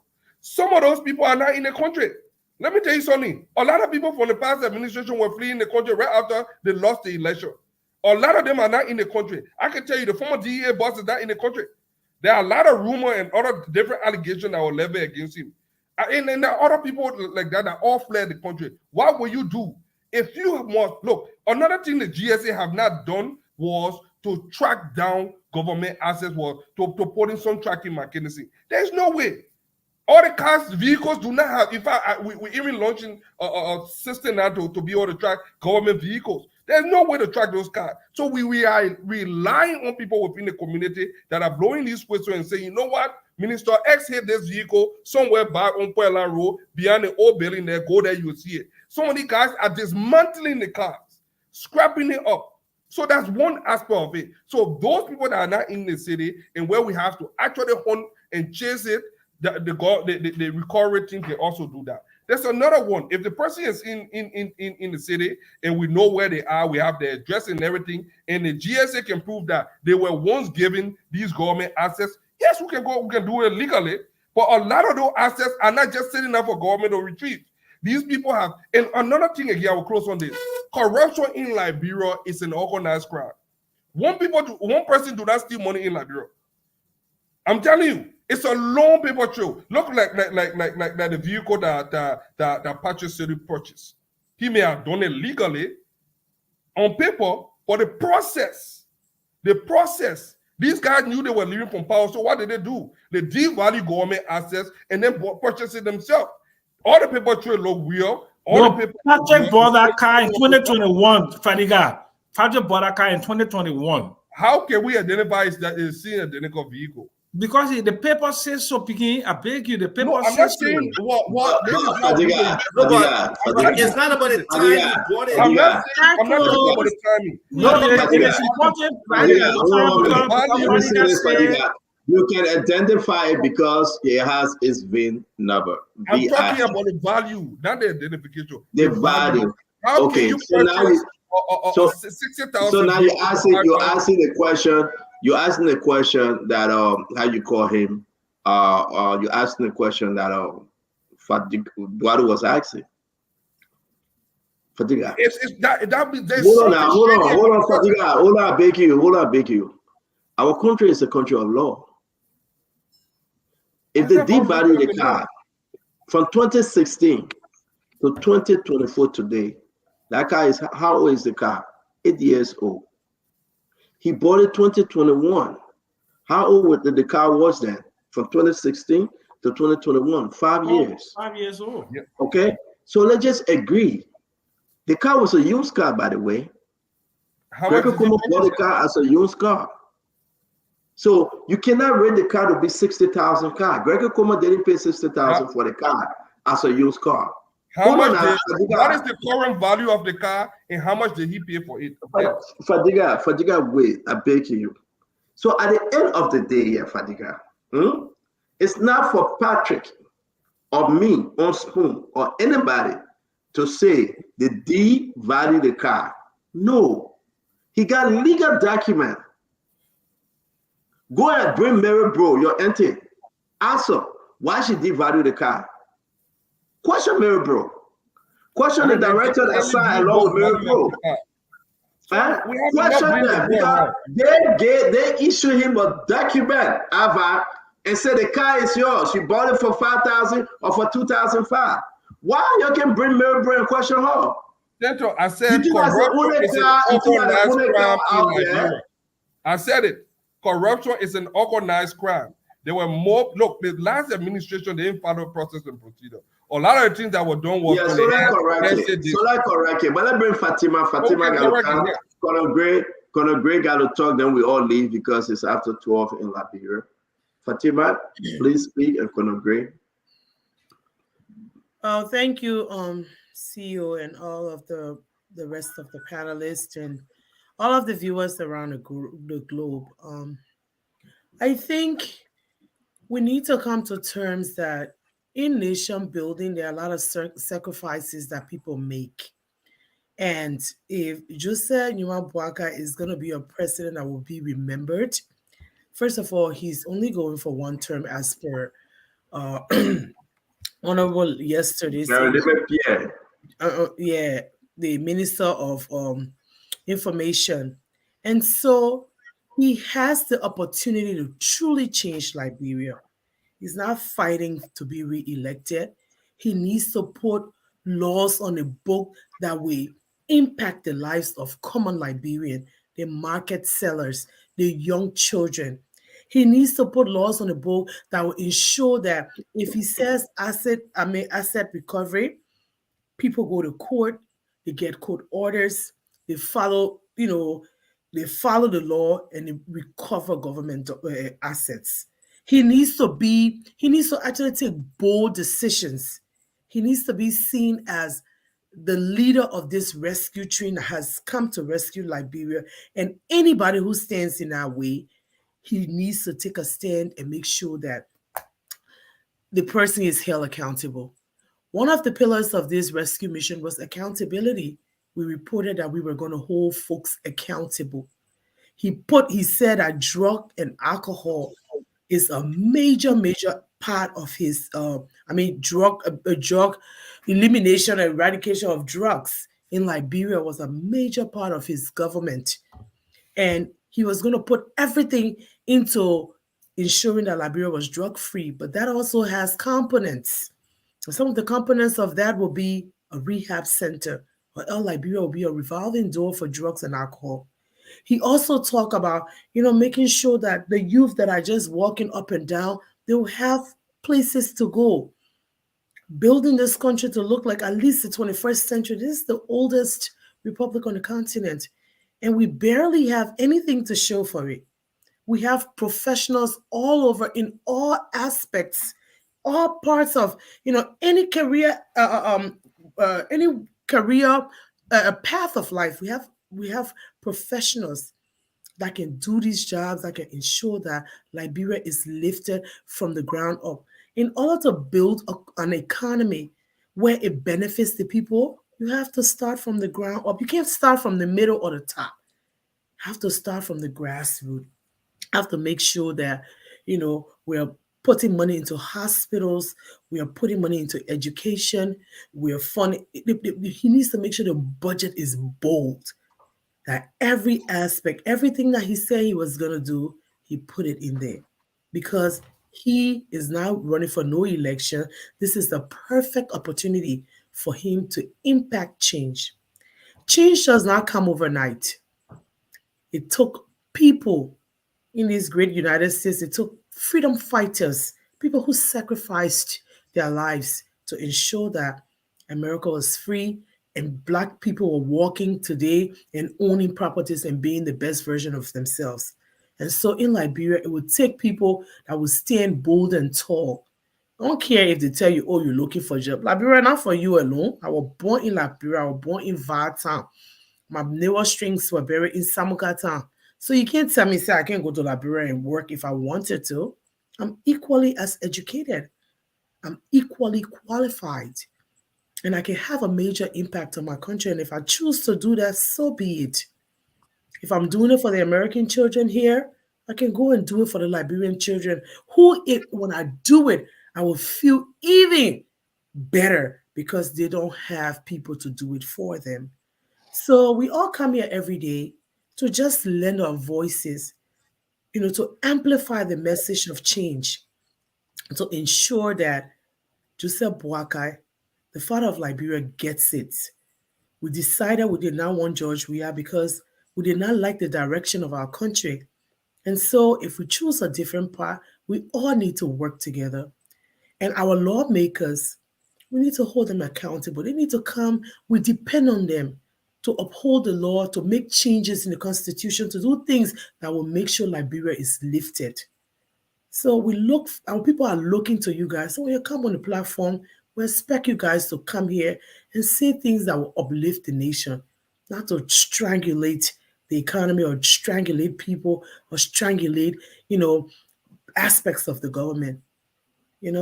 This is a collective effort of all Liberians. It will take all of us, all professionals, everyone to come together for the betterment of our country. So, ladies and gentlemen, the viewers around the globe, thank you for your contribution, for holding us. I always say that, this platform is the accountability platform where you keep us honest. You'll say some things that we might not like, but at the end of the day, we are working for the Liberian people. Our voices hold high. Our voices, people wait to hear what we have to say. And so we come here to speak truth to power. Thank you guys. Ramadan Mubarak to all of the Muslims around the globe, especially to my motherland, Liberia. May Almighty Allah bless the motherland and ensure that our country is truly represented as the first nation in Africa. Thank you. Thank you, Fatima. Colonel Gray, can you close? Can you take us home, sir? Well, let me take 1 minute to address Yeke. When we started coming here, matter of fact, people like Angie Mama were one of the original people that started coming here 3+ years ago. Ambassador Bucker was not even thinking of running for the presidency. And we came at a time when people were abandoning the network, Spoon. And we sustained the network, albeit today probably is where most people are seeing it now as an asset to get job. But when we came in here, some of us were even opposed to the very ambassador Buckeye, let alone be looking for job in this platform. We came here with oneness in mind to make sure that this platform that Stanton started would not crumble because few individuals had their own selfish motive. And when we were coming here, job was not on the table, let alone payment. Nobody has gotten 1 cent from anybody. Maybe people are, but when it comes to me, you understand, we don't. Center and I, we don't even have that discussion. And Center has relinquished its network basically to the Liberian people under different management. Sometimes I feel Yeke is self-concerning. Maybe it was God who started opposition because why would you make Lucifer in the presence of paradise? So you have the likes of the Lucifer who transcribe in the form of Yeke, where no matter how peaceful the system is, there'll be one person that will oppose. And You call Yeke Lucifer? I don't know if I'm calling it. Yeah, yeah, Lucifer. You can't say hear myself or eat get on there. I used to The Bell platform where Yeke was stressed out looking for re-election. This was the platform. I wonder if they were paying him then when he came in. What I noticed about Yeke, he doesn't know the difference between the Fadigas. He probably feel Al Hussein was who got the job. You understand? I listened to his speech, the way he was talking, and and I don't blame him for that. Most people think that way. Al Fadiga gets beaten because of his brother, and maybe that is vice versa. I don't know. But let's face it. When Al and I started coming here, who were paying us? Nobody care about pay. I convinced him. I said, look, come on the platform. Let's sustain this platform, man. The other guy abandoned. They set up their own platform. People started certain closing argument, this argument, that platform, all to break down Spoon. Now Spoon sustained the fight, and now everybody is coming and say, when you want job, you count Spoon. When when did Spoon start becoming this place where people should come to get job? You know, Hey, actually, nobody from school have been in government. well, Nobody. But is that a bad thing, though? I mean, come I'm not saying on. it's a My bad man, thing, my man, but somebody has been unofficially appointed. The official who? advisor to the president as Stanton. No, well, just to buttress what Remy was saying, honestly though, when Remy contacted me with King on School, I said, my man, I don't have that platform to build platform in her. What a minute, honestly, we were concerned. I said, no matter what, Spoon will never go down. Even when Yeah. other residents come here, I said, Stanton, Remy, you know how hard is it to build a platform. I said, this station will not go down. I told that the that, register. that was the resolve that brought us to That was Spoon. the thing, the reason we came. Not job, you know. Today, you know, but like I said, I think Yeke is self-concerning. He's a guy who loves the attention.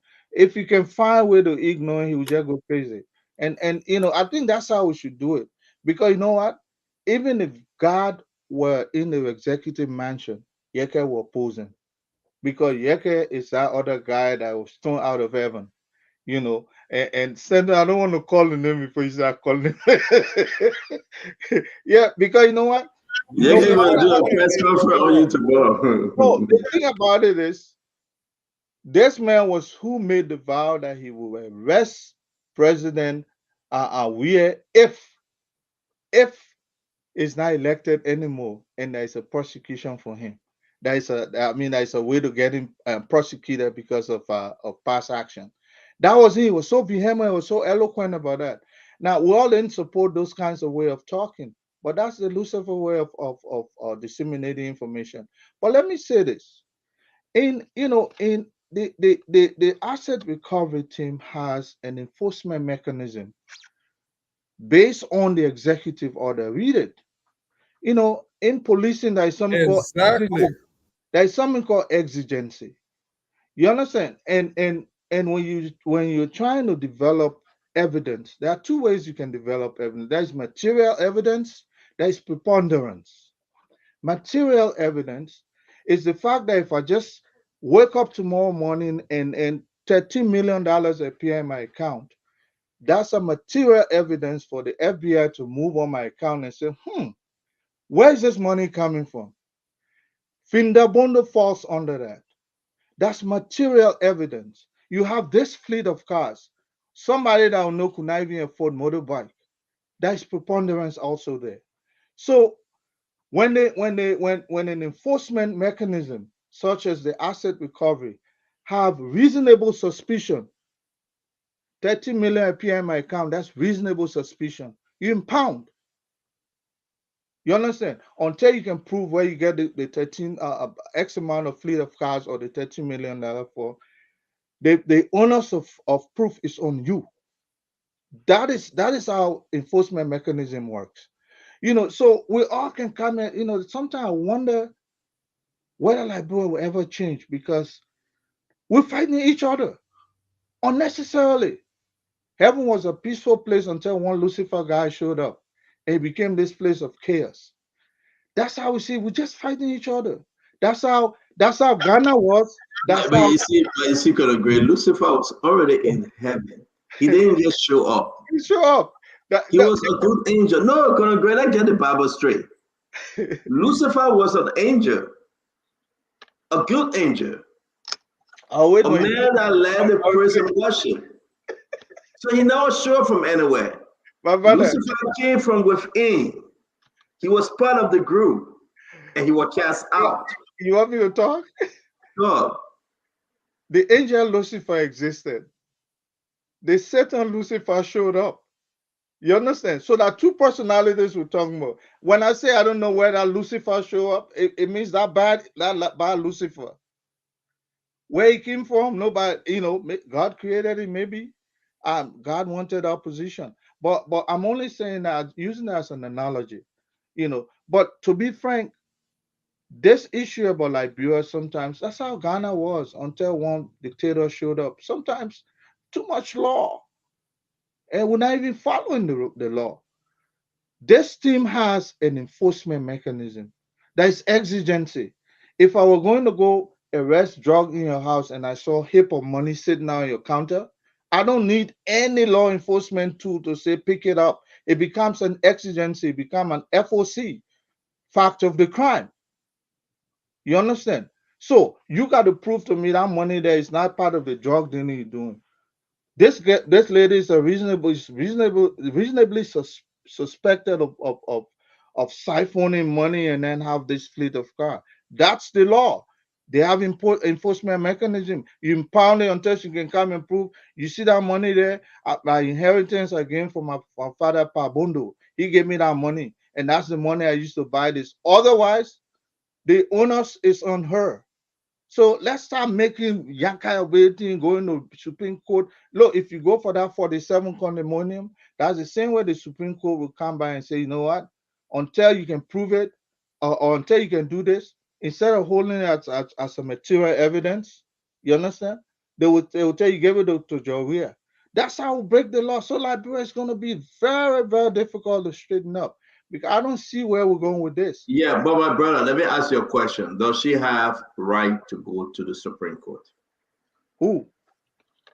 Fenabono. Why the Supreme Court entertaining even individual cases? Why Is she not a Liberian? But go through Does she have a constitutional right to run to the Supreme Court? The law case, I mean, Pepper and Saw and all the Supreme Court adjudicating. I don't understand that thing. But again, I will ask you, Donald Trump run to the Supreme Court for everything in this country because that's the law. That's how it should be. Well, the law. So I don't think Finabono running to the Supreme Court. You know, I don't like Finabono in this kind of discussion. I wish her well, but listen, politically, we're from different side of the aisle, and Finabono knows that. She know me very well. She know our crossing path. Let's feel it someday. But I think it is her constitutional right when she feel injured to go to the Supreme Court. Why go to the lower court first? Why she jumped gun and went straight to the Supreme Court? It is legal. She can go to the Supreme Court. No, cases don't just rise to the Supreme Court. Brother, if it is not legal, the Supreme Court wasn't going to answer her today. You'll stop that argument. The Court itself does not. The Supreme Court answered her. Supreme Court. Nobody here is a lawyer, right? But common sense will say if it is not legal, the Supreme Court will want to throw it out. They accepted her. They gave her reason. So we shouldn't argue. But something is happening. I can agree. Something is happening to our brother and friend Musa Ability. He posted something, and I just got permission from Musa Ability to read it online. I couldn't read it because I wanted Musa to say it was okay. This has something to do with his son and our discussion today on drugs. So let me read what Musa shared with us today. For immediate release, this is on Musa Ability page. And he have asked me to read it, so I'm reading it because he have asked me to read it.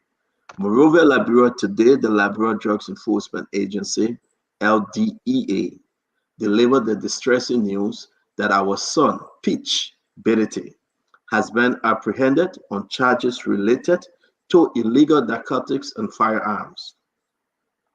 Our family, like countless others in Liberia, has not been spared from the devastating consequences of having loved ones entangled in a web of illegal drugs. We are all too familiar with the perils and difficulties that arise from the presence of illicit substances and weapons in our society. As parents, the anguish we have endured in our quest for solution is beyond words. We hold an unwavering and unconditional love for our son, and his arrest today only deepens the pains we have carried for far too long. Nevertheless, he is an adult who must face the consequences of his action and choices. This issue continues to afflict our nation, and we must make every effort to safeguard the future of our youth. We place our trust in the justice system to conduct a thorough investigation and hold all those involved accountable.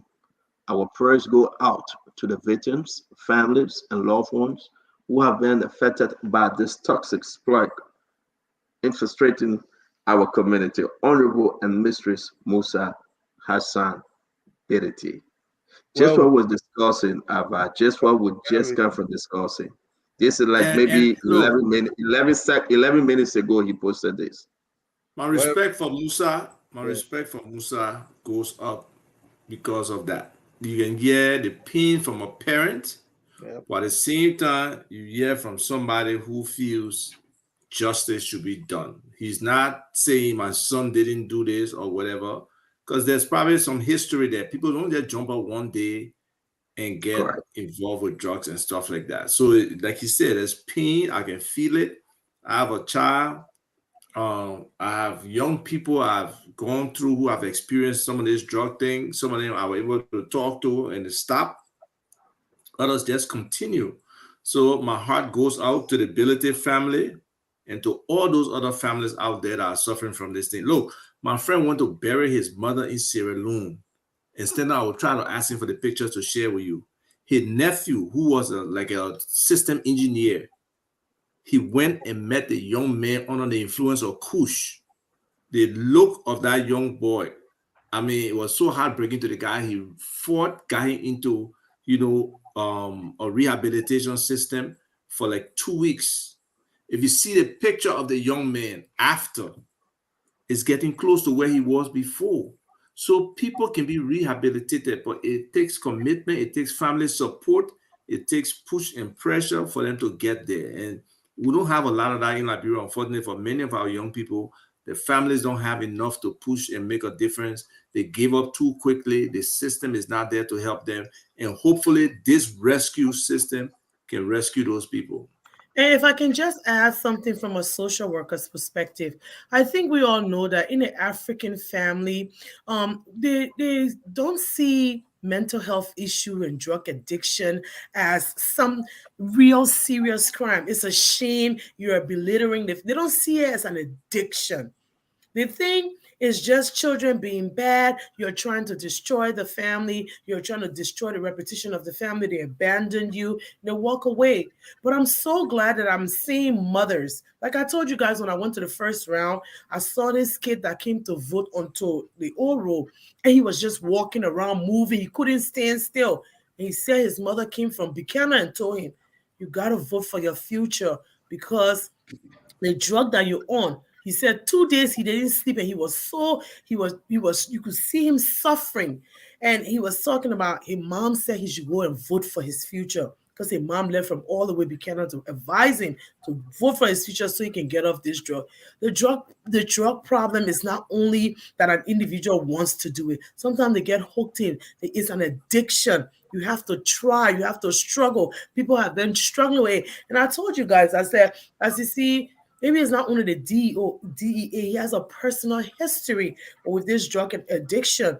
He has a nephew who's, actually using drugs and abusing drugs in Liberia. And it's a personal story because it's his late brother's son. And so he rather doesn't take this lightly. So we need to come together as a nation, a community to support our youth and get them busy and get them away from drugs. And it takes a whole treatment. It takes a whole village. It takes a whole family to do that.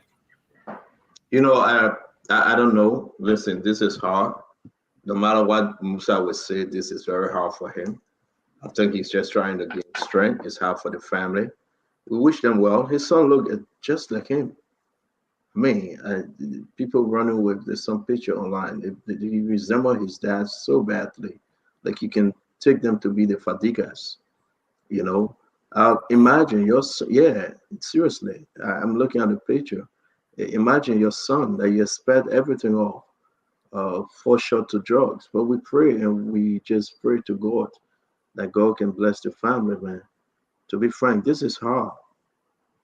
This is a very, very tough time for them. Musa told me not too long that he was here on screen So strength for that man to come out to yeah. see that. Strength. Fatiga, what you say? With them. No, like I was saying, when it comes to drug, his own well, I don't want to delve into it. It was more than that, just to use it. I think he was a trafficker. But what I'm saying is, drugs, it transcends a personality. It's not. He was a trafficker. Yeah, What you swallowing that part? No, he was arrested for So it's a kingpin? yeah, he was arrested for something like that. So I don't think Yeah. he was the victim here of or the user. I think he's the trafficker. But like I said, either way, whether you are trafficking or you are consuming, even though people will focus on the something, it's the enabling environment that have been cultivated over the years. That's what we should look at, for to see young people from an affluent family getting involved in it. What money is he looking for? His dad has a lot of money. We saw his father as a yeah, almost 30 something million from something. Yeah, but Fatiga, can I say something though? Go ahead.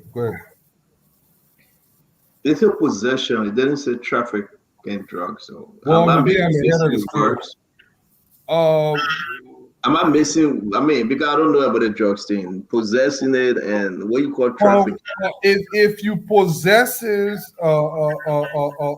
marketable quantity, so you can have 2 blunt, and they say, oh yeah, you can smoke 2 blunt. But if you have a whole truckload of drug, they become different thing. They go into So different. there is possession. There is possession. We intend to distribute. We intend to distribute. That's So why. that's the So there is two more categories. to that story. I don't want to jump ahead of it. Like I say, I'm privy to some of these things because I'm documenting, cataloging a lot of stuff. Because one of the things, Fatima, please call me. There's a lot of things, and I want us to solve it. Stanton, I kid you not. The thing with drugs in this country we are playing with. I don't think the public, because you know one of the things, this thing is a hush hush. People are actually hush hush about drugs in this country. Just how people are hiding, they have mental health, they are hiding the addiction of the children. Yep. So we are only seeing Zogos in the street. They are functioning people at homes. Those ones are homes. There are even officials, well-to-do people that are actually active consumer of drugs in this country. And when I tell you any drugs, I saw powder cocaine for the first time. I was seeing a couple of pictures and images that I took for my own stuff. And in as much as I do want to diverge anything with the kids, but I think the idea came to mind to do a documentary that we can share a light. This thing need to be a community effort where we need to something, and the government need to really focus on rehabilitation. We need an intensive inpatient treatment facility all around the country. Intensive inpatient, and then in every county. Let me say this, Fatima. I told you that Fatima wanted to talk to you. And he said, "Oh, I don't know what he will talk to me for. He hadn't part of the story, so I'm not getting there." You remember I told you, Fatima? Let me say that's funny.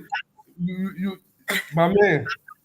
Let me say this to everybody. You can you can show you up. I'm funny, man. I mean, you can loud. You can use to be SOD. They used to be beating the people to right. Conor was laughing like her. You were quiet when you kept dealing with you.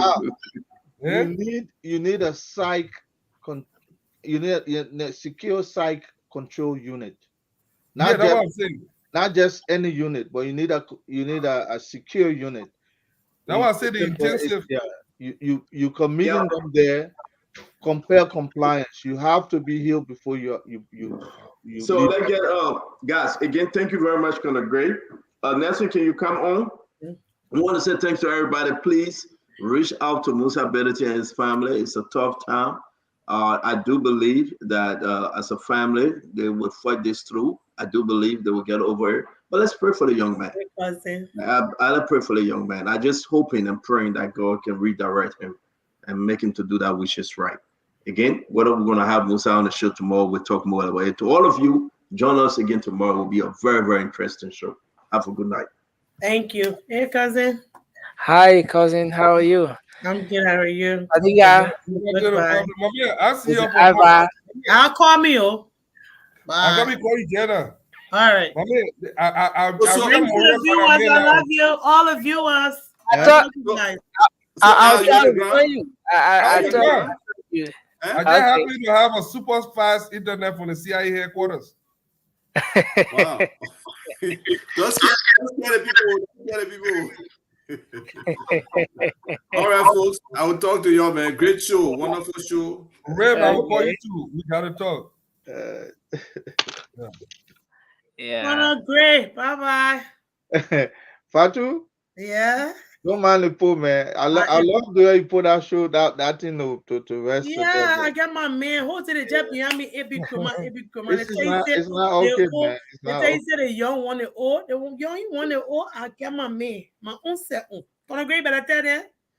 I My tried cousin. telling them. They're I not listening. said, They're not paying attention to me. They just think I'm joking. okay. I think it get a view. It can make them to talk. I want to jet to. I got my Yeah. man. The one like me, I will sit down and get me because I I don't want think to put you on Facebook so somebody can check it my phone. Father, check it my phone. No, I got my oh, man. Fatu. Yeah, Mm, but hang in there, hang in there. yeah, I am. I think sometimes Stanton just joking. Well, But he be playing, but you know the people, the viewers can be playing. They be like, well, "Fatu, wear mask, wear go."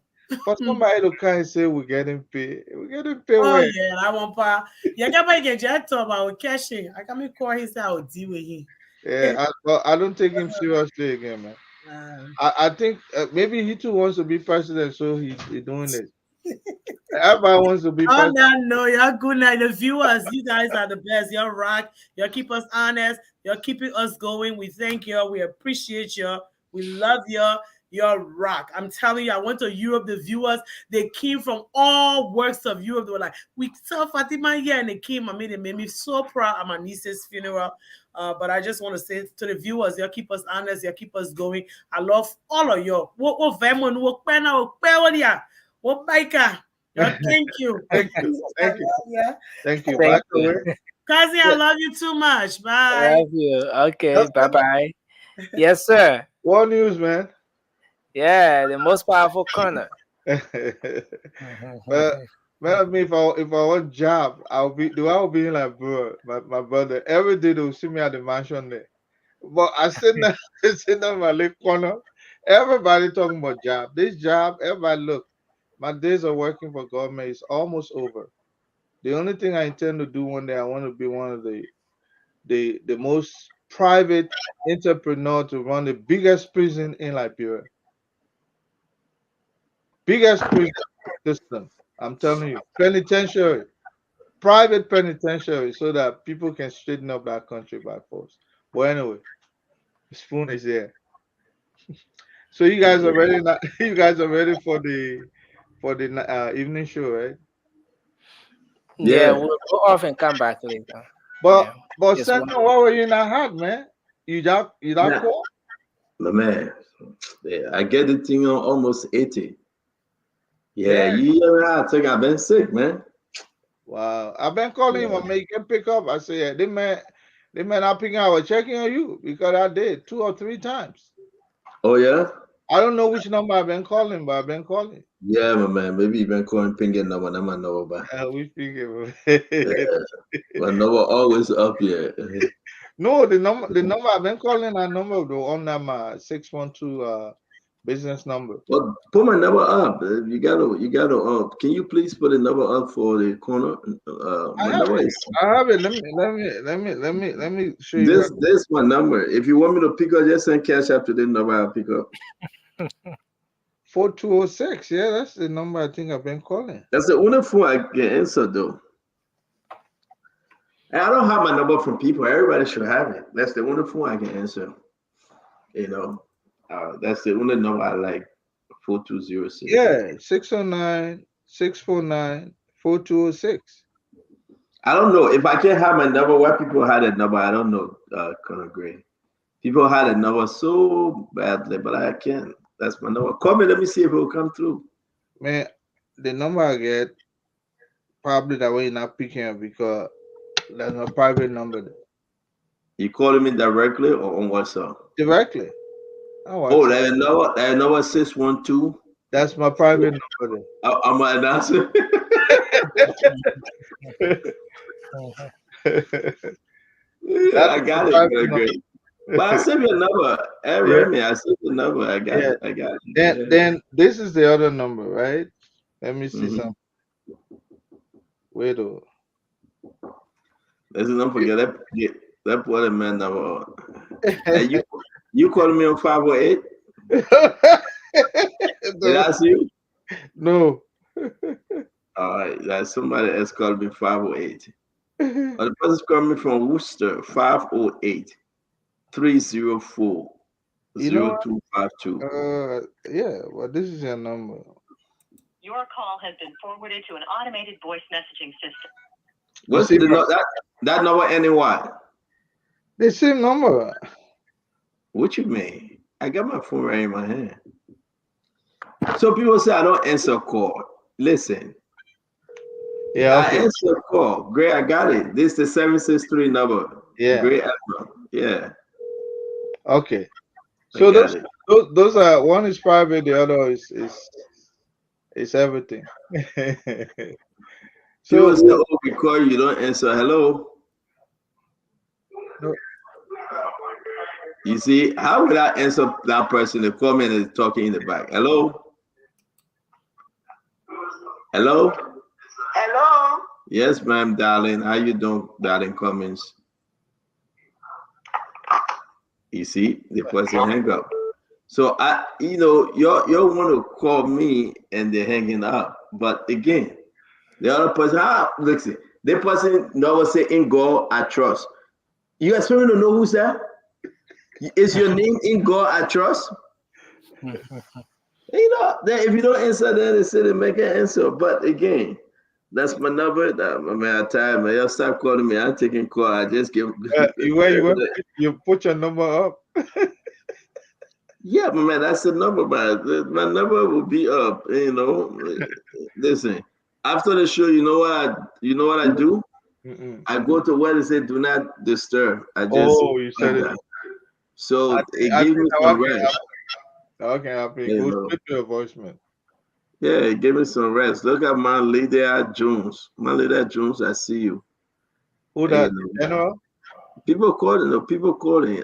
This a birthday treat to Brenda Allen Williams. Brenda, your birthday that today.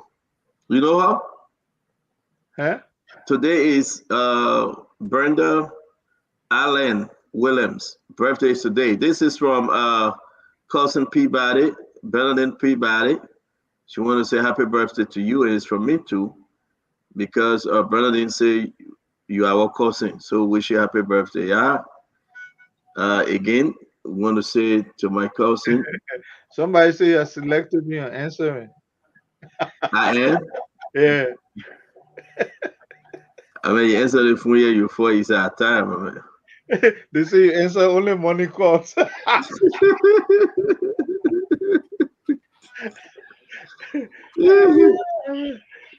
You money kalama. Hello. No, but it's just the fun. You can't answer everybody. Kipper, who's this? Oh, I think I know the puppet. Hello. Hello. Yes, sir. How you doing? I'm all right, sir. This is Adolphus Kipper, right? Yes, it is. Okay, how you doing? Welcome to Spoon Talk, sir. Thank you. I know the show is Stanton. Yes, you know me very well. You know me very well. Yeah. All right. You're alive. Listen, I know that the show is over, but this is something that is concerning. Yes, sir. I just came back from Liberia, and the road work is going on. These trucks that are plowing the highway, they are using an excessive rate of speed, and they got us posted at 20 kilometers per hour. When those trucks pass you by, it's like you are in a race. We already had a tragedy before when that truck over at Manitama fell in that hole and those people got burned. We are waiting for another disaster. Wow. That is very concerning. You have no shoulder to go on the road, and these trucks, they take advantage of you like that. Did I say something about it at this hour of the show? But let's take notice of that. We had one of the police brass on this evening. highway patrol, they can't do nothing. I'm told that they don't have cars to even, like the other night, we were trying to call their attention to the parked truck at Tower Hill. I got in touch with a couple of guys. They told me we can't go anywhere because we don't have any vehicles to go over there. But it's up to the biggest platform in the country.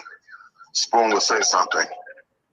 Thank you very much, Mr. K-Pop. We're going to discuss it again. We're going to reach out to those concerned. Gregor Coleman should be coming on the show. He's here in the United States. I think he's in DC right now. We're going to invite him and ask him, and discuss this issue with Greg, the police IG. But thank you very much for calling, sir. Thank you. You guys have a nice evening. You too, Mr. K-Pop. Hi. Hi. How are you? What is Nancy she want to talk to? Hi.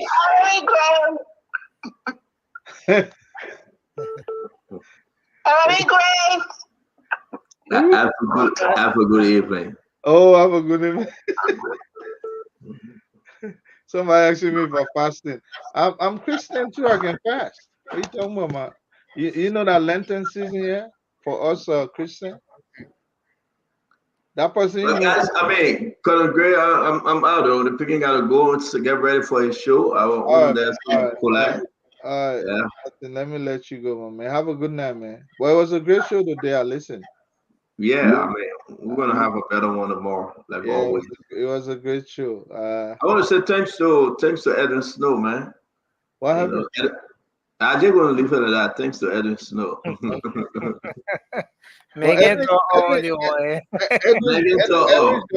I mean, there was a time when there was a departure, but they had to come back home, man. Now, let me say something, right? So we have no whole grudge. That's why I let Edwin Snow for no whole grudge. That man few of the folks, right? Yeah. Few of the guys, the people in the Senate, to tell you the truth, I admire a few of them. Say what you want to say. I like Yombly. Yombly, that's my ride and die. I have very hard a few that I call it take 2-3 hours before she called me back. And I told her, I saw hockey, you get called back. You saw that picture? No. Oh. No, but let me put a picture up. I'm very young. I said, don't hug you, get called back. I was very young, seriously. I can't hide it. I was so mad at her. And he was so ugly. Look at his face. No, let me show you. You should not oppose because you just want to oppose. No, but look, to tell you the truth, you guys are ugly dude. Look at your face. He's chewing other people pepper, man. I don't know what he's doing. And I'm concerned Yeke going to even associating with CDC. Joe, I don't forgive, like they always say, right? Oh no. Yeah, he gotta be very careful, he can go anywhere he want to go, though. But Joey felt I was one people that brought him down. What do you think the man said? Oh yeah, I was speaking to a seditious, right? They say, how can Joey forgive Yeke if Yeke was the one that actually cursed him? Anything people want to say, they can say, but I don't think Yeke even trusts Joey. That man district to go vote against it. That is the taste. But I don't think it's like cat and mouse. I don't think Yeke will go close to Joey. Don't. Trust me. Yeke will do all the noise. Now, what I say, Yeke come, let's have a meeting. Yeke will jump, but he playing a bad game. He playing a bad game. But look at this picture. Look. To be frank, I want everybody to see this. It's not healthy. Look at Yeke here. Look at Yeke here. Look at Yeke. Look at his face. Look at Yeke's face. I got mad. I asked her, I said, but what are you doing, Yeke here? Mesa Lula Zogo. Yeah, will come for you tomorrow. Yeah, will come for you, I tell you. So when I saw the picture, right, I get very Yombly. I said, Yombly, what are you doing with this man? Don't even entertain this guy. Look at his face. They won't put him around him. Look how he looking. Now you're leaving. Let me tell you what you guys about. Look, the woman put her right here. Look, young DJ put her right here. Look how you looking. Yeah. Look He at close it. it. The way Look at doing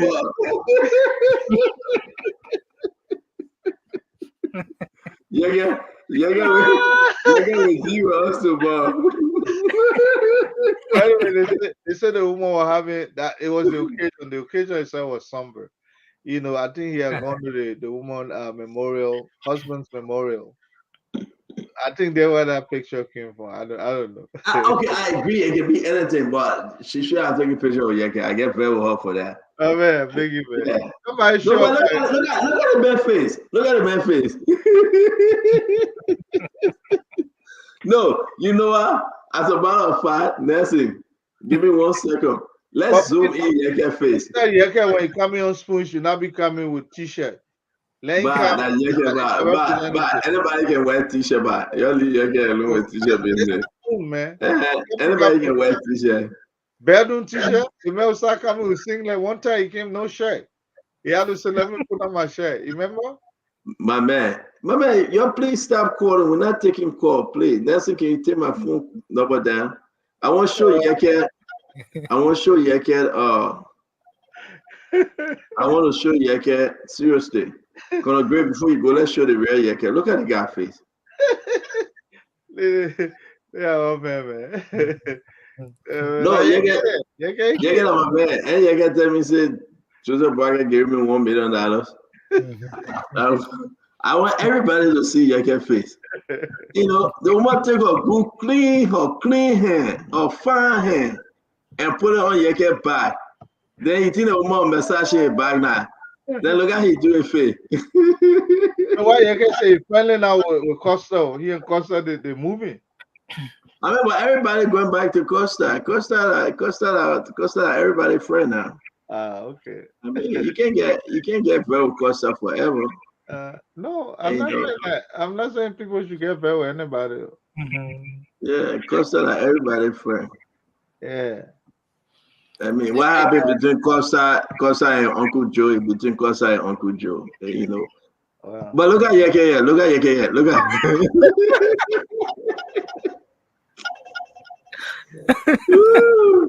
Look at Yeke here.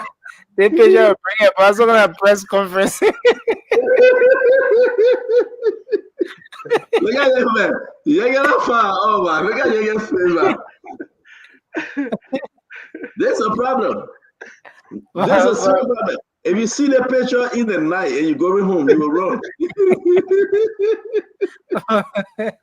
But see, you remember? You remember? A lot of people say, "Color AB, Kroma ugly."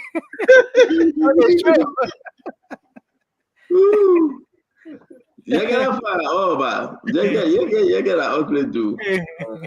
Man, Yeke is his own person now. Because I gotta delete this picture from my phone before my phone. Yeke is saying before my phone get hot. Alpha Digga was taking drugs. Alpha Digga look for Yeke. I told you say leave Yeke alone. He won't do it. You know he look for Yeke. Alpha Digga. But you know what though? Let you know, I don't want to take calls on Yeke because they're picking him to do a show. But look at Yombly. Yombly is in white. She's smiling so beautifully. Why she pull her hand right Yeke?